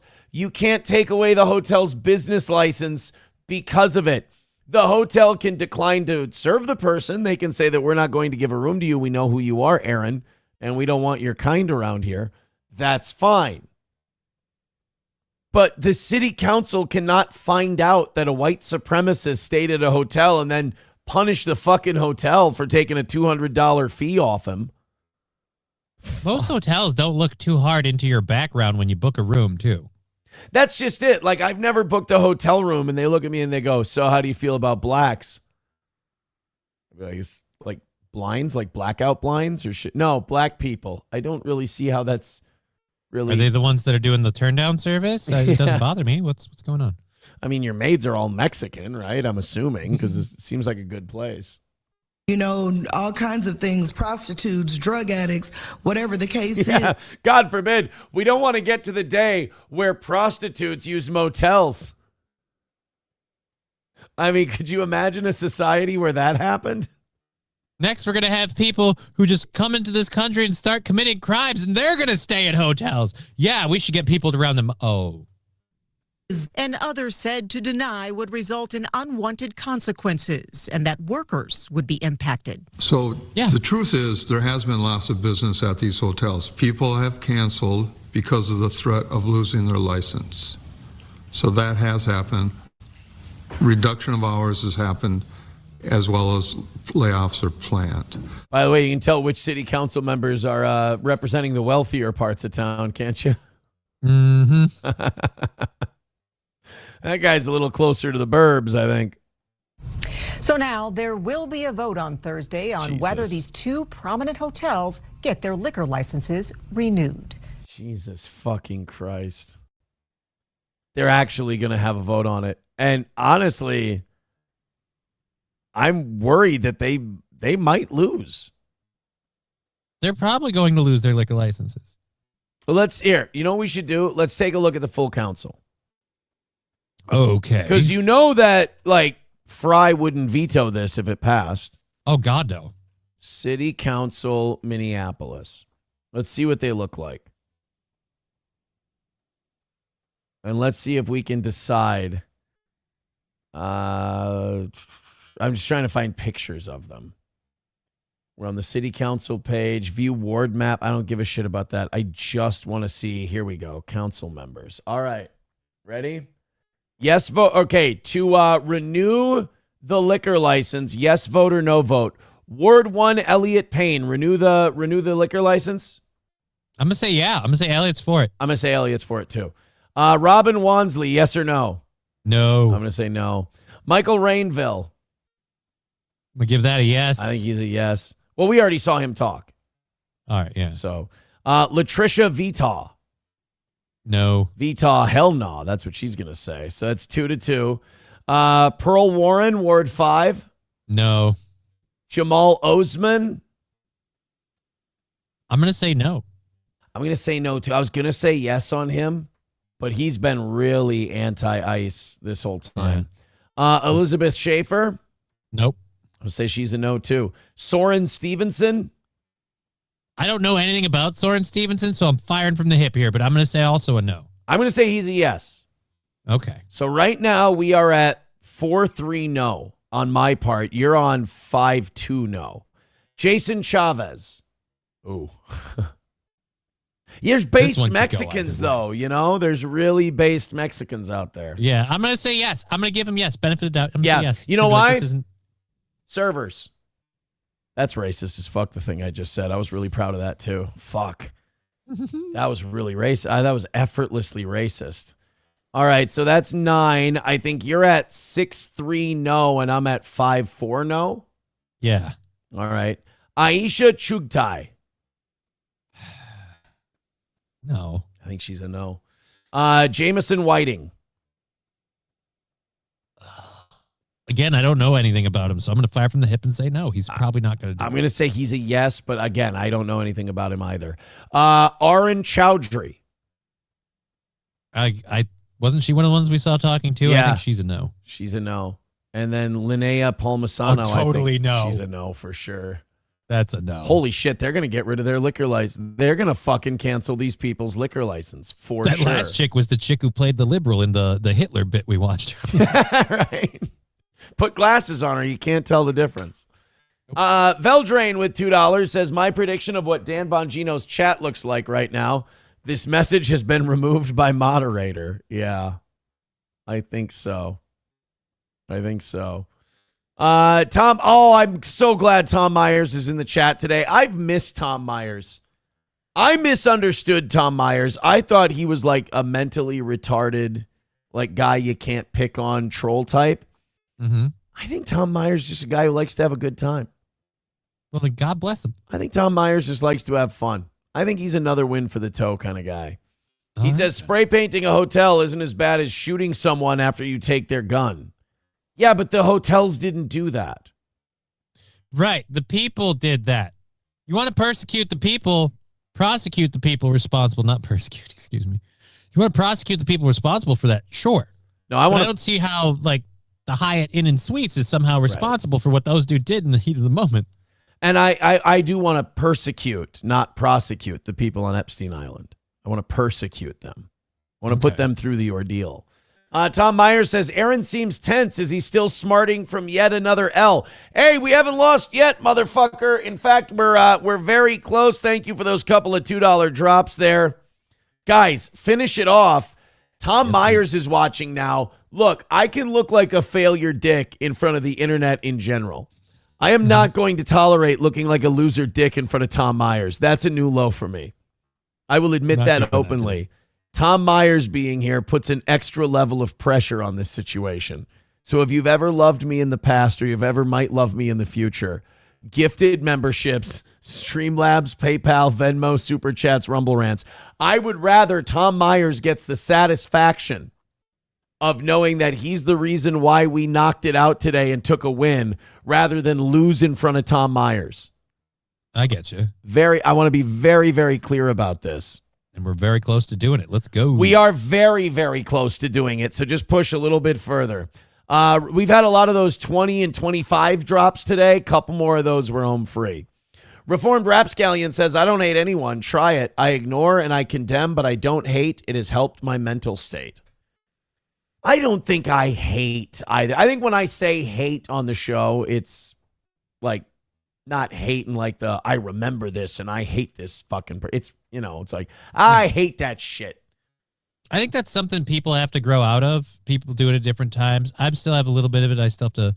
Sometimes I get amped up about stuff. Like when we were talking about this story, I was thinking about how you said Jacob Fry wouldn't veto this, and I was just thinking I hate that guy. Like, but I also catch myself doing that. I'm like, gotta let it go. Yeah. I don't think Jacob Fry's a guy. Like, I think he's terrible at his job, and I think he's done a shitty job in Minneapolis. But I don't hate Jacob Fry. Like, to me, hate is like if I met him, I wouldn't shake his hand. I'd ignore him. I'd be like, you fucking, or I'd say something shitty to him. I wouldn't do that to him. Can't say I wouldn't. MSO says, R.I.P. Tom Myers. People are saying you get more than 25 viewers in your live streams yet. But isn't Tom Myers a regular on Kevin Brennan's show? I mean, that's a thing. Yeah. That's a win. I think that's a win for so the he's Tom. in front of that audience. Yeah, I mean, if you're a regular on Brennan, I mean, we do 6-something on our shows. He does 6-something on his shows. Tom's on the big shows. Sloppy Slop with $5 says, open your throat, cup the balls, bitch. Look, like I said, I'd rather win in front of Tom Myers and Tom know that he had something to do with it than lose in front of Tom Myers. By God. $2 from Veldrain says, might be time for people to learn about 1930s Germany. If it wasn't Nazi approved, it was illegal. We all know how well that worked out. By the way, Tom Myers says 500 combined viewers, not bad for a Dabbleverse. No, if I was in the Dabbleverse, I'd be one of the biggest shows there. But God, I purposely shun those people away from this program because you do get a higher quality of audience at that point. But he says, pretty shitty for someone who was supposedly a mainstream radio icon in Check's Notes, St. Cloud, Minnesota. How am I getting cooked by Tom Myers right now? I don't know, man, but that's all factually accurate. But not factually accurate. I will say this.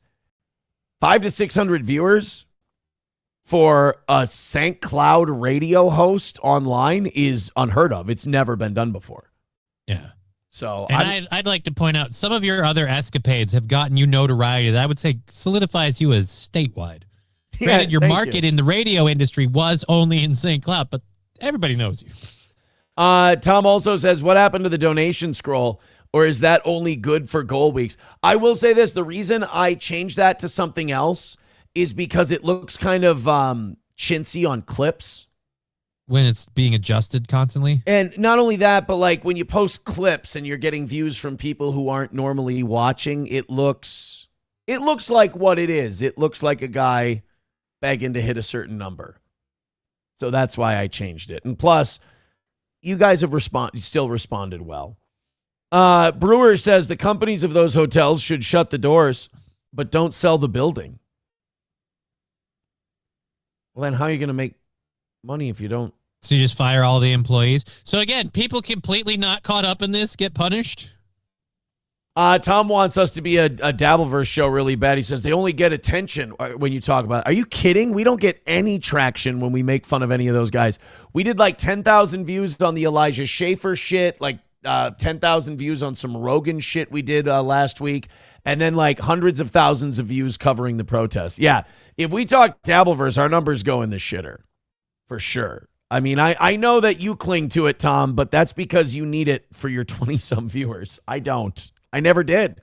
I brought my community into it. My community hated it, so we burned it and then left. And then that made a lot of people salty, like old Tommy Myers. By the way, the hype train is mine, Tom. How fucking dare you? Cease and desist is what I say. Keep going. We're getting there. We're getting close. We're almost there. But remember, you're donating.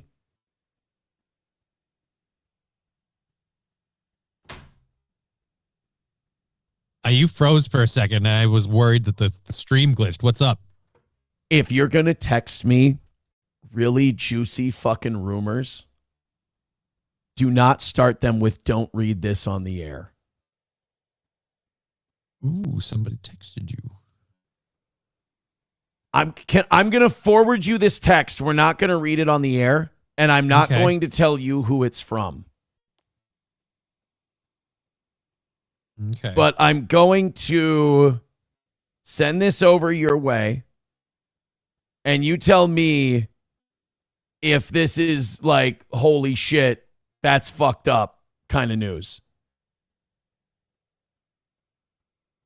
I'm not even going to tell you who sent it to me because I get myself in trouble and I end up saying shit I'm not supposed to say. That is kind of news, but I don't know what the rules on whether or not we can talk about that stuff is. I've been told not to read it on air, so we're not going to read it on air. All right, then. I think it'll come out. I think the people involved in this particular rumor are not going to be able to keep it to themselves, and this will come out. And I would rather I'm not the one who brings it out. How's that? All right, then. All right, Johnny, like a plan. you are you're good. See, now you're not going to be tempted. No, I'm not going to be tempted because you're going to be out now. Yeah, I'm heading home. But you are on at 1 p.m. Oh boy. Yep. Oh, you're getting more dirt? Yep. Uh-oh. I think this is something that maybe needs to be shared with TM Zumock. There you go. I think I'm going to tell this person who texted it to me, break the news to TM Zumock. This is not something this is plutonium for me. I can't, can't handle it. Break the news to TM Zumock. There you go. No, this wouldn't get me in trouble if I said anything. I would be totally fine to say this. Right. I just don't want to be a part of any of the fallout that might happen from it. Holy fuck. Chad Buzmak says TM Buzmak. No, you gotta give Chad credit. TM Zumock's a good bit. Silverwolf with $1 says, don't worry, Tom. Soon you'll be a fan and Aaron can make fun of and destroy your childhood by calling them Jewish propped up shows and apparently PDF files from the 70s, making you rethink your entire life. I mean, we did find out that Red Green had a Rothschild sign behind him. Yep. And we did find out that his Jack Hornheimer guy seemed super sus and had a couple allegations. It's not on us, dude. We're not the ones who fucked runaway kids. We're not making your reality. We're just reporting it. Exactly. I'm sorry that Jack Horkheimer... Is that? I think Jack Horkheimer. Chad Buzmak says Chad hasn't actually ever broke a story that wasn't already out or known. Not true. He broke a lot of the compound media stuff. He broke a lot. I learned a lot of that stuff from TM Zumock. You can't, Buzmak, you have this problem where there's one community that you are just hooked to, and that community lies to you a lot. And that's the Onion community. And they like lying is like their second language, but they do this good job of gaslighting people like you by saying, oh, everyone else lies but us. That's like weird gay cult leader methodology. So no, I think you step up. The more I notice, though, the more you step out and you join the good side, the steel toe bubble, you get more reasonable, which is good. Tom Meyer says Chad Zumock's hype train is already better than Aaron's hype train. Aaron allowed Chad to franchise the hype train, and I just started taking it back recently. But here's what I want. I'm going to say the number because we're close enough. We're 70 away. I want to knock that out before that 20 minutes is over. Yeah. And I don't want to do that in front of Tom. I don't want to do the 5 minutes from in front of Tom Myers. I want to get this 70 cleared up before the 5 minute mark. So Tom, I don't want to see Tom do. It's like Tom seeing me coming out of the shower. And this is a win for Tom because he gets to spend the rest of the day going, this was fucking dead in the water until I showed up. I made that happen. Exactly. Tom should parlay this into an appearance on MLC today. I would. There you go. All right, Johnny, take it easy, man. We will see you later. I think it would be a very funny bit if everyone donated as soon as you left. All right, cool. All right. Later. Bye. There goes Johnny K. Johnny K gone for the day. Tom Myers says, wrong. Chad owned your stupid hype train. No, he franchised it. There's a difference. And I let him use it. I'm actually a really nice guy. Buzmak said, everyone knew Compound was failing. I'm not taking anything away from Chad, but only Gino was dumb enough to not see Compound was hemorrhaging money. Quit this pick sides bullshit. Whoa! Feels like we're not having fun anymore, Buzmak. Seems like this is, people on Twitter say that you're very sensitive, and I haven't seen it. I'm going to be honest with you. I would defend you. But this is getting you're getting a little chippy, and I thought we were having fun. No, nobody knew that Gavin was buying Compound. Nobody knew that everyone was getting fired from Compound until TM Zumock broke it. And, Buzmak, you're doing the internet guy thing where you're letting these people get in your head too much. You're letting Zumock get in your head too much. It's supposed to be fun. And you're like, fuck off, fuck this sides bullshit. Take it easy. Admit that, you can laugh at the weird, goofy, dumb shit that Chad does. That's totally fine. But you got to admit when he has his hits, and he has had his hits. Jack's complete, for example, a lot of the people who dislike him are failed comedians. Like your boy's a failed comedian. He tried, he failed, he couldn't do it. Without me, he's nothing.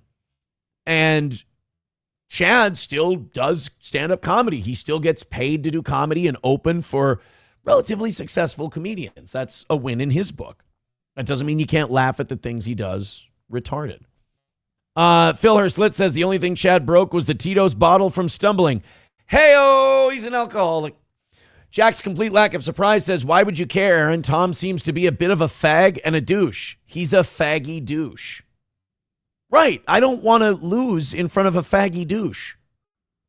I don't like losing in front of my home crowd, let alone a faggy douche. So Streamlabs, PayPal, Venmo, Super Chats, Rumble Rants, $70 away. Let's get a win and call it a W so we don't lose in front of old Team Tom. Did you see this Israeli movie producer that turned up dead? This is interesting. This was after, so this same day, some former Israeli cabinet member was just found dead in a hotel room.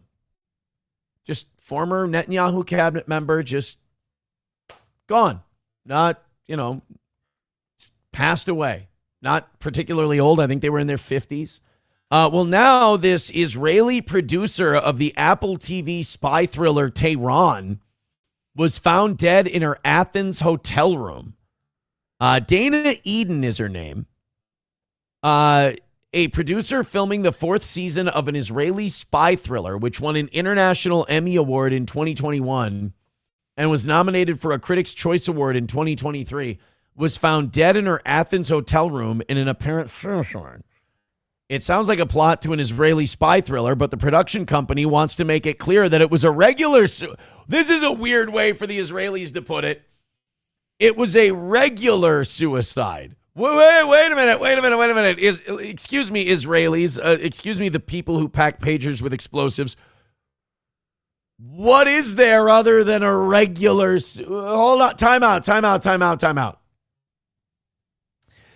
Saying it was a regular suicide would imply that there's another kind of suicide you're familiar with. Would you care to elaborate? Or am I heading down the road that leads to regular suicide? Who talks like that? Come on, guys. You're being conspiracy driven. You're being totally conspiracy driven. It was one of those regular suicides. Oh, hey, also, Buzmak, yeah, you're wrong on this one. Carlos Cameo pointed it out. He says, Zumock broke the big arrest in your personal life to the world. Don't sleep on that drunkard. He does get things right. Yeah, he broke that arrest. Got to give him that. Got to give the guy his flowers, Buzmak. If you're going to be, you're going to be seen as an actual, guy with information, you got to give credit where credit is due, my man. I'm sorry.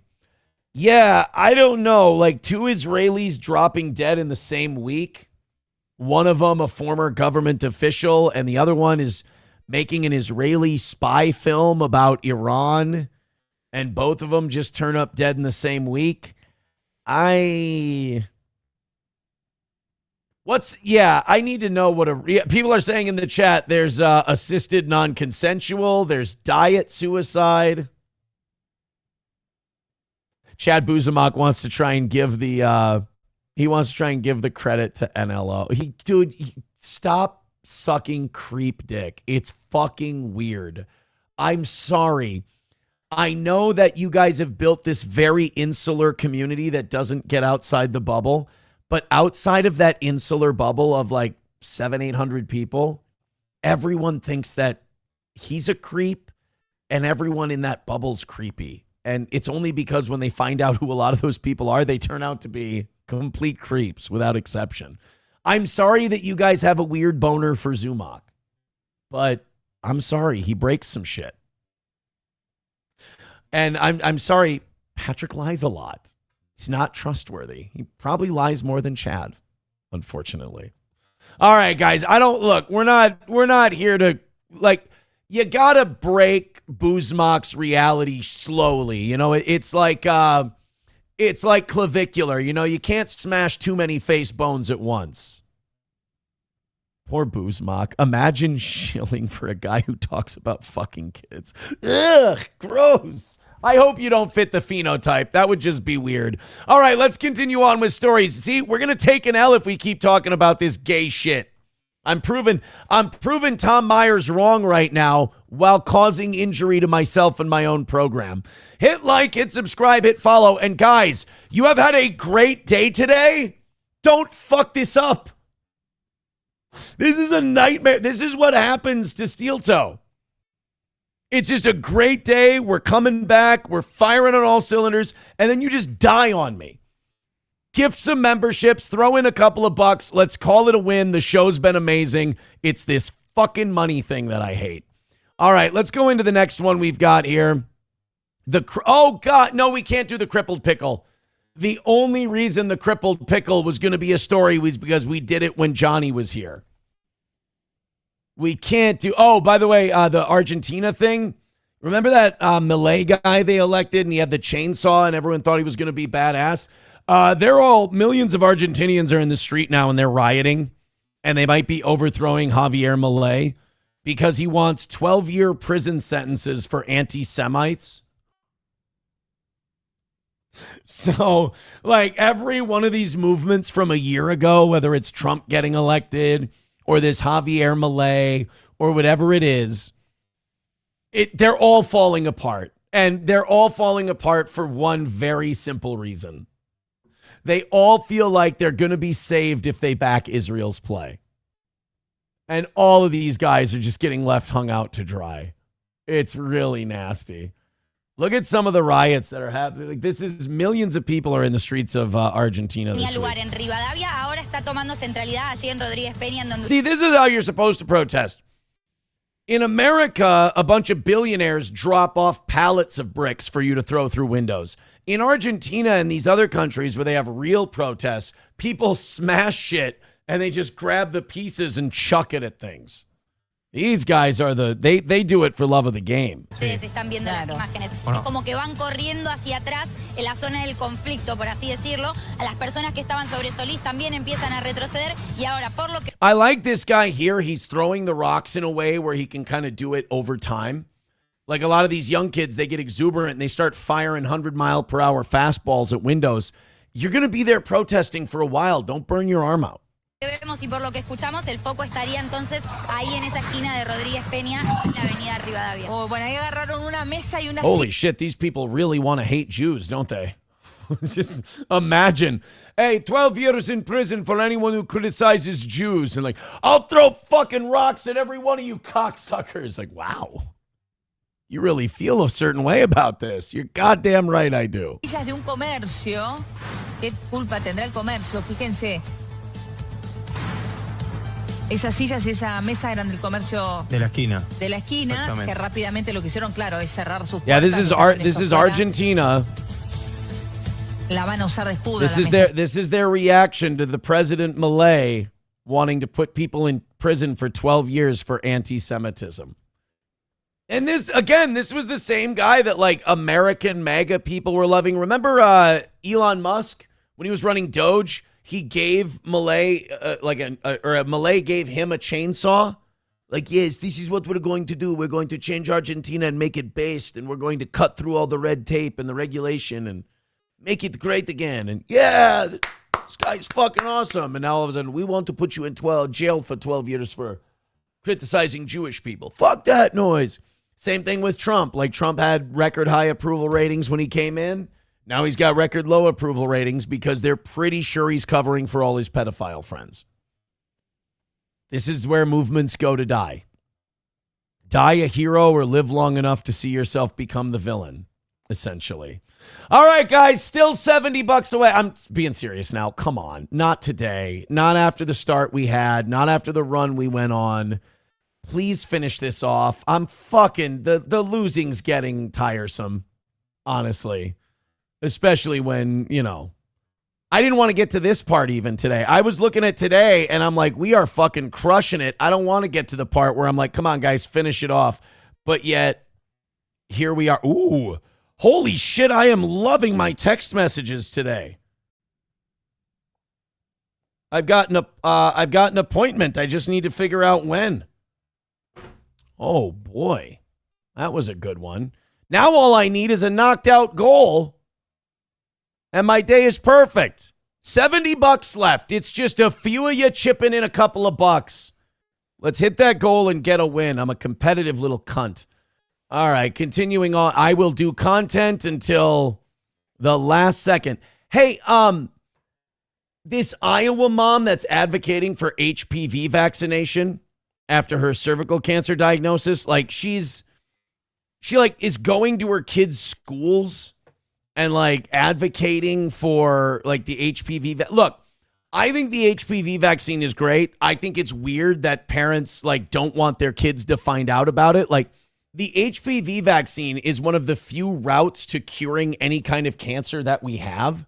And I think the HPV vaccine is a really, really good thing because HPV causes cervical cancer. So you can shut that down with an HPV vaccine. But I do think that just random parents going into schools and talking to kids about it is a little weird.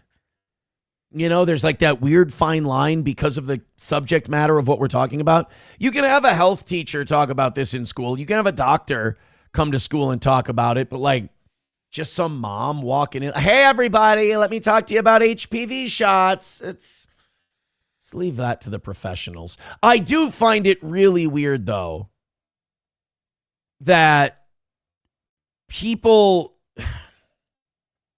I find it weird that people object to it on the grounds. The objections I always hear from people are, well, it's just going to turn women into sluts. Like they're going to fuck all the time. if they get the HPV vaccine. And I'm like, first of all, let's not think that way. And second of all, that's not really what I'm thinking about. What I'm thinking about is people not getting HPV and then not getting cervical cancer. And that, to me, that seems like a win. Grand Poobah with $1 says, trying to outlaw anti-Semitism in Czech's notes, Argentina. That's a bold move considering who moved there 80 years ago. Yeah, and don't forget this, like Bapa Shop says, they burned down the Argentinian forests and they can't criticize them, so naturally they're pissed. I don't know if you know this, but Jewish people were responsible for the Argentinian wildfires, and that's right after Milei passed a bill that said if these lands burn down, you can buy them up for really cheap. And so, like, Israeli nationals came to Argentina, set these fires, and if they didn't get caught, I'm guessing they would be trying to buy the land. And Argentinians are really pissed about this, and they want to be able to criticize the people who did it. And now their government is trying to shut it down. That is, that is something that'll piss you off pretty bad. This Sean Hannity thing, I told you that we were going to mention this real quick, and then unfortunately, we have to rally today, and I hope we do. Like, a loss, I'm going to be honest, a loss after the killer evening show we had, and then a loss after we completely crushed it for like 3.5 hours today, and then fucking fell apart, it would upset me. It would suck fucking total dick, to be honest. So let's get it knocked out. This has already been embarrassing for me, my behavior. Cable news star, daily radio anchor, and now podcast host Sean Hannity is adding another title to his resume, with Fox News on Tuesday announcing the upcoming launch of a new twice-a-week podcast from the cable veteran. The show is dubbed Hang Out with Sean Hannity. He's like 70. And like, this is Fox News' big answer to like, hey, young people don't watch Fox, but they listen to podcasts. We need a hip guy who's going to connect with the younger demo. And what did they come up with? Sean Hannity in his basement. Hello there, fellow kids. Would you like to hear about the latest CIA-approved Republican talking points? He's going to talk about sports, business, and culture. Great. Let me tell you guys about my investments. Birch Gold. You don't think there's going to be like advertisements plastered all over this fucking thing? Oh, like people haven't had enough Sean Hannity in the last 30 years. Now we've got to have a twice a week. The title of the show is Hang Out with Sean Hannity. No thanks, I'll pass. But this is not good if this is Fox News' big answer to like what's ailing broadcasting right now. We can't get young people to watch us. I know. Sean Hannity in a basement. That won't look like a creepy old man trying to talk to kids. That'll be what hits. MSO says, send Tom Myers a link. Dude, Tom is salivating right now at the idea of another L for the toe. This is fucking brutal. All right, let's fire up Erica. We're going old school. $70 away. I really didn't think we were going to be here this morning. We need everybody chipping in, but it can't be the same people. We can't lean on the same people. So everybody throw in a couple of bucks. Let's get this 70 knocked out. Even if we win today, it's not going to be a good looking win. $70 away. This used to be easy for the toe, and now it's a struggle for the toe. It's not good. Fire it up. Streamlabs, PayPal, Venmo, Super Chats, Rumble Rants. Do it for Tom. Do it for Fred. Do it for Limp. Do it for Rock. Do it for Rap. Do it for Kid. Fuck me. Do it because I'm a failure and you're just trying to keep me propped up like a Banana Republic dictator. Oh, boy. Anawal says, just say no. No, that's great, because I'm not mildly losing my mind about not being able to knock it out. All right, who's coming to the rescue? Timothy with $1. Have you ever considered it's your fault? No fucking shit, genius. $70 away from today. Spam the chat, spam the chat. Let's win. Streamlabs, PayPal, Venmo. I'm going to lose again. I'm going to lose. I'm going to fumble a fucking layup. Nothing coming in so far.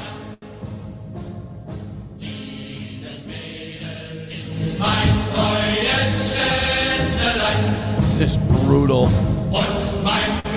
Streamlabs, PayPal, Venmo, Super Chats. Main Vein with $10. $60 away from a win. Let's go, let's go. Thank you for the 10, buddy. Everybody get in there and help us win. $9.99 from the Front Porch Conservative, says Erica. $55 away from today's goal. Come on, guys, let's go. 55 away from a win. Let's do it 10, 20 at a time. Timothy with another $1 says, I'll give you a $5 to shake them titties. I'm going to tell you this, Tim. Even for you, kind of gay. Kind of gay. Oh, $55 away. People hate Tom Myers in the chat, but he's winning right now. Tom Myers is winning. $5 from Coltrane. He says, good luck, buddy. No shit.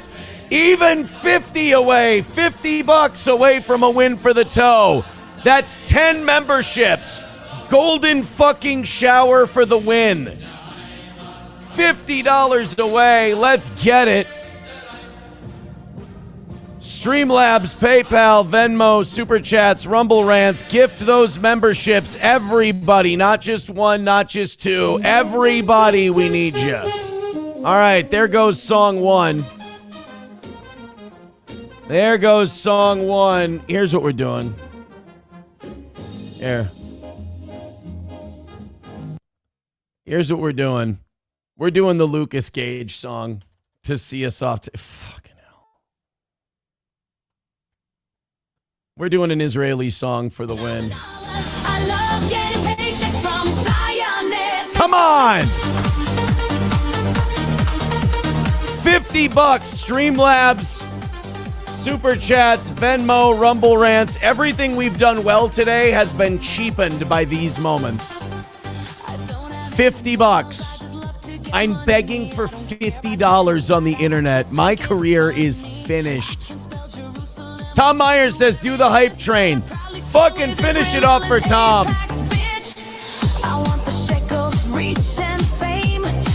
All right, we got 2 minutes left. That's definite. It's pity time. It's pity time.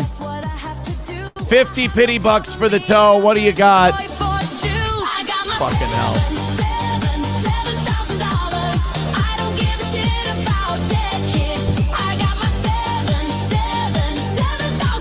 Joey Caravello's mommy says it ain't good, dude. It's not a good sign for this program.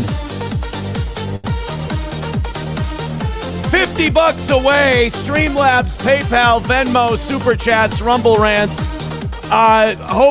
Did we do a good job for you today? How about a 5 or a 10 spot for the most pathetic fucking show on the internet?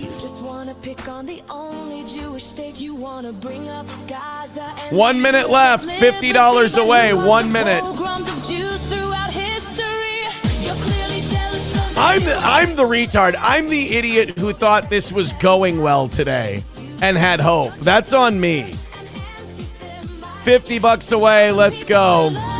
Nothing. There's literally nothing. I got my $7,000. I don't give a shit about dead kids. I got my $7,000. I love getting paychecks from Zionists. Madman Racing with $10 says, well, I'm 3.5 hours behind, but here's some greenbacks. Thank you. $40 away from today. Thank you very much.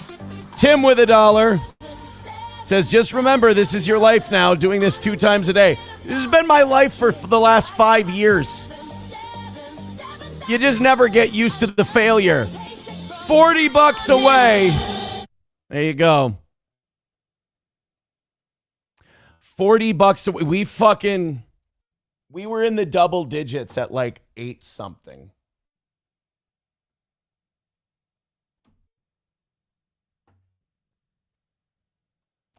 We were in the double digits at 8 something. We ran a 6-minute rally sesh today. And we got what, 40? It used to be if we were 150 away in the 5-minute thing, we were like, we used to call it striking distance. Yeah, this is bad. We've been losing a lot. If you're anti-toe, you better be fucking pumped. If you're anti-toe and you're not absolutely elated these last couple of weeks, you're missing out. Fuck it. I'm going to keep going. $40 away. Streamlabs, PayPal, Venmo, Super Chats, Rumble Rants. Start getting a couple memberships in there. Start getting a couple of bucks. I'm going longer. I can't fucking keep losing. I'm telling you, I can't keep losing. Papa Shop says, yeah, and you used to have that blonde everyone simps over, and now you have a big, ugly, stoned cripple. Hey, we were making money when the stoned, ugly cripple was on the show today. I can't blame him for that. This, like, even if we hit this 40 now, we're not even hitting it because I did a good job. We're doing it because people went, fuck, man, it's pathetic. I don't even know. It's like, should we even do the half hour? Just take the loss, right? And go home. Call it a day. Boozmock says, justice for Boozmock. No, I still stand by everything I said about that. All right, let's finish these last 4 stories. Fuck it. We'll see what happens. Oh, steel toe is not what it used to be, boys and girls. It is definitely... It's not what it used to be. Fauci's Pangolin gifting a membership. Thanks for the pity. Keep up the pity. $35 away. We need $35 worth of pity to call it a win. Coltrane says, take the L, don't work for free. Joey Caravello's mommy says, it looks super fucking desperate to keep going. I think that's a good point, too. Yeah, and we lost in front of Tom Myers. Ew. Yeah, you take the L and you go. Main vein with $50. I don't feel good about this. I begged to this.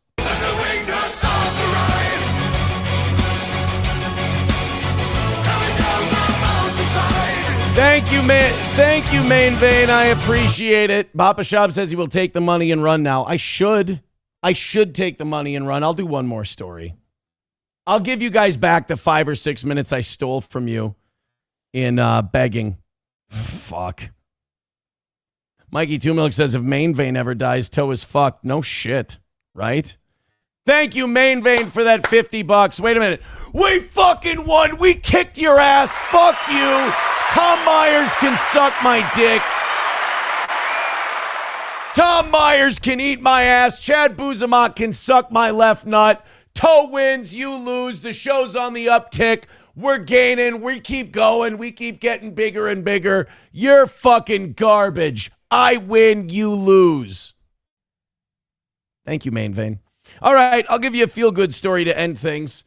Our lives. It's an old lady who likes White Castle. This is going to seem incredibly forced because I just basically pity-donoed myself into victory today. Hey, don't worry. We're still $110 away from a perfect week.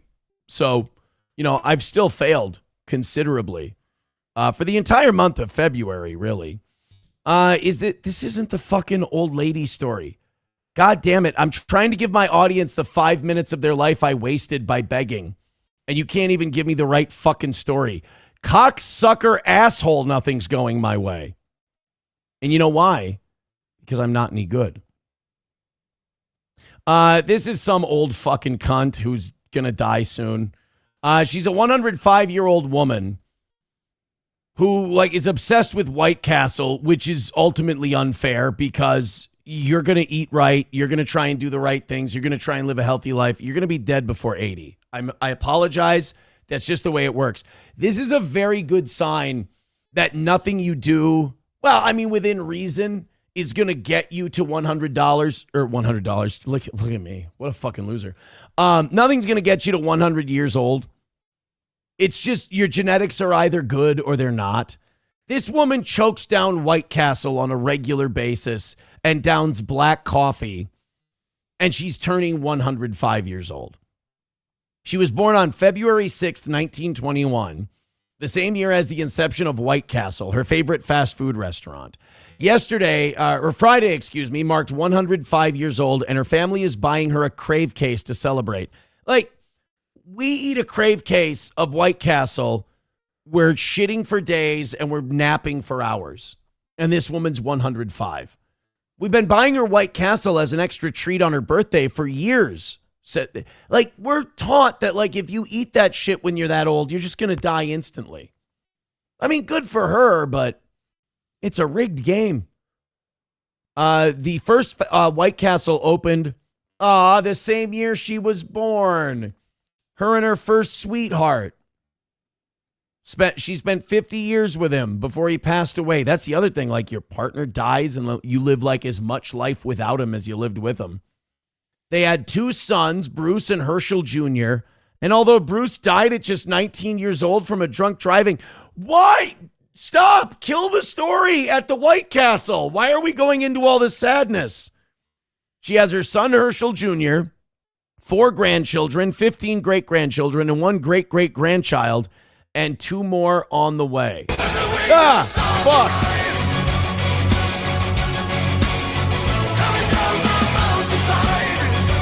That scared the fuck out of me. Chad Buzmak says, you've still got money on the mind. No shit, right? Oh. Chad Buzmak says, Aaron says as he stuffs himself with Casey's. It's Casey's, Caseys. You should know that, Buzmak. You're fat and a neck beard. Which I'm going to assume until you tell me it's not true. Casey's Gas Station Pizza and Celsius. Well, I haven't had Casey's Gas Station Pizza in a while, but I think I had a Celsius on Tuesday. So, yesterday. He's not wrong there. MSO says Aaron also prefers Five Guys. Oh, gay. It's a gay thing. All right, guys. Tom Myers says, what happened the year you were born, Aaron? A depression? That's fitting considering the tone of your show. Dude, I'm getting owned by Tom Myers today, and I kind of have to sit and take it. We got Oz back tomorrow. We're going to do a better job at rap. Look, we can't have a better first 2 or 3 hours than we did today. Maybe I need Silverwolf to give me all his hobbies, and that's the only way we can make money off of it. Also, once Buzmak showed up, nobody chipped in money. So I might have to just get rid of Buzmak. He's a bad luck schlep rock. Take it easy, guys. I got cooked by Tom Myers. I'll be back tonight for the last evening show of the week. Thank you for being so cool to me.